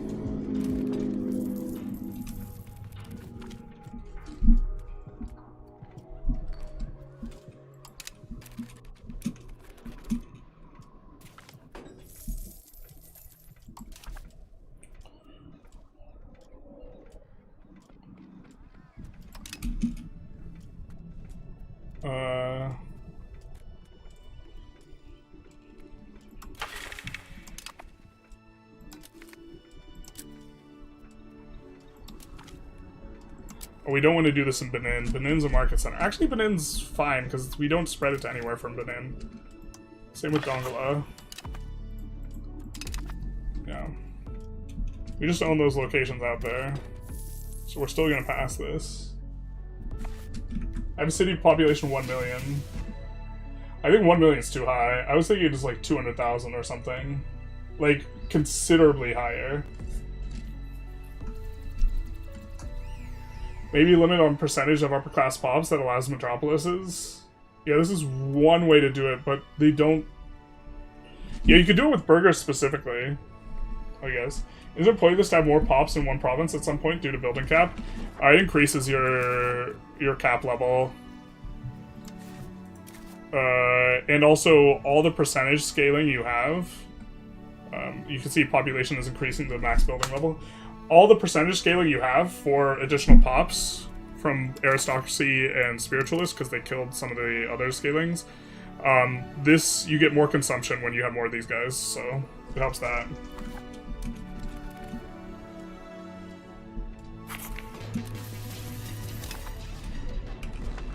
Actually, let's take a look. We have all the institutions there. Let's get the institutions spread over here. So, that's my bad. We promoted too long. And we want it over there as well. Although we do have more pops here, so it's not that big a mistake. It's not that big a leak. Timbuktu, what have you accepted? What have you gotten yourself into? New World? No. Just confessionalism.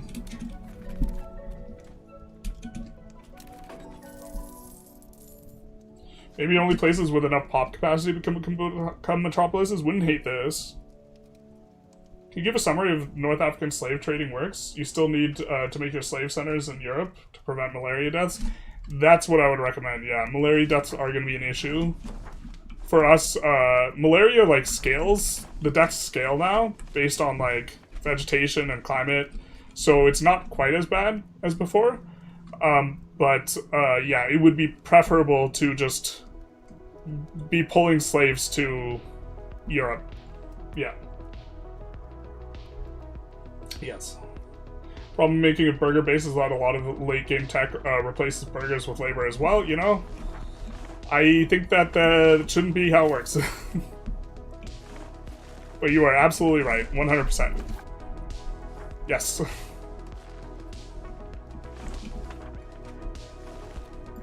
I think it shouldn't work like that, but it does.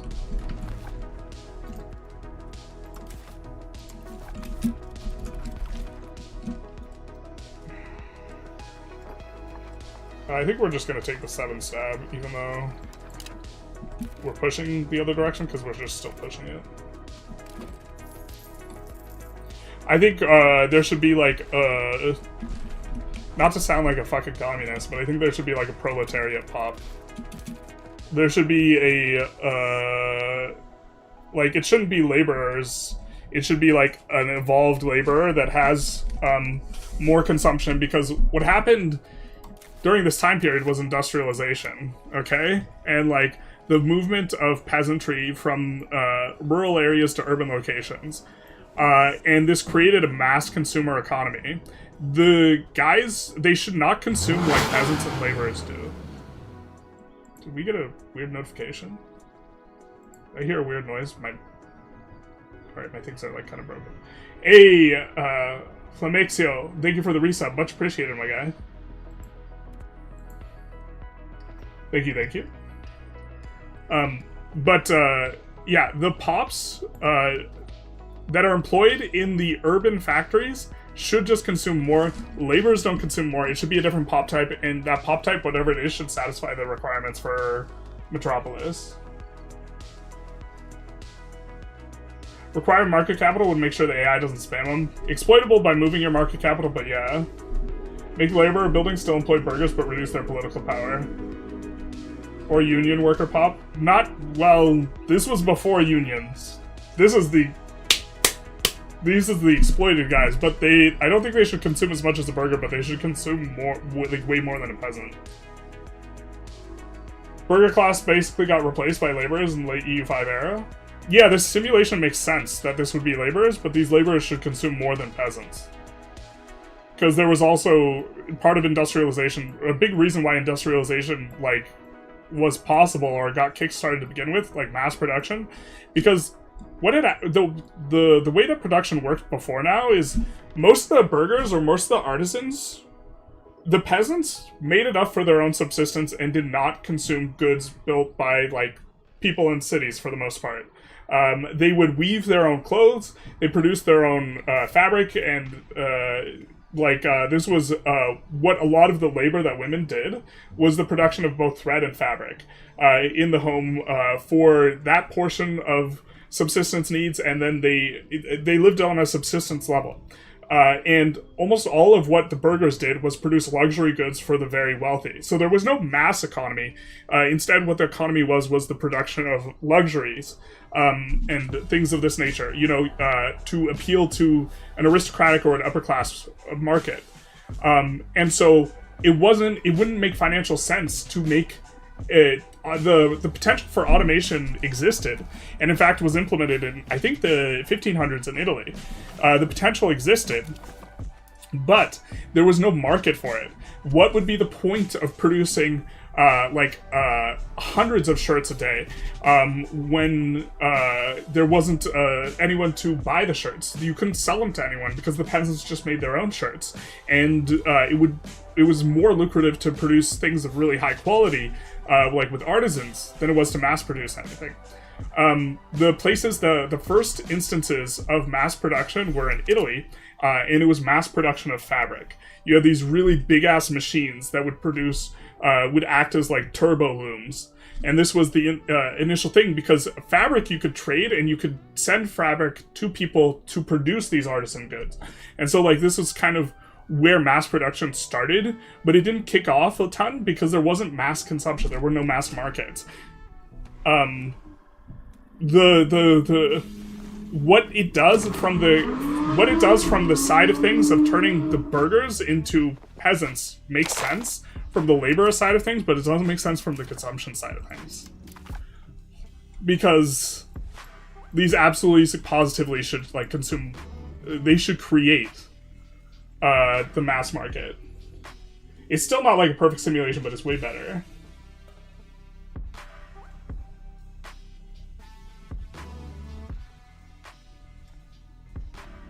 $200K pops, 30 dev, and a market capital. That seems like it could be pretty good. What about roping in food into the Metropolis discussion? Like the market, and it always has to be above X% food to keep the status? I don't know about keep the status. I think once you upgrade it should just always be in Metropolis. I missed the start of the discussion. What are we talking about? Metropolis requirements? Metropolis requirements, and then it branched off into talking about urbanization in Industrial Revolution. Maybe the labor building should employ burghers but reduce their political power. I don't think a burgher makes sense anymore, because a burgher is like an artisan. And there was a very heavy-handed guild system, and that disappeared with the Industrial Revolution, where they would guard secrets of how to produce things and this type of thing, and they would have apprenticeships, and like the entire system of like production under the burghers for producing luxury goods like disappeared. So it would be nice if they had needs for things like sugar. Yeah.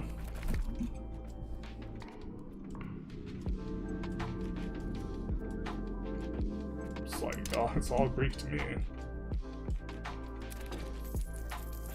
Metro should cost a lot of prestige to create. That'd be one way of throttling it. Yeah, maybe just a work class without the union part. They still need lower class, but higher different demands. Yeah, like soldiers and laborers demand, like laborers demand slightly more than peasants do, because peasants don't have demand for tools. Laborers have demand for tools, and it's one of their bigger demands, but they still don't consume a lot.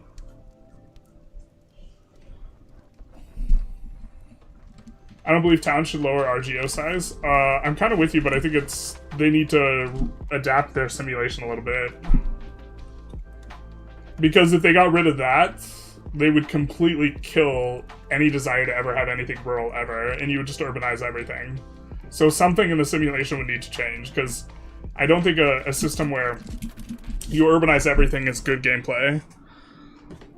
What urbanization means just has to be something different, if that's possible. So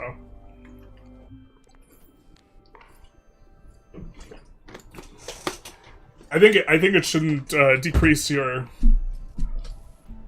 I think like a city or a town wouldn't decrease your ability to extract resources, and also a lot of cities and towns actually cropped up around things like iron mines and resources and stuff like this. But per the simulation, like gameplay-wise, gameplay is about having trade-offs. And choosing to keep something rural because it's good for the resources makes a lot of sense from a gameplay perspective, even though it doesn't make sense from a simulation perspective. But maybe urbanization should just be way harder to achieve, or maybe urbanization shouldn't even be a button you click up, and it should be like a manifest, like, emergent thing. I don't know how you would do that. I think with the system as it is, I definitely like the way that it works. Where it decreases RGO size, but that's like a gameplay thing more than a simulation thing. We're gonna make slave markets in areas we want to pound lock. That's a very long, elongated province there.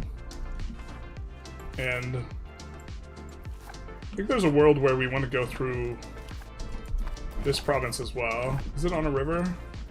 Oh, we can't pound lock this. We can pound lock this. Pound lock this baby. Pound lock it all night long. Alright, sorry. I'll stop. I apologize. Let's see our auto queue. Let's see Paul Allen's. Let's see Paul Allen's essential mod that should be in the base game anyway. I wish University had a sort by pop count, but why don't we just do, if we have 80% control. We'll adjust some of these numbers too. We don't need this big a minimum discount on the universities. Healer? Okay. Don't want that.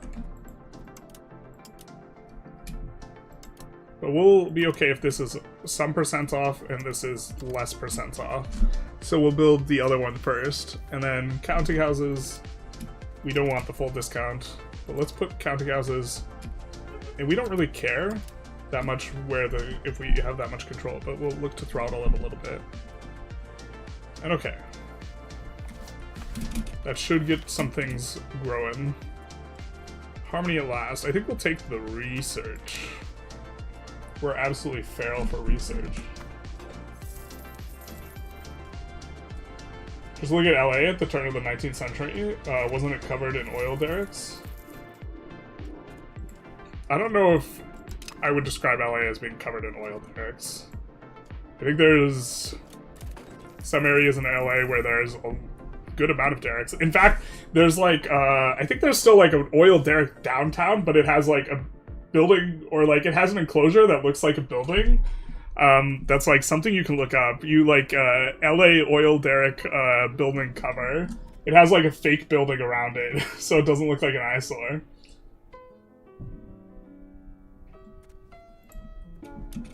You could create a lot of X-burgers and then give you an option to create a town. Maybe stupid for gameplay.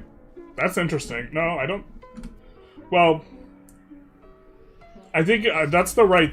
I think that's like kind of the way of thinking of emergent. I don't know if that's the exact solution I'd go with, but yeah. I think you're thinking with your dipstick, Jimmy.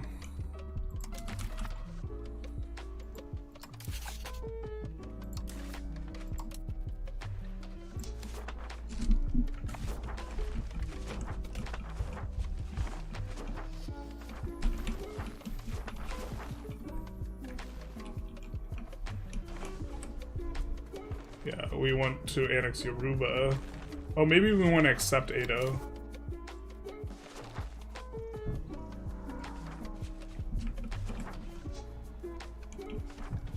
Just to get banana in.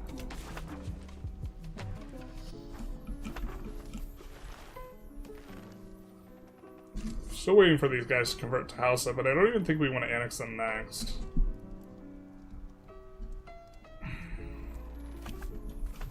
We do want to annex someone though, God. But we want to annex this guy.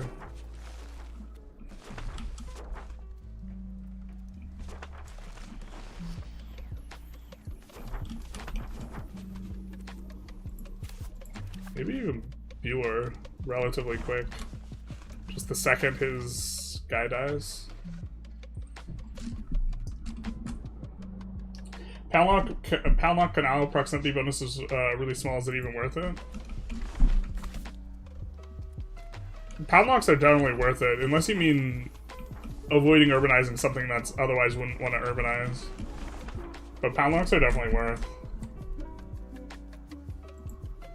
Cities should lower proximity speed so that heavily urbanized areas should be either city-states under one sovereign or suffer a control loss. There's an interesting idea.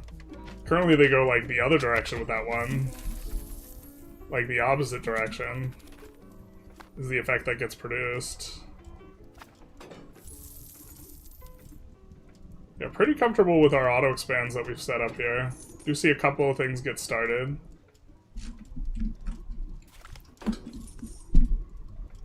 I think pop growth is weirdly modeled since there are no deaths. Pop growth should be very high and balanced by disease starvation. I agree. I think Vic 3's system for pop growth makes a whole lot more sense.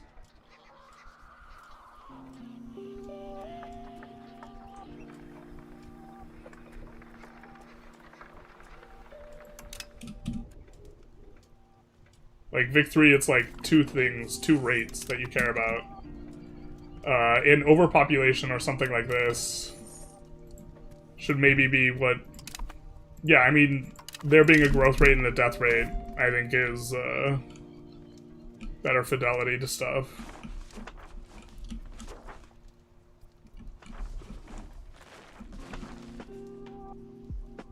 I don't know if that causes issues with the performance budget. One thing I really like about EU5 is the performance budget seems much leaner. Vic 3 only does a few things in terms of simulation, and it does them really well. But a big reason why they don't do more things isn't just like design, it's that they don't have the performance budget for stuff. We're kind of overpaying on a lot of this stuff. We don't have enough masonry. So maybe... We have a ton of pops here. I think we're gonna delete our slave center because we're not into it anymore. And then we're gonna increase the masonry a little bit. Just kind of look to ease up on this problem.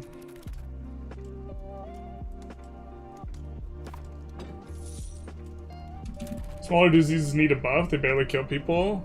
They kind of kill people, but they only come around once. And then they're never a concern again.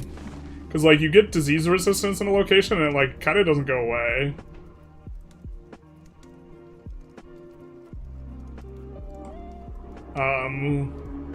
Like, within the first 10 years of the game, you always get an outbreak as everybody. And then you'd, like, don't really get more outbreaks after the first salvo of them. So, like, diseases don't mutate. Like, if they came around more, that'd be interesting. And if there was more potential for, like, nasty diseases, that'd be nice. But this just is gonna stay here forever.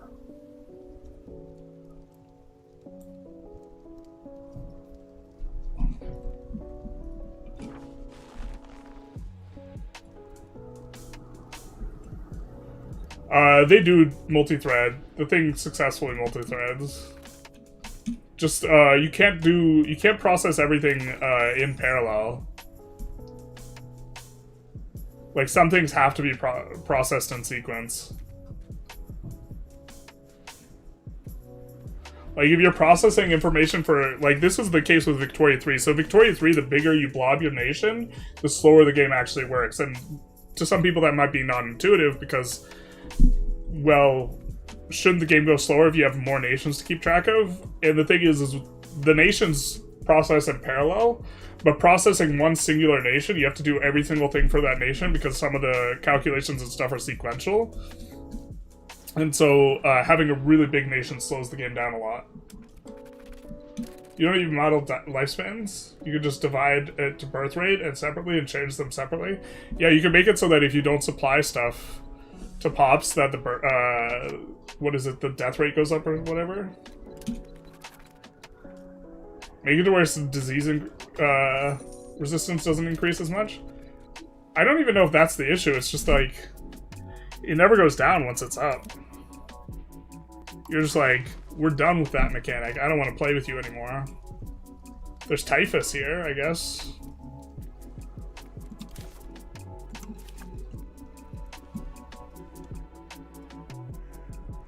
Heyo, CJ, thank you for the $10. Much appreciated, my guy. Welcome to the stream.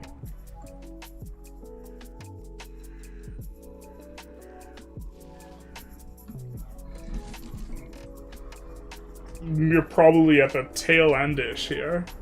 But I guess we've lost a decent chunk of pops to smallpox. We've lost one to typhus. Hello, though. Guess they need to decay on the resistance, like they do with opinion. Yeah, like if resistance slowly decayed, that would allow stuff. It would allow Black Plague to come back, but maybe the bubonic plague should have, like, a different name or something like this. This is actually interesting. This I don't even think was the Black Plague. I think this was...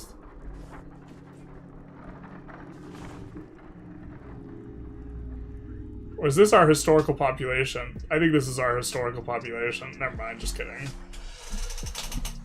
I can't even see Black Plague here. Maybe this was it. This was probably the Black Plague for us. And then this is us, like, releasing a subject or something. Making Africans basically immune to malaria is a morbidly funny consequence of the disease modeling. Basically immune. Don't you mean completely immune? Never killed a person from Africa in their life. Popwell's system of Vic 3 is pretty well designed after all. I agree. I like it a lot. I don't think that... I think that it's really expensive on the performance budget, though.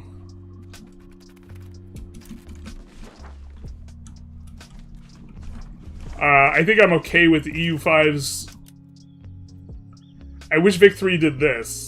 Where they put all the people of the same profession just in a massive container. Rather than having them bifurcated for every single building. I think that that's a level of simulation that's unnecessary.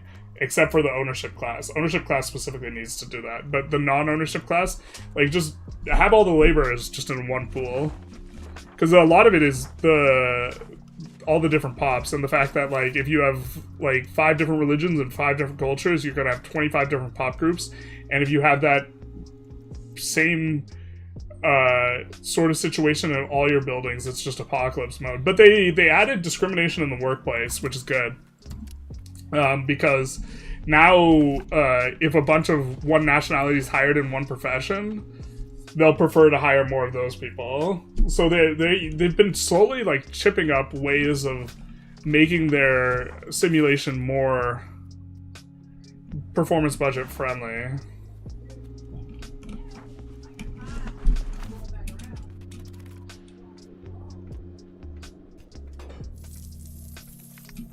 Any way to not die in coalition war is Saptagram after conquering your little Bengali neighbors? Yeah, just hire a bunch of mercs. You're in India, you should be super rich. Just like merc a whole ton. Hey QQ, is that a quick question? Is there a way to get certain religions on your monarch? On your monarch or on your ruler? Because on your ruler is a little bit easier.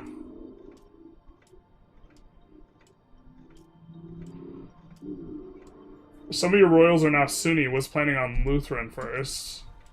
Oh, you want to specifically, as your monarch, change religions? I don't know the best way of doing that. There's not a convert to state religion button, as far as I know. If you went admiral election in the 4th age, you could ensure that someone of your dynasty is the only one leading a boat and they have the right religion. Big 3 is public healthcare is being available so early. I play mod with public healthcare and late game tech. It's has the freaking historical curve. Interesting. Ruler, but I am the monarch. Honestly, I'm pushing Pluto too, so I might just go Republic. If you go Republic, you just pick a ruler that's Lutheran.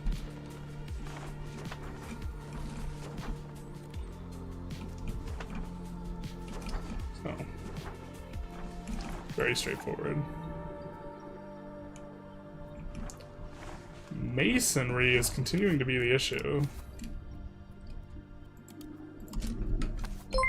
We're gonna add a little bit more in areas that we would not otherwise add it. Swapton? Swaptian? Thank you for the follow, much appreciated.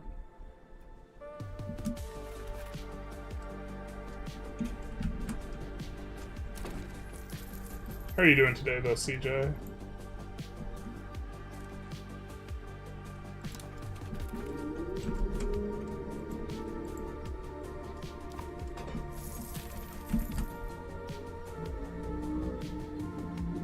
You somehow swip.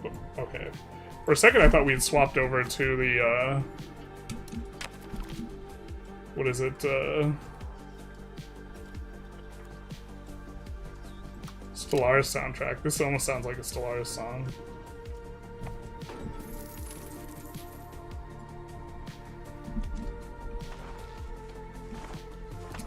Probably overthinking this, like, wanting to have cheap masonry.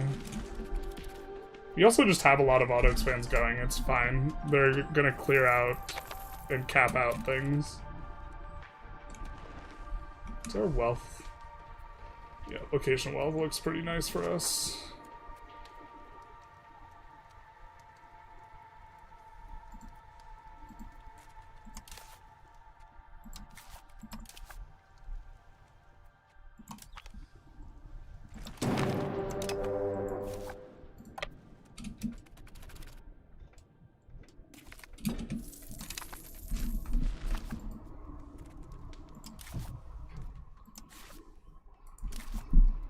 We literally just lost that CB. Son of a bitch. Alright. I was waiting to declare on Elodia so we would have, like, access through it. I I guess that was my bad.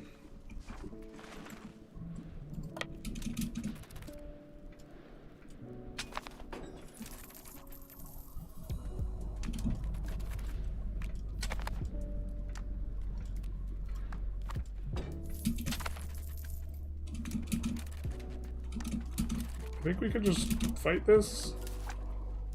I think we win with professionals. I guess I'm not really sure. I guess we don't.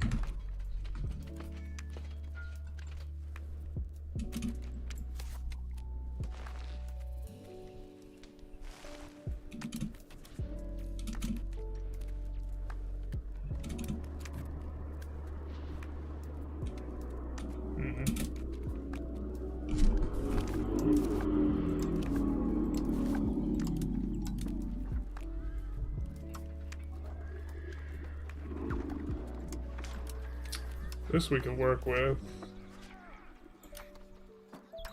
So if we have at least 2, if we have, looks like we can have 18 guys. So we need to have less than 50% on the primary thing. And then if we could have at least 2 on any other, we will get some combat bonuses. Where are you getting hired out of? Really? You can't hire anything from Egypt? Lower Egypt, Upper Egypt, okay. Oh, no, they have fine tech.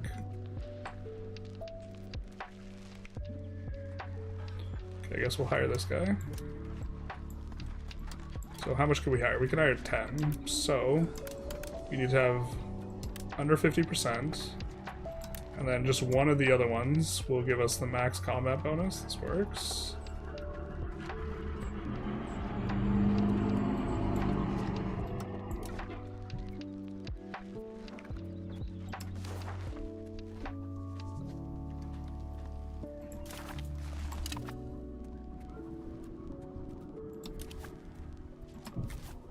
And then Upper Egypt. Looks like we're hiring 7, 8, 9, so 4 is going to be the max to get the combat bonus. Looks like this is exactly what we want, actually.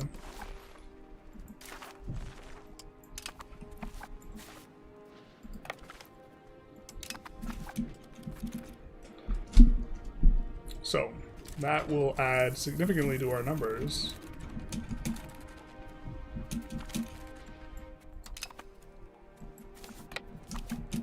Okay, that one we crushed them, so maybe they have 1 stack of mercs and 1 stack of not mercs. Merge these guys together.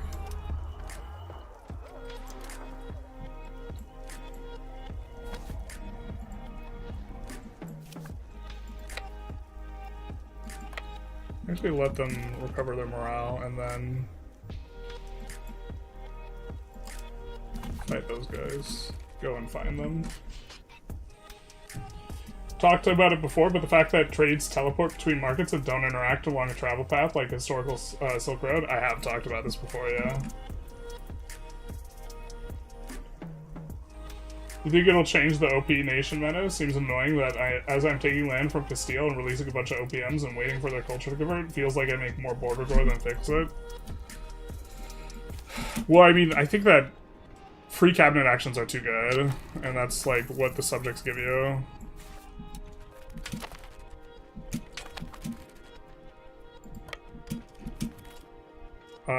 And that they could somehow scale it with cost of court. And this would make it so that dumping cost of court was no good anymore. And I think that that would be a sensible way of simulating it. Scaled nominally with cost of court. However, this would make it, if you're Omega huge, your cabinet actions do like infinite, so I don't know exactly how you do it. So yeah, it creates a problem because like, you want to limit the rich people from not being able to just like omni stomp everything, so like it's actually not a solution, it's just like a framework of a solution. Doesn't solve the problem because it's not a tenable solution actually.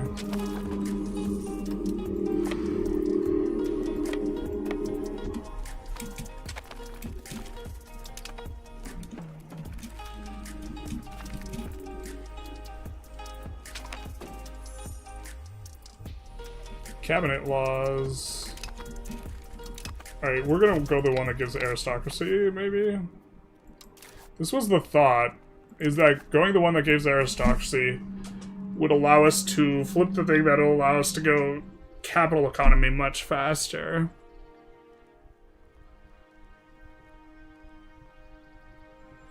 This is just more stimulus, though. The burgers one is the best for stimulus.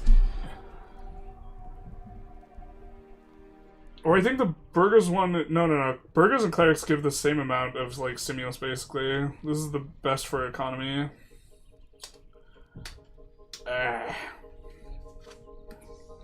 And it's like 10 to 1 on the other one.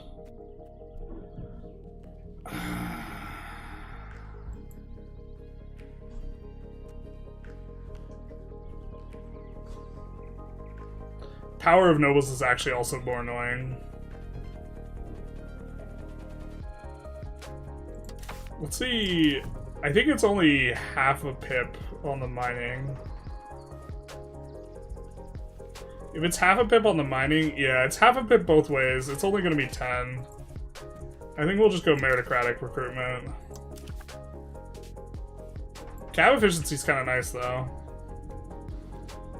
And the... Yeah, let's go this. Burger pops are kind of, like, better.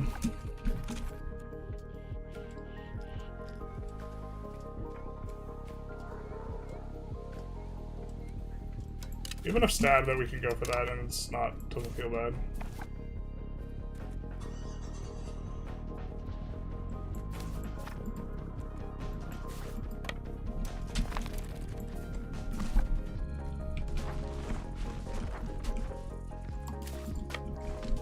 Let's do this. Also, is there no Brazil in this game? I saw you make USA. There's Mexico, Canada, and USA. There's no Brazil. Someone made one too many come to Brazil jokes, and then Paradox is like, you know what, we've had enough of that. No Brazil. A tragedy. Okay, I think that we want to do this.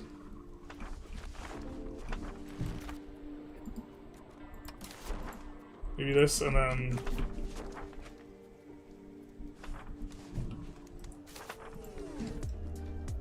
something like this. If... Or do they not have maps? The audacity to not have maps. Shameful. Shameful indeed. Alright, if they don't have maps, we're just gonna axe them.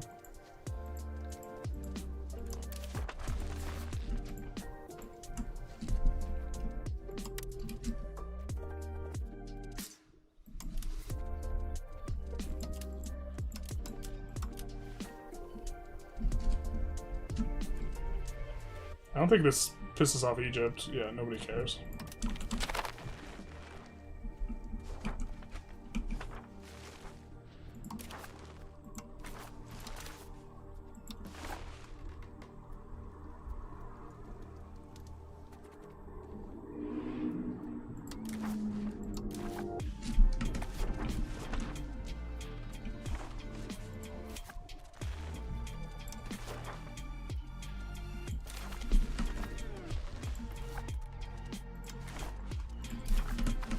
They already start with cores, so it's a little bit nicer.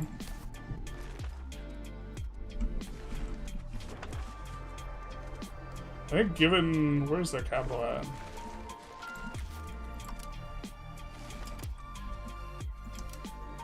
We gotta click on the right... Given how far their capital ends up appearing here, I think we're just gonna see the other two locations that we've been holding on to. For market control reasons, we're just gonna seed them over here. And we also made that one province. Soft cap reduces the scaling at very large values, makes small countries less effective, and reduce how much excess size improves it. Yeah, another idea is the more subjects you have, the bigger cabinet efficiency malice they get would be another way to do it, actually. Plus, possible flat pop or per X pops, never remember. It's flat. If it was scaling, it would be insane. It'd be equivalent to old max plutocracy.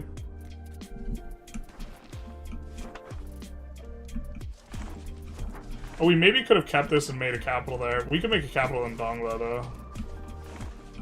Okay.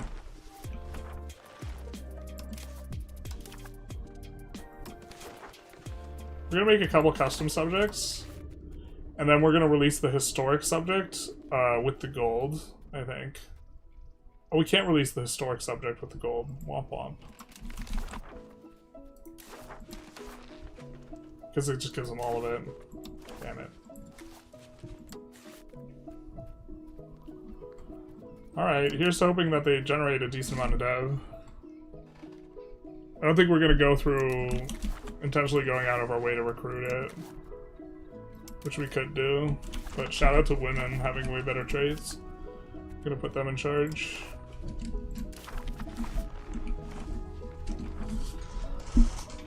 Okay. So that works for us.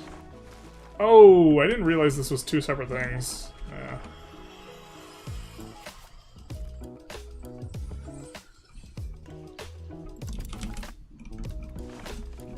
Maybe colonize Yao here. Soon. There's Jamaica, but not Brazil. Wild. Is there really Jamaica? I didn't even know there was Jamaica. I guess I'm stuck with the vice reality of Jaguaribe. No, just form Mexico. Weren't you... Just form Mexico. If you were Iberian. Does literacy impact character stats at all? I don't think so. I'm not 100% sure. Not to my knowledge. That'd be a reasonable interaction, but not that I know of.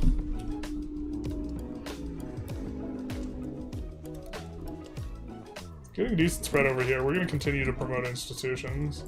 Oh, no more coalition. Hurrah for us.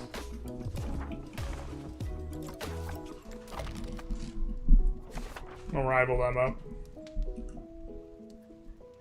Feel women are way too strong in this game? Shit, EU5 players say. You know, yeah, I'm... we're putting the women in charge because we can't use them in our own cabinet. I definitely think that, I got into a mild argument with someone who was like, they had a point, so they didn't like women rulers. And the reason why is because it causes dynasties to disappear, because all dynasties are patrilineal, right? So when you have, when you get a woman on the throne, you basically get to break your dynasty at a really high frequency. So I was like, I understood it to that degree, but like, women, like, not being able to be in cabinet is kind of, women were important historically, and there were a lot of women behind the scenes, like, doing stuff even if they were not as prominently displayed in, like, the historical record, or even not behind the scenes, but just when they didn't get, like, historic credit. Shout out to Marie Curie, although she got credit.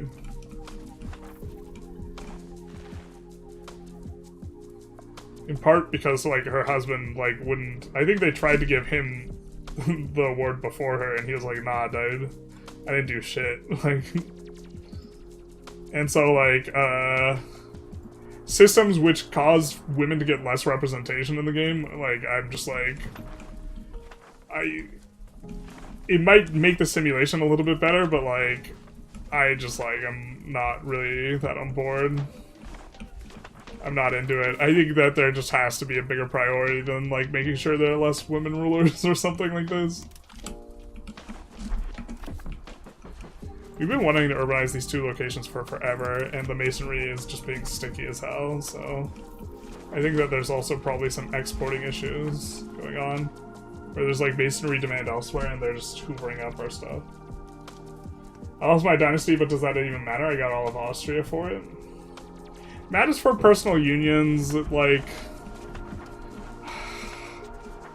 I don't want to be overly dismissive about it, but I also just don't care about, like, the reasons that you would, like, be inclined to care, but like the arguments is like it makes sense. Ranger, thank you for the follow, much appreciated.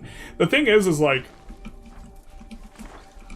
there's a type of person, right, who will complain about here's the thing, is like oftentimes I think those complaints aren't about what they're complaining about, but they just like it's complaint about like women having a place of prominence. And I'll give you like an example that is, I think, the most striking and obvious example.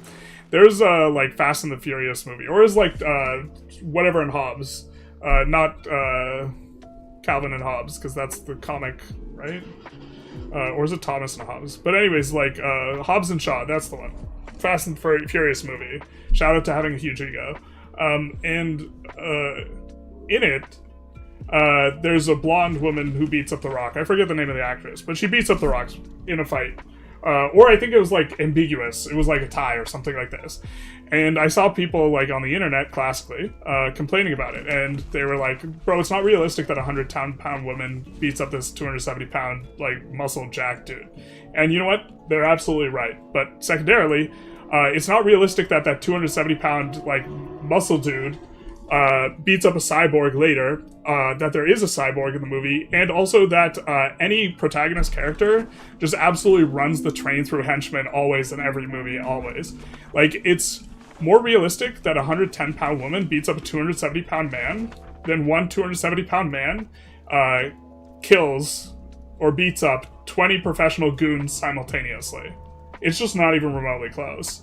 Like, if you've, like, ever been in a fight involving multiple people, like, and so, like, I never hear anyone ever complain about the realism of goons beating up people, because people don't actually care about realism in fights, in action movies. Because if they did,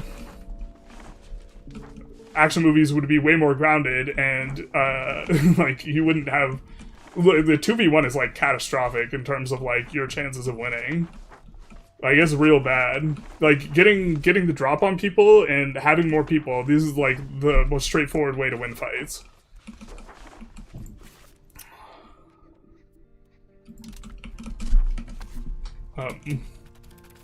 But my point is like, they don't complain about the women because they actually care about realism. They complain about the women because they don't like the women. CK3 is much better about female representation without changing the base setting. Women had huge leadership roles in North America's First Nations before the European colonization flipped the hierarchy upside down. Paradox should run the game for only 2 months before the start date, only to establish trading, nothing else. Interesting. Would probably be an improvement. Doesn't going one of the matrilineal succession laws make it so every woman that keeps their dynasty instead of taking the husband? I'm not sure if you can do that gameplay in terms of solution. I haven't explored that.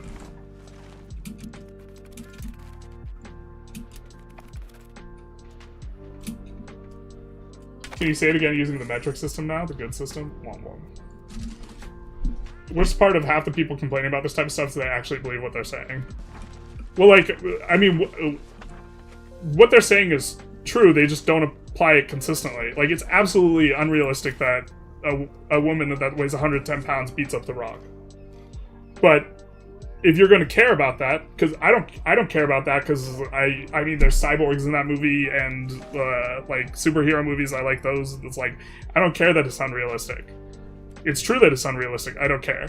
The thing is, if you're going to care about it, and then you just don't care if, like, The Rock can beat up 20 goons, it's because you care about a woman, like, winning in fights. Or that's what I think it is. I don't know. But, like, on the merits of the claim, it's, like, absolutely unrealistic. Like, women are physically a lot weaker than men. Like, that's just, like... true.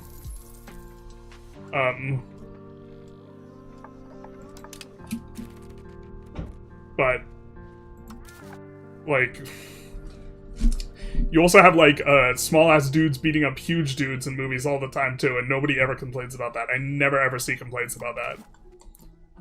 Right? So there's a like, it's not small versus big that's the problem. The common denominator is, like, somewhat obvious.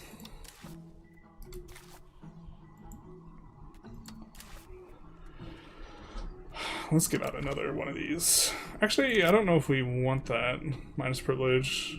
Minus max, lighter tax on them would kind of be okay for us right now, because we're not taxing them much anyways, and we just want actually the bonus from them. How do you get the weird exclave? Which weird exclave? This? This was colonized. We colonized air. This is our colony being funny. It's completing these locations farther away first, I don't know why. Maybe they have less pops. I don't know exactly what's going on there. Kano has a slave market, we'll get rid of it. We don't want to raid to a place that has 100,000 pops already, I don't think. Maybe it's actually okay raiding to a farmland. Yeah, raiding to a farmland that dies is probably fine, actually.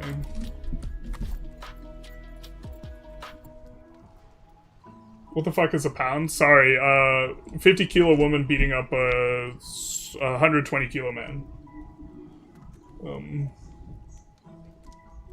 They genuinely believe that women in their movies is the problem is, but they don't think once about why they hold their views that way. No, but the view in their head is that it's unrealistic. I have a problem with it.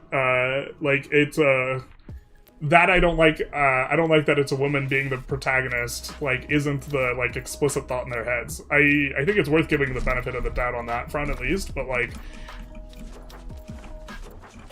I still think there's like an underlying motivation there that's like has to do with like not wanting a protagonist that they have a harder time identifying with or something like this, and like a more generous interpretation. Like, you don't even have to be misanthropic. Like, you could just prefer protagonists that are easier for you to identify with. Like, men identify with other men easier. It's not surprising that if you put Chinese characters in a movie, that people from China will watch it more. And if you make them the protagonist, they'll watch it more. Right? And so, like, a lot of the Hollywood movies that are very obviously, like, more Western, or more Chinese or Eastern-facing ones, like the Matt Damon movie where they, like, go to China and learn about the power of community and why individualism is bad while fighting monsters on a wall. Like, that movie, like, you have more characters you can identify with it. I get it. But, like, it's fine if, like, a chick beats up The Rock. Really, my rant is about not liking The Rock. This is actually what's going on. No, I mean, I think, yeah. I think there's an inconsistent standard. And if someone complains to me about realism, they, like, in fights, I'm not gonna be having it. 50 kilo women are women in US 150 centimeters tall. Don't get to me with the centimeters height. I'm bad at that conversion. On average, anyways. I'd get my butt beat by a woman fighter. Yeah, I am extremely strong for a man. I am just barely stronger than, like, the strongest women. I actually don't even know if I'm stronger than the strongest women. I have to double check this. When I looked at it before, it was like, it's only because, like, women are just really bad at bench press. I think the woman with the world record squat, I think is like 700 something, but that's in a suit. I don't know what the world record raw squat for women is, but it might be more than I could do. But, like, I'm like 3 times as strong as my best friend. Like, the average, like, the strongest woman is, like, way stronger than, like, the average dude. Yeah. I never thought about that angle either. Only small women, not men. Yeah. Yeah, Bruce Lee beats the shit out of, like, what is it, like, I guess anyone. Because Bruce Lee was tiny as hell. But, like, Jason Statham beating up The Rock, also unrealistic. The Rock is so much bigger than them. If you have someone The Rock's size who ostensibly knows how to fight, which is, like, the premise of the movie, and you have someone Jason Statham's size who knows how to fight, the like, bro, the big guy's just gonna dust him. Like, have you seen has anyone here seen the fight with Eddie Hall where Eddie Hall fights 2 dudes? Because Eddie Hall weighs like 400 pounds. or like high 300s, I think at the time. But he just like the dudes are fighting, and like it's an MMA fight, and you see a move that like you literally never see happen in an MMA match ever. Is the guy kind of like goes in on Eddie, and Eddie just like picks him up and like throws him at the ground, like, and you're just like, all right. And like when people are like, it's that same effect, but like at a similar magnitude for like 110 to 270 is very similar to like 160 to like 350 or something like this. Is like you would absolutely like. Have you seen the boxing match between like Shaq and like, was it Shaq and De La Hoya? And like it was like an exhibition match, but like Shaq was looking all right considering he has no idea how to box. Just because, and that's even boxing, like let alone something where you can put your hands on someone. I recommend looking up that Eddie Hall fight. It's hilarious. Like he just throws one guy into the ground and another guy steps forward and he like bink knocks him out. And it's like, because he hits way harder too. Like size is so important. Nobody ever has a problem with it. I've never once heard the complaint, except when it's a woman.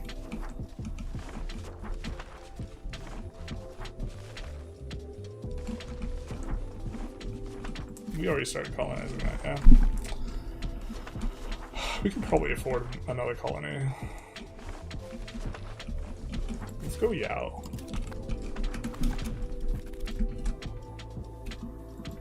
Oh, there's a reason to not colonize. Actually, can we cancel this? How much does it cost us to cancel? I think, okay, cool. Which is, we don't have the tech yet, which turns the tribesmen into slaves, which is kind of what we would want.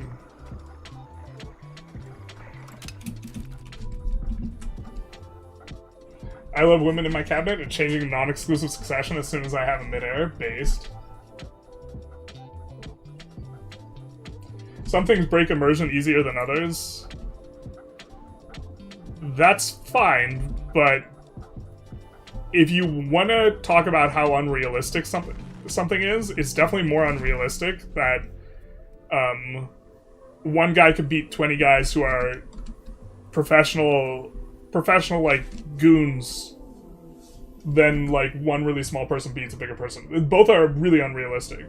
The issue is the subconscious thing they notice on the surface, and they usually have somewhat reasonable and stems from the unconscious biases. Yeah, this is exactly the issue. Because it's not like, oh, I hate women in my movies. I don't think people think like that. Or very often. I guess some people think like it. But like, benefit of the doubt. But like, the underlying like thing is like, bro, nobody complains about the other unrealistic stuff. What I don't get is getting mad at media media like that exists. Yeah, I agree. I think that people get upset. You just don't watch it if you don't want to. I don't think people should be forced to watch, like, movies with women in them if they don't want to, but, like, people are like, yeah, I don't know. I have some mixed feelings, maybe. What's your zodiac sign? Gemini, but I don't believe in that stuff. Women could easily beat you. They were more committed to hurting you if they had a weapon or a jump on you. Yeah, so if a woman, like, sneaks up behind you and, like, has a bat, absolutely a woman, like... A woman with a weapon or, like... Well, the rock is real big. I don't know, just, like, any woman with a brick that, like, gets the jump on the rock would have, like, a good shot, yeah. 318 kilos, 720 pounds, 710 pounds. So my best squat is 675, but the women's squat for the 701 was, if you just looked up women's world record squat, you probably got the squat in a suit. And my squat is raw, not in a suit. But it's close, and like, bro, that woman is, like, way stronger than the average dude, and it's not even remotely close. Like, there's this, I follow, the athlete I think is actually the strongest athlete alive right now, relative to their, like, age and gender, is probably this weightlifter, named Rory, and she's like 12 or something, and she could squat like 300 pounds. Just like insane. And she's stronger than the average like adult man, and she like weighs like 55 kilos or something. Bruce Lee was pulling some crazy shit though, to be honest. Caught an arrow shot at him, push up on one thumb. Yeah, but okay, Bruce Lee's not beating a professional fighter that's like 50% larger.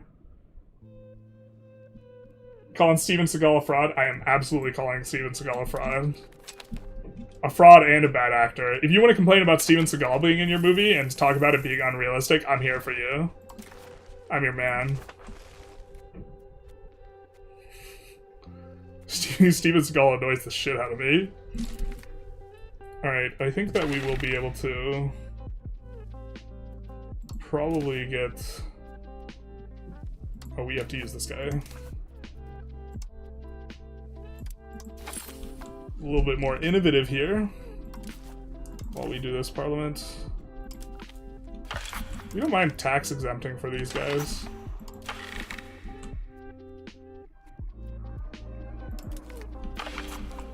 And then we'll pass it for the stab, basically. Some Bruce Lee interview question was about him battling Muhammad Ali, and Bruce Lee is like, that he has the reach, that man would kill me. Yeah, and Muhammad Ali knows how to keep distance. Like, if a guy Muhammad Ali's was, like, a complete non-trained guy, then yeah. But, like, as... He's not even, like, a mixed martial arts. Muhammad Ali would just, like, punch and circle, and he would just beat the bricks off of Bruce Lee. Why did tech to turn tribesmen into slaves good? Because you don't want tribesmen. It's the tribesmen that's really bad. The tribesmen are the bad thing. The tribesmen make it so that it costs more proximity to go through locations. So, if we take a look here... Sorry, it's when you're exiting. Relative amount of tribesmen, 7% malice here. And if we have the tech that turns them into slaves, it doesn't really matter if we promote them or turn them into slaves. It doesn't matter one more than the other, really.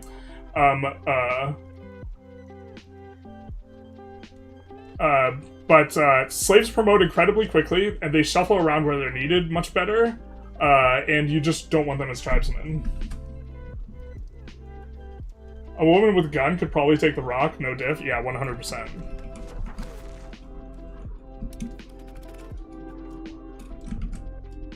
I don't know, I was also a bouncer, like, for like a year. And it was at a really ratchet club, so I've been in over like 100 fights. And, the people who win are often the people who get the drop on someone, the person who's more sober, and most importantly, the people who just have friends. Because fighting multiple people at once, especially if you're intoxicated, is not easy. And so, like, if you're focused, if you tunnel on one dude and then some dude just clips you with a freaking bottle, like, you are, like, oh, that's a Grey Goose bottle. You are hitting the floor and you're done for the night. Yeah.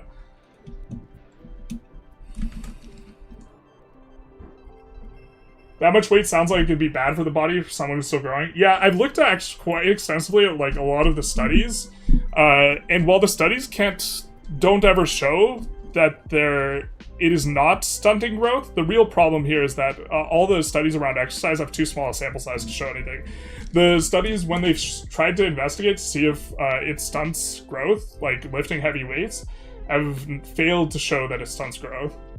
But it's not been proven that it doesn't, just because the sample size is too small. So, taking a punch from Mike Tyson, no thanks. Yeah, Mike Tyson would take your head off. Ali is much bigger than Bruce Lee. When do we get your workout routine to drop? When I start getting back in the gym, honestly. I got to. Actually, I've been thinking on April 1st, I might start trying to pump the forearms back up. Right now, they're like only 15.5 inches. We might go for 17.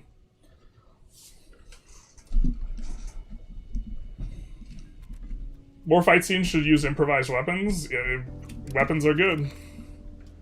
They're effective. Kid with a gun could take on the rock. But he could close the distance, bro. Yeah, listening to some people talk about fights is also just, like, wild as hell. A lot of, like, men are, like, when it comes to fights, it's, like, vibes analysis, and, like, at least 40% of men, like, think that they can fight way better than they can for whatever reason. Like, the untrained guys, like, who've never, like, fought in their life just think that they, like, beat, like, not only over 50% of other men, but, like 80 or 90% of other men. It's, like, statistically, that's, like, the stupidest thing ever. Like, there's no way. You know, just, like, the math doesn't math, bro. There's, like... You can't identify one characteristic, and they're like, yeah, I can. You know, when I get angry, I just see red and bodies drop, and you're just like, oh my god, it's another one of these cats. Insufferable. Why are we in a low dev area again? Not like this. I could take you for sure. How hard can it be, bro? Oh. Dude, you don't get it. I'll see red. Yeah. I think you typed that before I said it, but like 100%. 100%. That's exactly how that conversation goes, and you're just like... Actually, usually I just mention that I was a bouncer. And then guys probably... My opinion is when I mention that I'm a bouncer when it comes up, like, or I was a bouncer, is then, like, they think you're, like, Roadhouse. And it's just like, no, I had this job, like, for a year. That doesn't... They're just like, do you know Patrick Swayze, like, personally? And I'm like... Like, if you mention you're a bouncer, then they think you can fight. And being a bouncer doesn't mean you can fight. Either. There's plenty of bouncers who are really shit at it. So, like, that thing's, like, weird, too. Not that I can't fight, but it's, like, mainly because, like, when I get in a fight, I just see red, and then bodies drop. Yeah. Coming full circle. That's a joke, by the way.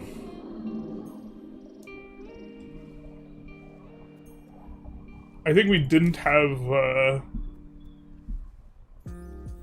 the trend needed. Why do we have so much aristocracy? What's this about?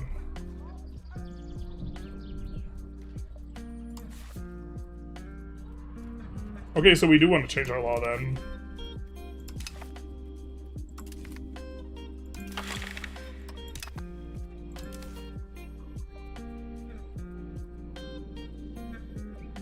Oh, I'm stupid, it was 19. God damn it. Alright, we're gonna slowly backslide off of aristocracy. I think it's fine. I think we're fine. I'm just actually really stupid. Like, understood I understood the assignment, and then I, like, turned in a blank piece of paper. I don't know.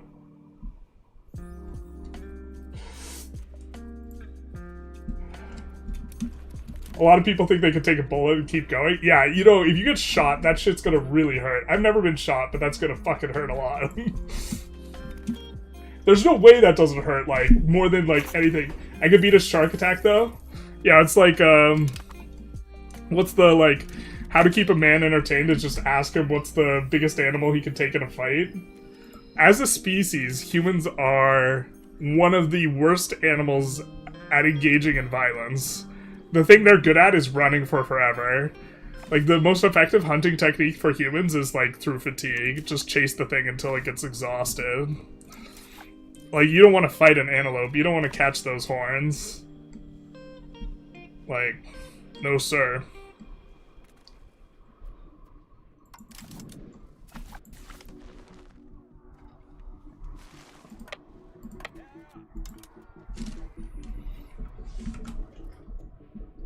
I was raised in the slums of 1v1 Rust. Yeah. Clearly could take real fight, then. Alright, what are we looking at here? I think we go for a gravel road just for the dev on some of these. I think it's gonna give them a little bit more. But, like, it's not like there's, like, eco here. Really, fundamentally.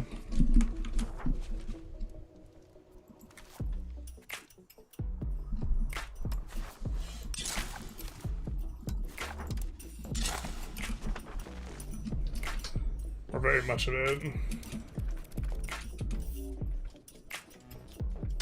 The worst bouncers are getting in fights. Hey.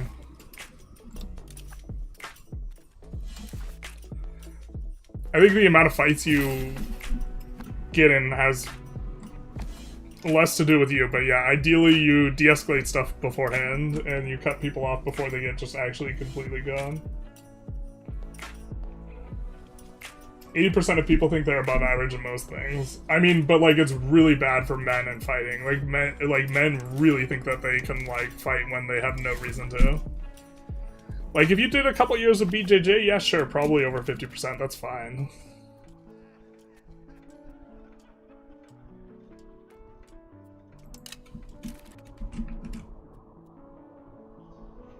There's a small survey that like 8% of men and 7% of women thought they could fist fight against a lion. That's nuts. Not only is a lion pound for pound going to be way better at fighting than a human, they're also like twice the size.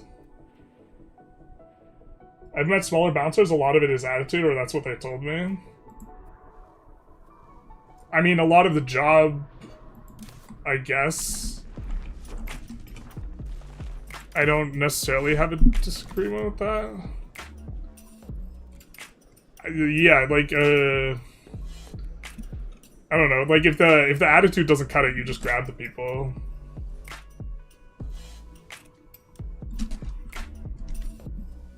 Even more, actually, I just realized it didn't account for gender.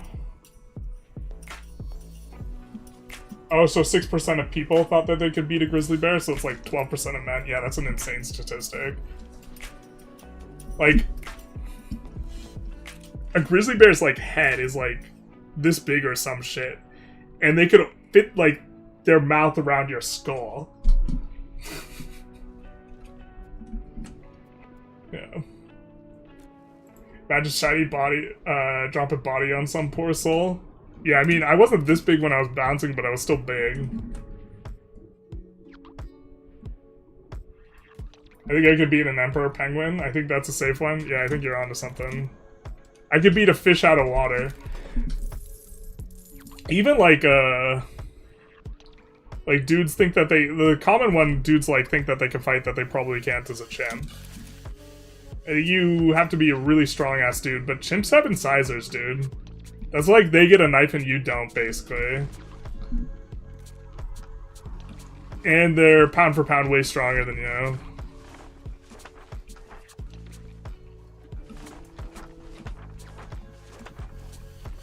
Like, I think, they're like 60 pounds, so I'm like six times the size of a chimp. I was like, I don't think I want that matchup. I think there's a chance, but boy, a chimp's gonna fuck, like, even if I could beat a chimp in a fight, it would fuck me up, I think. And chimps go for the face and genitals. I am not about having that wind up. Most people won't be able to finish the enemy as well unless you grow up on a farm in general. It's too mentally taxing. Yeah, you'd have to, like, choke something to death. Would you be able to kill a wild hog? I don't think so.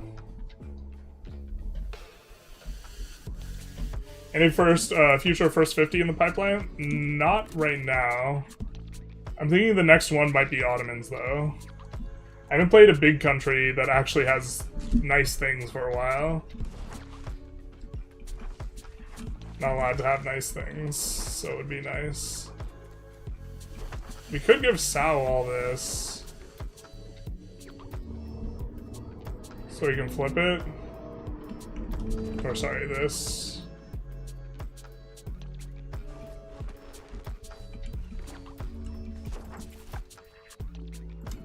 Well, maybe that's okay.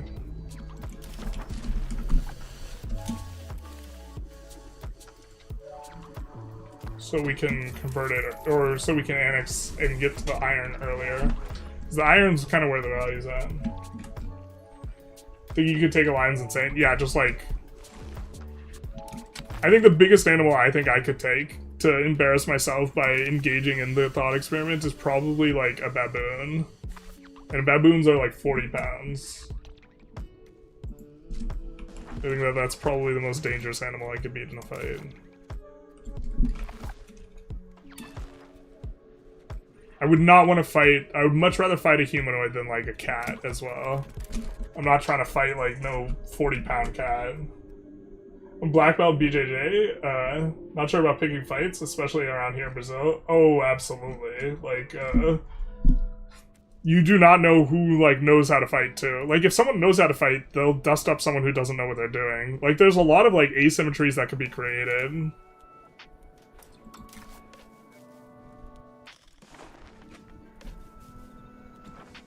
We still have one more tech here.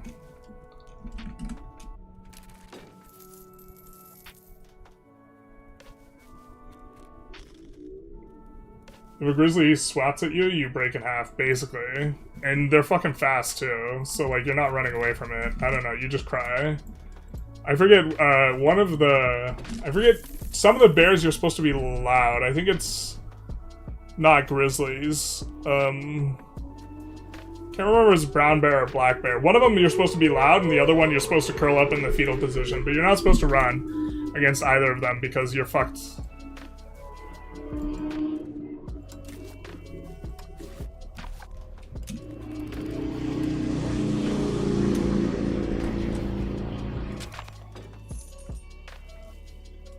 Boar would mess up over almost everyone. Yeah. Don't chimps have, like, the strength of 8 men? I don't think it's 8. If it is, then I couldn't take a chimp. Chimps are like, it depends if male or female, but like they're like 50 to 60 pounds, I think, like in the average range. And so I think pound for pound, they might be 8 times as strong as an average man, but they're like 1/3 the size. Might be the calculus or the way you look at it.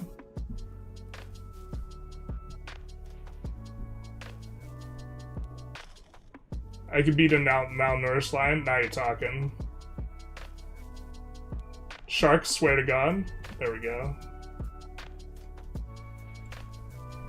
Ottoman first 50 would definitely get views. Feels boring. A baboon would destroy you, no offense. No, I mean, I understand exactly what you're thinking. That is my max. In terms of, like, the max I would be willing to say, okay, maybe I could do this.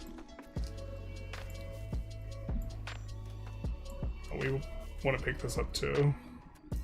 Not so much a priority though, but actually it's not a priority. Well, now we already have some of our research sunk.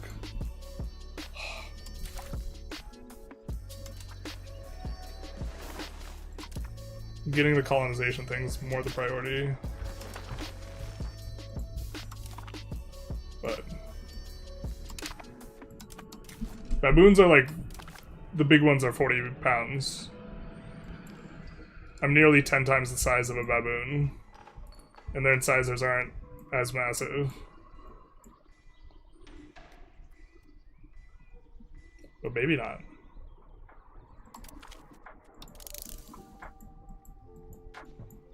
I think I'd rather take a baboon than a 40-pound cat, though. Or like a wolf.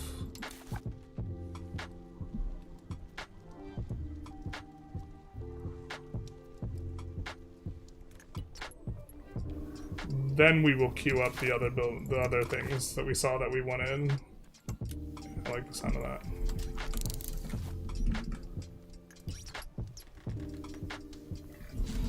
He said the biggest animal I could take is Yo Mama. Would be the coldest moment of the channel. Cold as ice. Anything better than a chica and I freak out. Black bears, you're supposed to, if it's brown, lay down. If it's black, fight back. If it's white, good night. Yeah, I mean, if it's white, you're... Polar bears are so much bigger than even grizzlies.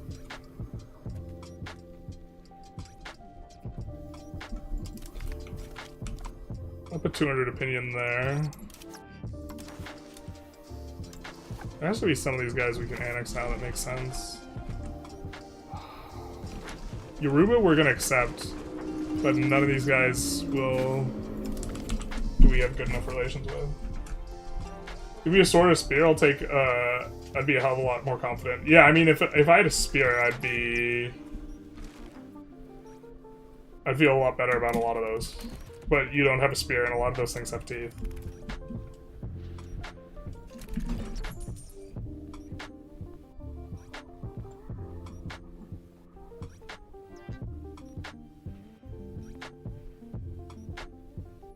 The baboon is forbidden to bite, maybe, but otherwise, you'd probably just jump you and bite.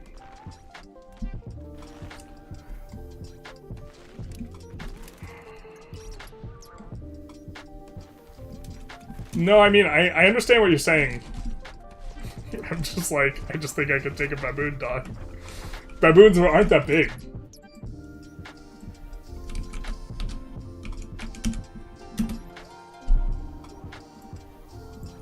Look at the average size.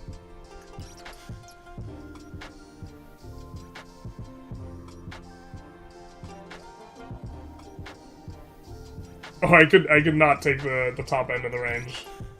Apparently there's a lot of species here.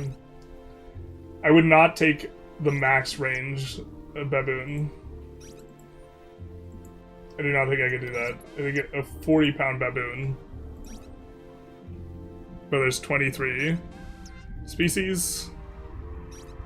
They do have canines. The smallest gets up to 31 pounds. So I'm thinking of some of the smaller ones. The biggest gets up to 88, which is like chimp size. And they have dog-like muzzles.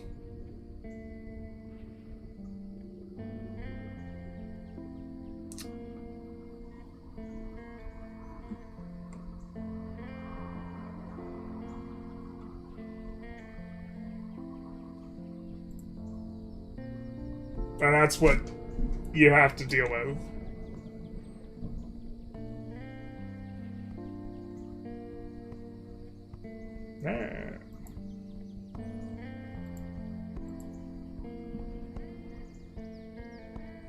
Male baboon could be 80 pounds. It depends on the species.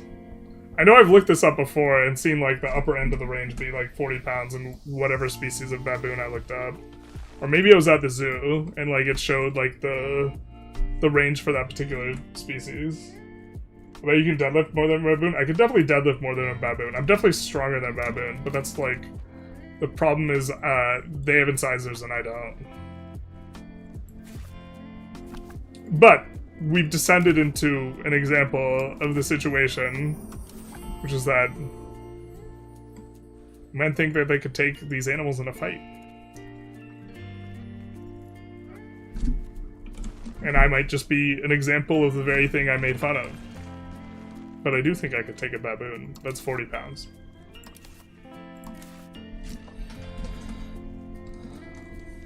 Do you ever see the video from Russia of the guy was 20 meters away from a polar bear and started charging it, and the dude dropped his rifle, got on a snowmobile, and dipped with the bear slowly running after him?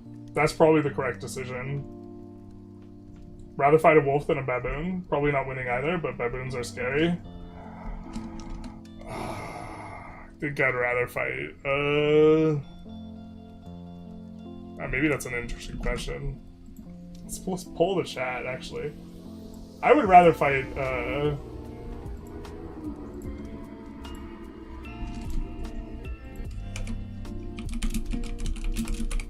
would rather fight a baboon, I think. I would rather fight,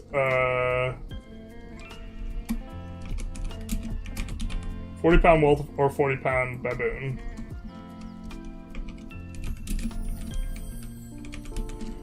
Although wolves on the biggest end do not get... I don't think... Actually, some of them get really big. What's the average wolf size? Let's just make it even. They're the same size.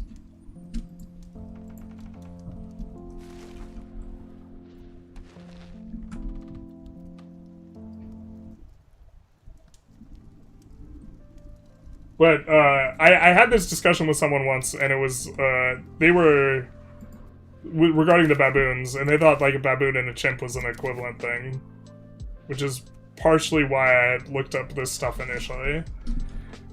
And a baboon and a chimp are not similar size. Like a chimp's way bigger. Cannot begin to explain how funny it is loading up the stream and you're looking up baboons. I mean... No, I mean, like, I'm a caricature to some degree of what I'm making fun of, which is, like, men are overly enthusiastic about talking about what animal they can think of to fight, and, generally speaking, they are fucking wrong.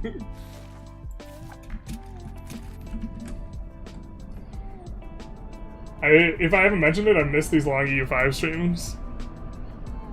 Yeah, usually the stream dies down after a little while. We're still trying to... I'm still thinking we're gonna be wrapping up sometime soon, but... I also don't think there's, like, a way for me to, like, argue whether or not I can beat a baboon. Like, there's not, like, evidence I can give. I have, like, some MMA background. I've been in a lot of fights. It's mainly just that I think I'm way bigger and way stronger than a baboon. As a kid, we went to the zoo. Father had me, my father had to fight one of the monkeys because he jumped my father. My father at the time was 95 kilos in muscle. The monkey didn't fight, but took 5 punches before he let my father go. Respectfully, I'm probably stronger than your dad was.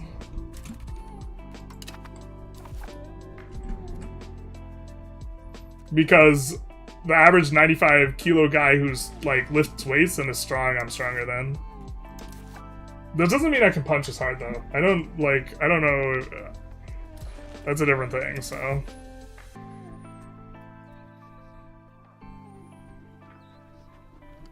Like, a big function of, like, whether or not that's a success is, like, if I could get... Because baboons don't have, like, claws as far as I understand. The problem with wolves is, like, if you could control the wolf's head, they could still, like, claw at you. Although, I don't think the wolf's claws are... That's the really big problem with the cat. Like, you have 2 hands, right? And there are 3 things you need to control of the cat that are gonna fuck you up. Or actually 5 things. And that's, like, every one of their claws is gonna fuck you up, and their bite is gonna fuck you up. You just can't fight a cat. Wolves, I don't think they're, like... What wolves have going on are gonna mess you up as much. And same with, like, baboons. So if you can control the head, and if you can control the head, then you can win. The problem is that pound for pound, they're way stronger than you. So you have to just be way bigger, but... I think I can beat a loud car outside. Wolf, either will kill me, but I prefer, known I would be eaten by a wolf than a baboon. Well, a baboon goes for the face, or a chimp goes for the face and genitals. I assume it's, the same, or similar. Most of your chance to kill an animal is to choke them to death. I hope you have no evidence. Yeah, I mean, I haven't tried to fight,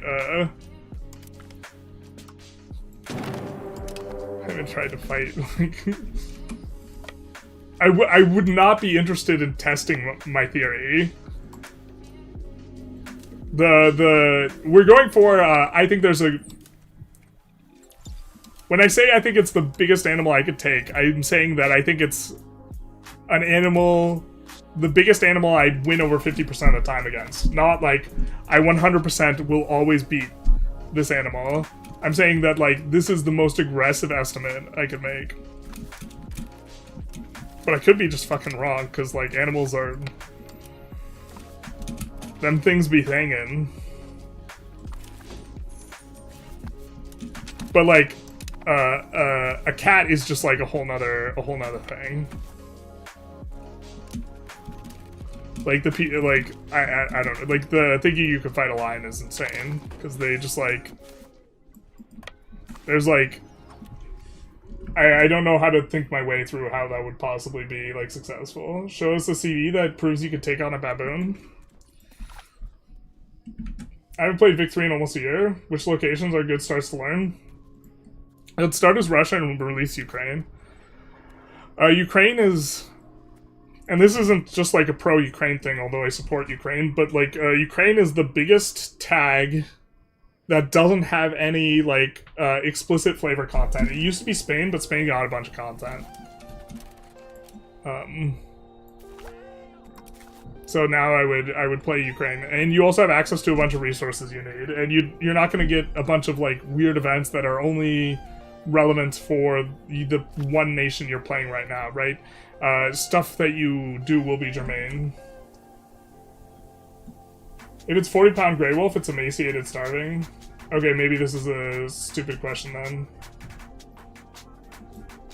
I wanted... there are... Baboons get up to 90 pounds, but yeah, I was remembering wolves being bigger. The point is, whatever it is, it's the same weight. Wolf attacks are very rare. Yeah, I mean, I'd rather be in the wild with a wolf, but we're saying once you're fighting it.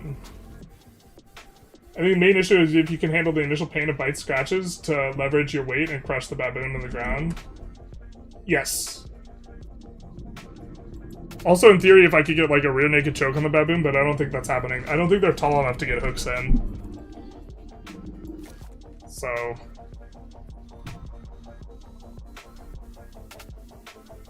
But like, it's all about if you could get that and then just like, yeah. Or control them and like find a rock and beat them over the head with it until they die. Like that's like, I don't think I would be that interested in repeatedly punching a baboon in the face. Is one issue.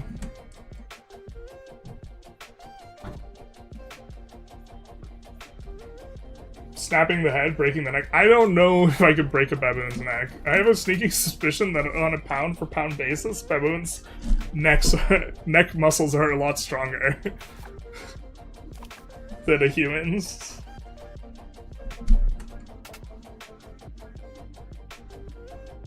The problem with the wolf, if you control the head, the pack's still behind you. No, this is a thought experiment where you're fighting one-on-one.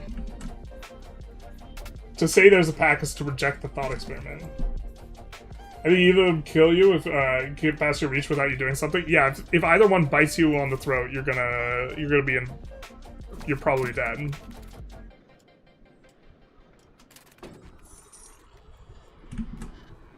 I attacked by a dog and just shy of the weight. A wolf ended up in the hospital on antibiotics. A dog not being able to grapple helps.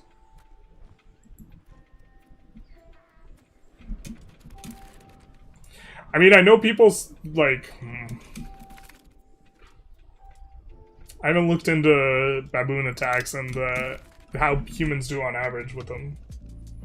Gonna win with a quick head, kick and good shoes, like combat boots. Mountain Lions GG. Yeah, I would not want to fight a 30-pound cat. I think I'd rather take a 40-pound wolf or baboon over a 30-pound cat. I think I would rather fight a house cat, but, like... Maybe 30 pounds cats, like, kind of the range where it's like, that's the biggest I think I don't even know what cats are that big, but... Full lion's not even close. Yeah, a lion's, like, so not even close, because lions are also just bigger than you. There's like, no animal except maybe a sunfish that I would feel comfortable fighting one of my size. Kiev? He asked about, Vic 3, so it would not be Kiev. It'd be Ukraine. I don't think a human could kill any species of big cat that's not be mortally wounded. Yeah, yeah. Especially, like, lions are just actually, like, bigger than you. Lions are, well, actually, I think I might weigh more than the average lion. Like, me specifically, but the average human doesn't. But it doesn't matter, because I don't have knives for hands and feet. Knee to the ribs? Yeah. I hate how some regions get salvageable provinces and then you have England with like 3 location provinces. It's not very consistent. Neither is location size. Like, because the huge location sizes in Africa really make it a lot worse. I think we tend to overestimate how much damage we can actually do barehanded to these animals. Yeah, in my thinking, I'm probably, if there's not a rock, I don't like it anymore. Like, what's the over-under on there being something near you in a fight in the wild that you can hit an animal over the head with? I don't like the idea of trying to knee something that I'm trying to control. Knee on the belly, though. Like, I don't know. I think if I didn't take BJJ, I would not feel as comfortable as well with putting the baboon as the, like, over 50% to be able to take it.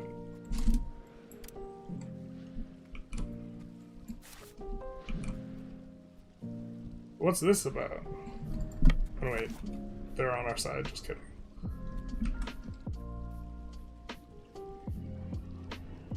If it's smaller than you, then bring it to the ground and jumping on it. I wouldn't want to jump on it with anything, because, like, if I'm fighting, you just have to maintain control of the head. So, like, doing something that, like, jeopardizes control of the head, it just seems like not the thing to do. I'm pretty confident that most animals will fatigue faster than a human will. Although, I fatigue pretty fast too. And are we naked? This is a good question. If I had a jacket, I would feel way more comfortable because I actually, like, if I have something that's like a gi, I'm way better at choking stuff with that. A small mountain lion is 65 pounds according to Google. Yeah, not interested in fighting mountain lion. Big mountain lion is 220. Guy hasn't seen Tarzan, shake my head. Yeah, you're supposed to fight the gorilla. It's about respect. That's why I mentioned good shoes. Steel-toe boots would be nice, yeah. I think I like the idea of kicking a lot more against a dog than a baboon. I don't know exactly why.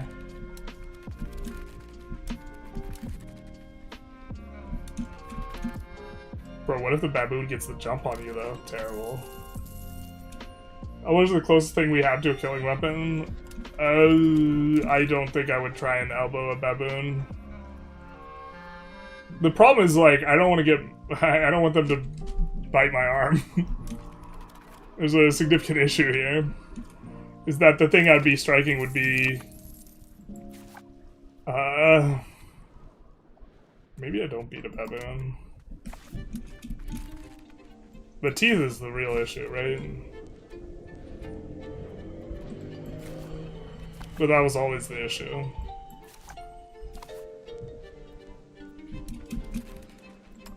And the scenario is just encountering him in the wild. I guess I don't know what the over-under on having a nice sized rock to beat something to death with is.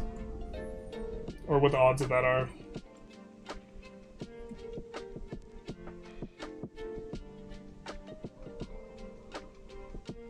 Dog attacked you.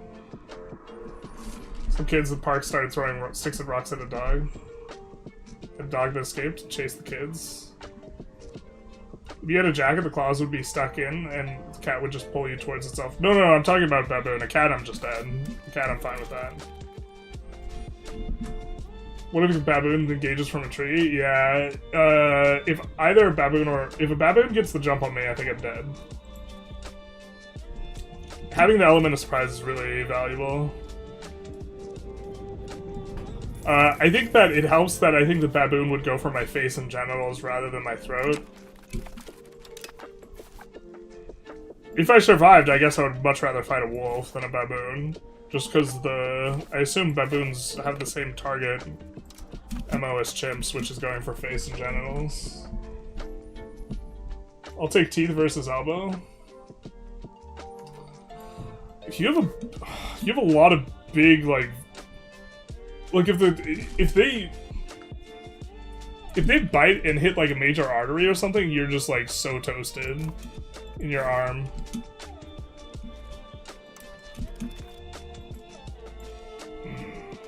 Yeah, I don't know, man. I mean, maybe that's what you have to do.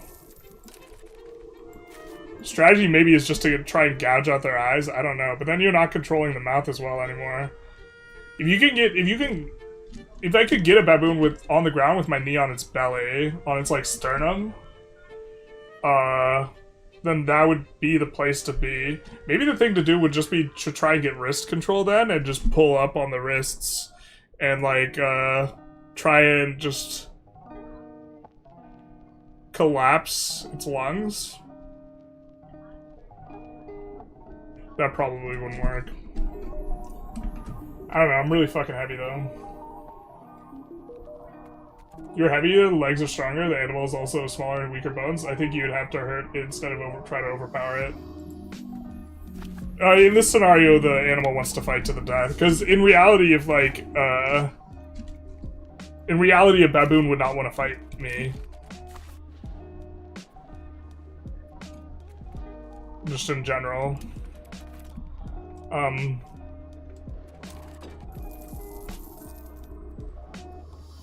I mean, I guess I could just dislocate both of its arms, but I don't know how much good that does.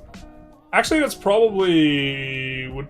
Also I need two arms to dislocate their arms. But it's like it would be pretty straightforward.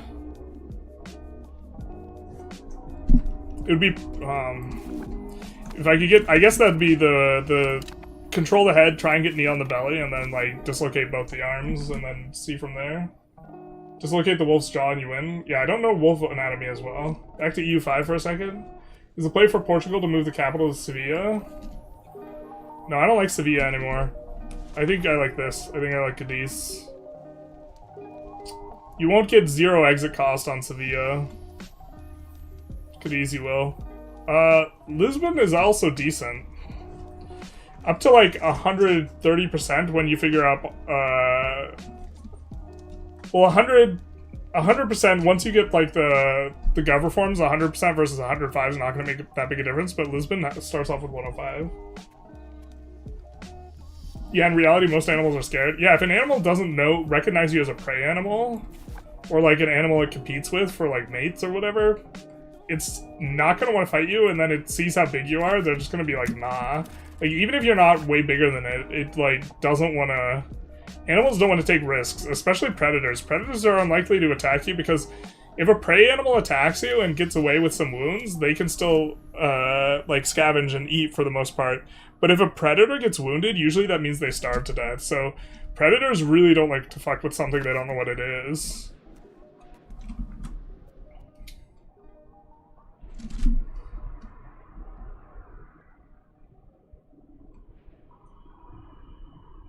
Fur also makes it harder to fight. I guess it gives you grip, but a little bit of they're not going to take as much damage. Why is that auto-modded? I don't know what you said. I didn't put in any auto-mods though. I have to bring that up with Twitch. How much do these equations change if you have a baseball bat? Not much, because they're going to close. That's like a good swing and a timing thing. Well, actually, if you could control a baseball bat's not even what I would want, but I guess you get a good swing and then you try and keep distance with the bat.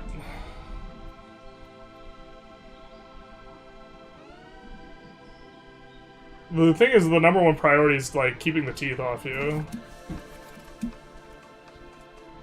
Couldn't you keep your capital in Lisbon and then put a governor in Cartagena? No, a governor there would be no good. Or Cartagena, let's... actually...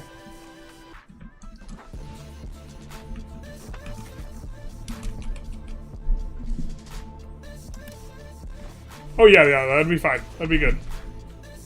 Yeah. Animals don't have healthcare? Oh, they don't live in the US with healthcare, that's true. Carry a knife and put it between their ribs. Well, if I have a knife, then I think I could take it probably more than 40 pounds, but... Sevilla was super strong on a previous patch because you didn't... On previous patches, before they reworked proximity, 55% was enough to hit cap. And so Sevilla was good because it's closer to, like, the silver. And you could dab it up and it was good. I think eventually you can get Sevilla to have a zero-cost exit, at which point it will be better, but I think that's not more than half the game. Can't beat a classic spear. Yeah, a spear is exactly what I want for fighting a wild animal. Something pointy and fucking with distance. Tier list of animals I could maybe take in a fight. Dude, I would get raked over the coals in the comment section, both by people like, you're a bitch, you couldn't take a chimp, and then, like, the people who would be like, bro, there's no way. There's, like, that's actually perfect engagement bait, because you'd get so many people being, like, so many people would rip on you on that. We'll take the stab here. You have one right now? It depends on what where your stuff is. Where's the best capital in Bengal? Probably inland slightly along this river. Somewhere in here.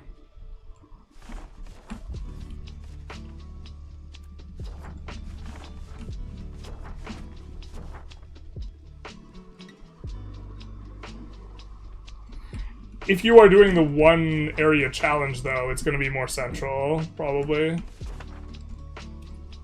Although, the second you have governors, then maybe it's not more central anymore. If you're playing India, though, like, in here is, like, one of the best locations. I don't have a specific location in mind, though. I guess maybe the farmlands is okay. So probably this fruit. I would make the capital.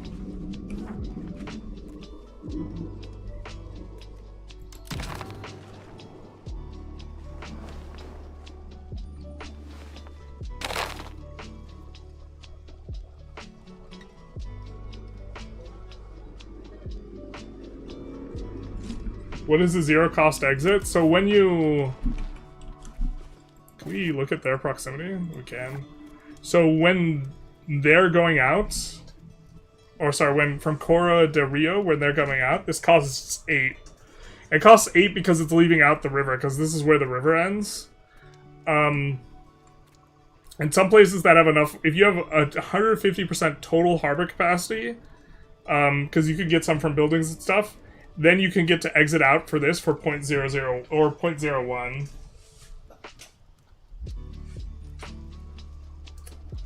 And so,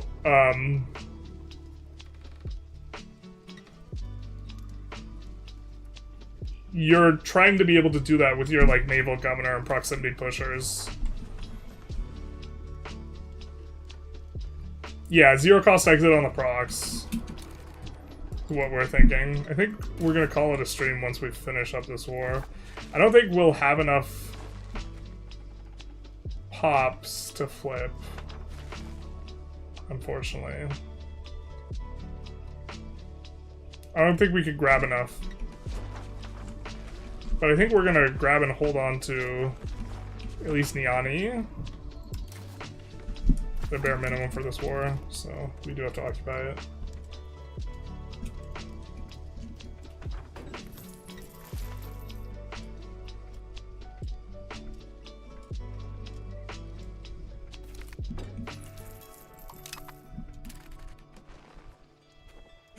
It's so crazy to me that, like, so if you're in a region that's landlocked, you suck at colonization. This doesn't count as a landlocked region in Zazu because of this over here in Sahel.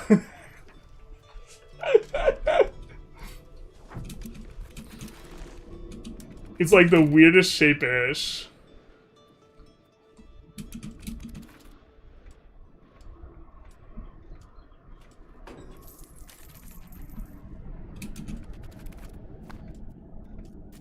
Looks like we're getting most of this.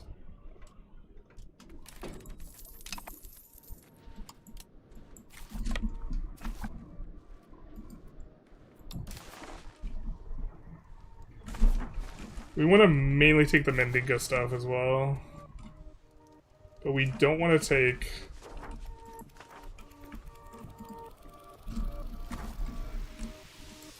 the Songhai claims, or the Timbuktu claims, I guess. So as much Mandinka stuff that isn't that.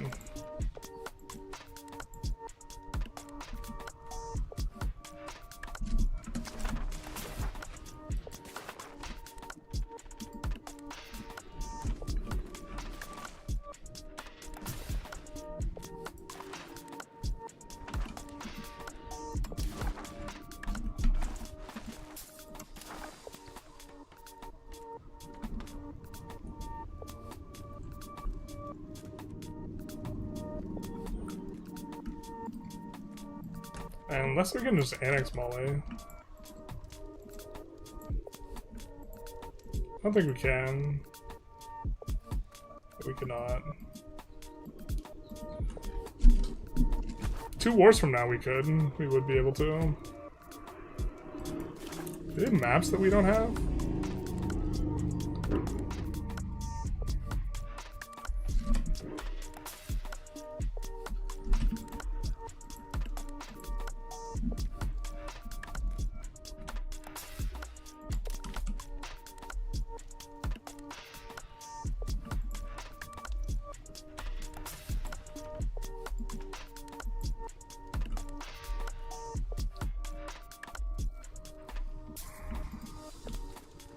We have to take land in such a way that they don't get fractured.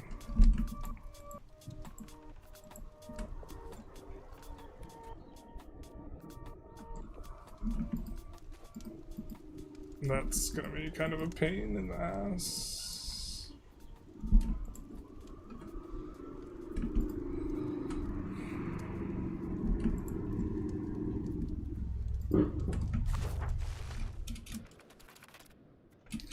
I don't think we want to annex them. Or I think we want to annex them. So we want to set up for annexation.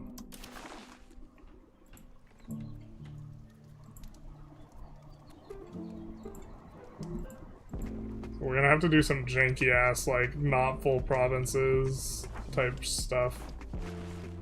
To leave them, like, with just a long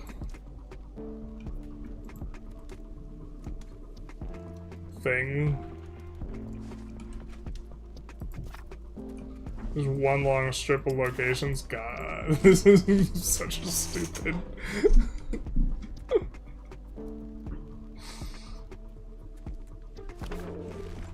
This looks so stupid.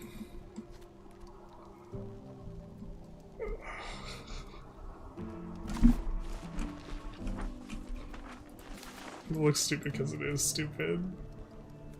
God, what a beastly, uncouth, unsavory player to do this type of disgusting border gore. Who would do such injustice against good taste?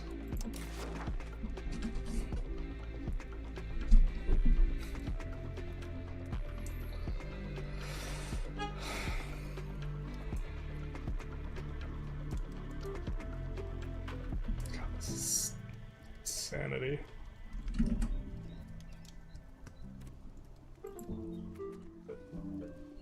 How do well some of your victory tutorials hold up? Some are pretty good. Still, it depends how far back you go. Specifically, anything to do with trading doesn't work anymore, but that's kind of like out. So, or that was never like a super huge portion of like what I was talking about. I don't think so.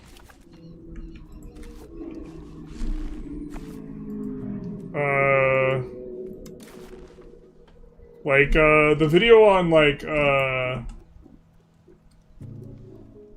between comparing, laissez-faire versus other stuff is different because going,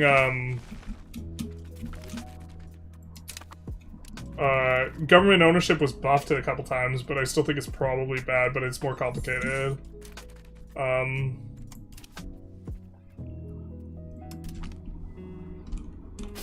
We'll just take the most competent guy. I think we'll promote this guy to head of cabinet as well. Just give us the most capital economy push. Especially because he's a tribesman, so he's not gonna... The tribesman percent, whatever, doesn't do anything functionally. Why has it gone up in price again? No, we'll just like cancel one of these, but... Glad I'm not getting fractured. Mali probably, yeah. This is foul and vicious.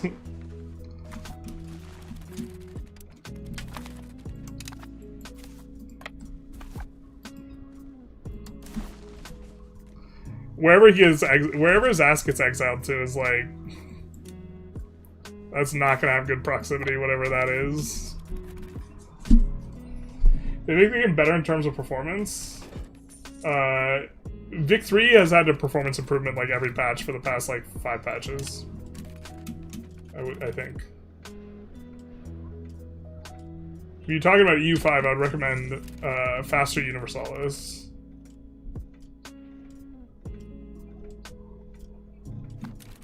Once we finish these, we could probably finish this war. A road disguised as a nation, basically. Masquerading. We like that word, it's big. Makes us feel smart when we say it. Just talking about EU5. I'd recommend checking out the faster Universalis mod. It doesn't really affect balance. It eliminates the hour ticks. It makes things go way faster, in addition to other stuff. But, yeah, I would say that there wasn't a big jump in terms of performance on recent patches for EU5, but I think you'll be able to... Okay. Glad I'm not getting fractured, said Molly. I don't think we have a single place that's more than 1 wide.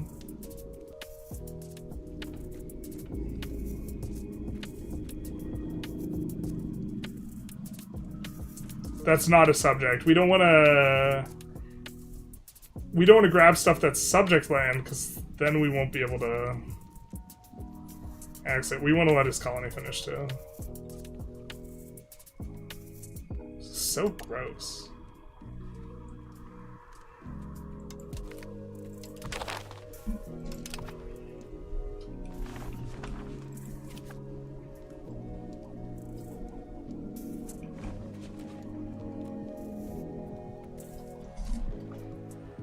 I don't know, Chad. I'm kind of disgusted with myself. Normally, border guard doesn't bother me, but this is so bad. But it's just like the best, like, peace solution. This is disgusting. I'm calling cops. You should. Swat me. Jesus, don't swat me. Ugh.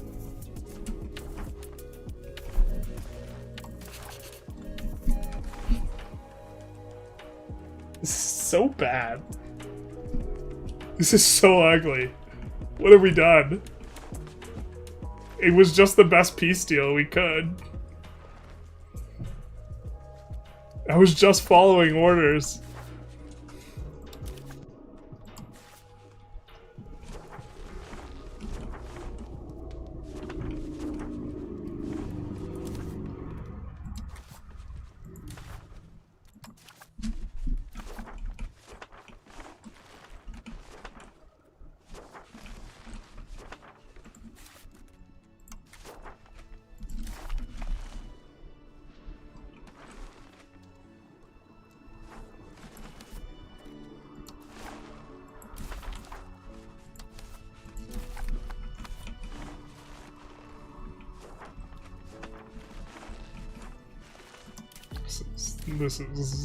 This is not okay.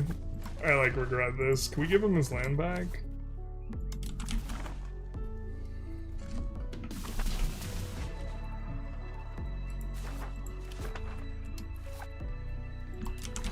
Technically, like, we could just try and create OPMs by taking 1 province at a time from these guys, but this is so tedious.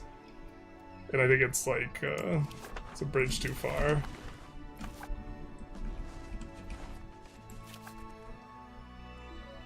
If we wanted to absolutely positively max development, we should take 1 location per province per war.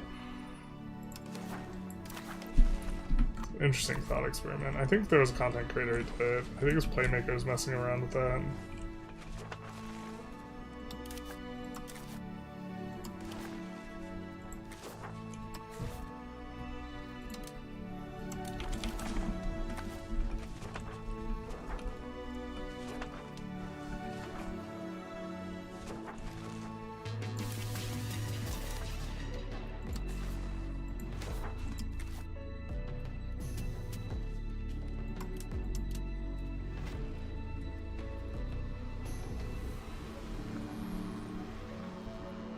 We need some feminine leadership. I guess maybe not if their stats aren't that high. I'll just continue.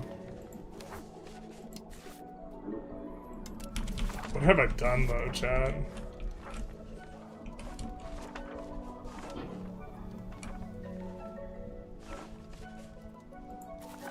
We do want to annex this guy, actually. Because he has the market center.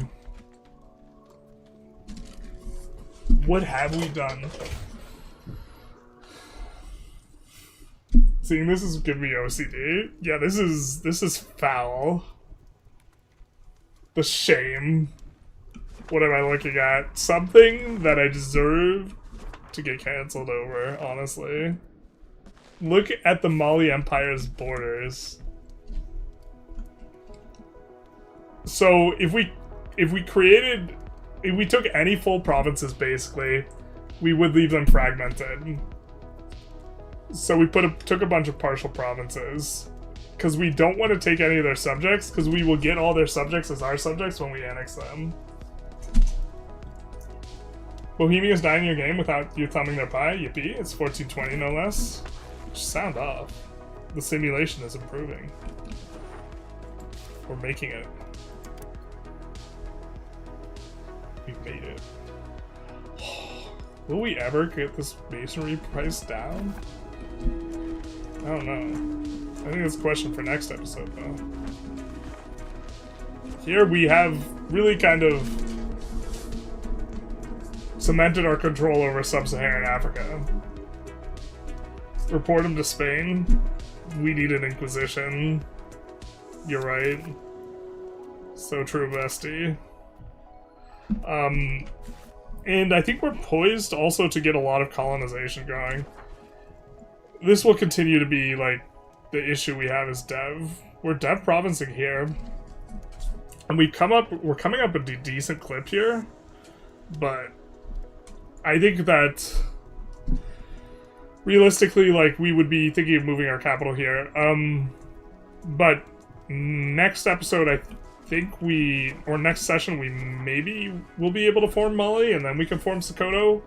And then Sokoto will probably be the final tag we sit on, unless there's another African formable, but I think we have to flip Christian. Do we form Catholic so we can form Africa? Not like this. We hear the baboop barely because our headphones are broken.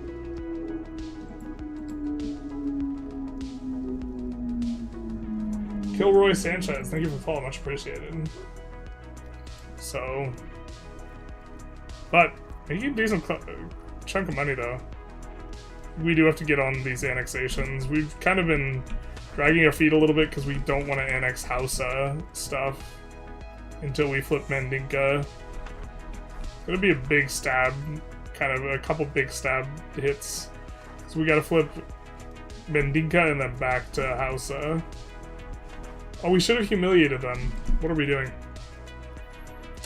We need to, while we can, improve our opinion of Mali, which will make this transition way smoother. And then when we're, more important, when we're Mandinka, we have to improve our opinion of Hausa. Switch to Ethiopia and then form Africa. So Ethiopia is tier 3. We kind of had it as a poll for forever, and everyone wanted Sokoto over Ethiopia, so I don't think we're forming Ethiopia. Ethiopia would be better. I actually think Africa might be...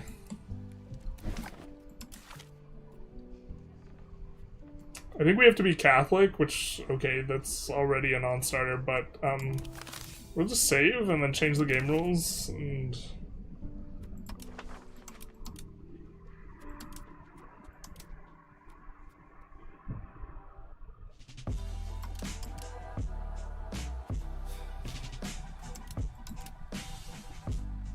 Let's also do, can we swap nations? Yes.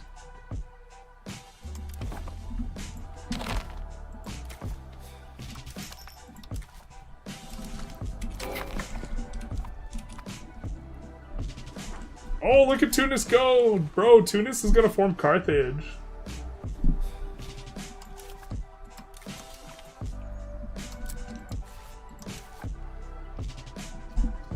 Africa's tier 2. It gives you no contact, god.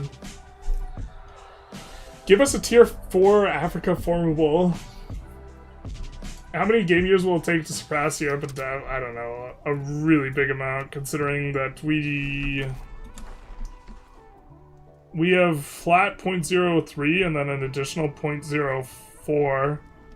And we will keep Architectural Visionary up, but they are pretty... Actually, you know what? They're not that far ahead of us, like right here. We're kind of doing okay.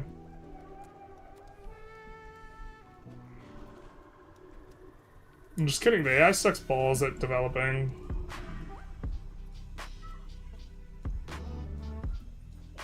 They're somehow not using their OP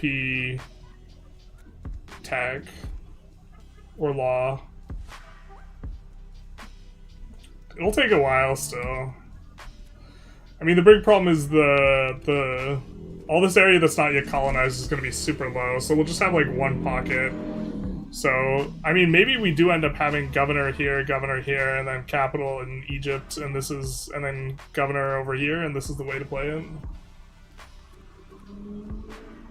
All roads lead to Basque. It would take us forever to flip Basque. 40-pound wolf or baboon, or both losing choices? Yeah. Perhaps the real fights with animals were the friends we made along the way. Africa is a Roman province, I think.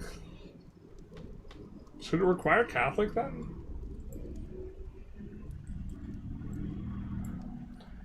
I don't know. Maybe a low priority.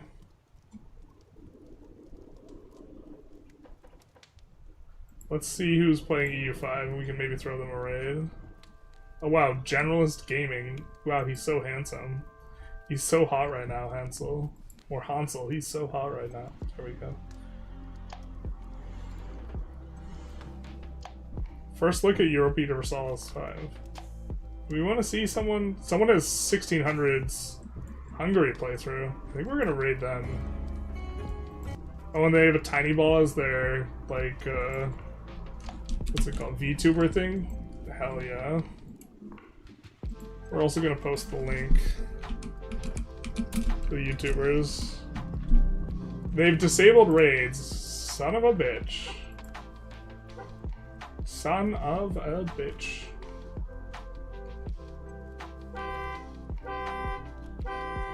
I think we'll just wrap up the stream then.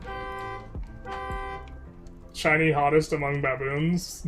Among the apes. Apes together strong. Alright. We're gonna wrap up. We'll say goodbye to the Twitch viewers first. Oh no, wait. The way we have it, we have to like actually like end the stream. So we'll say goodbye to the YouTubers first. Bye, YouTubers. And then we will continue the stream for another 5 hours. Just kidding. It's like,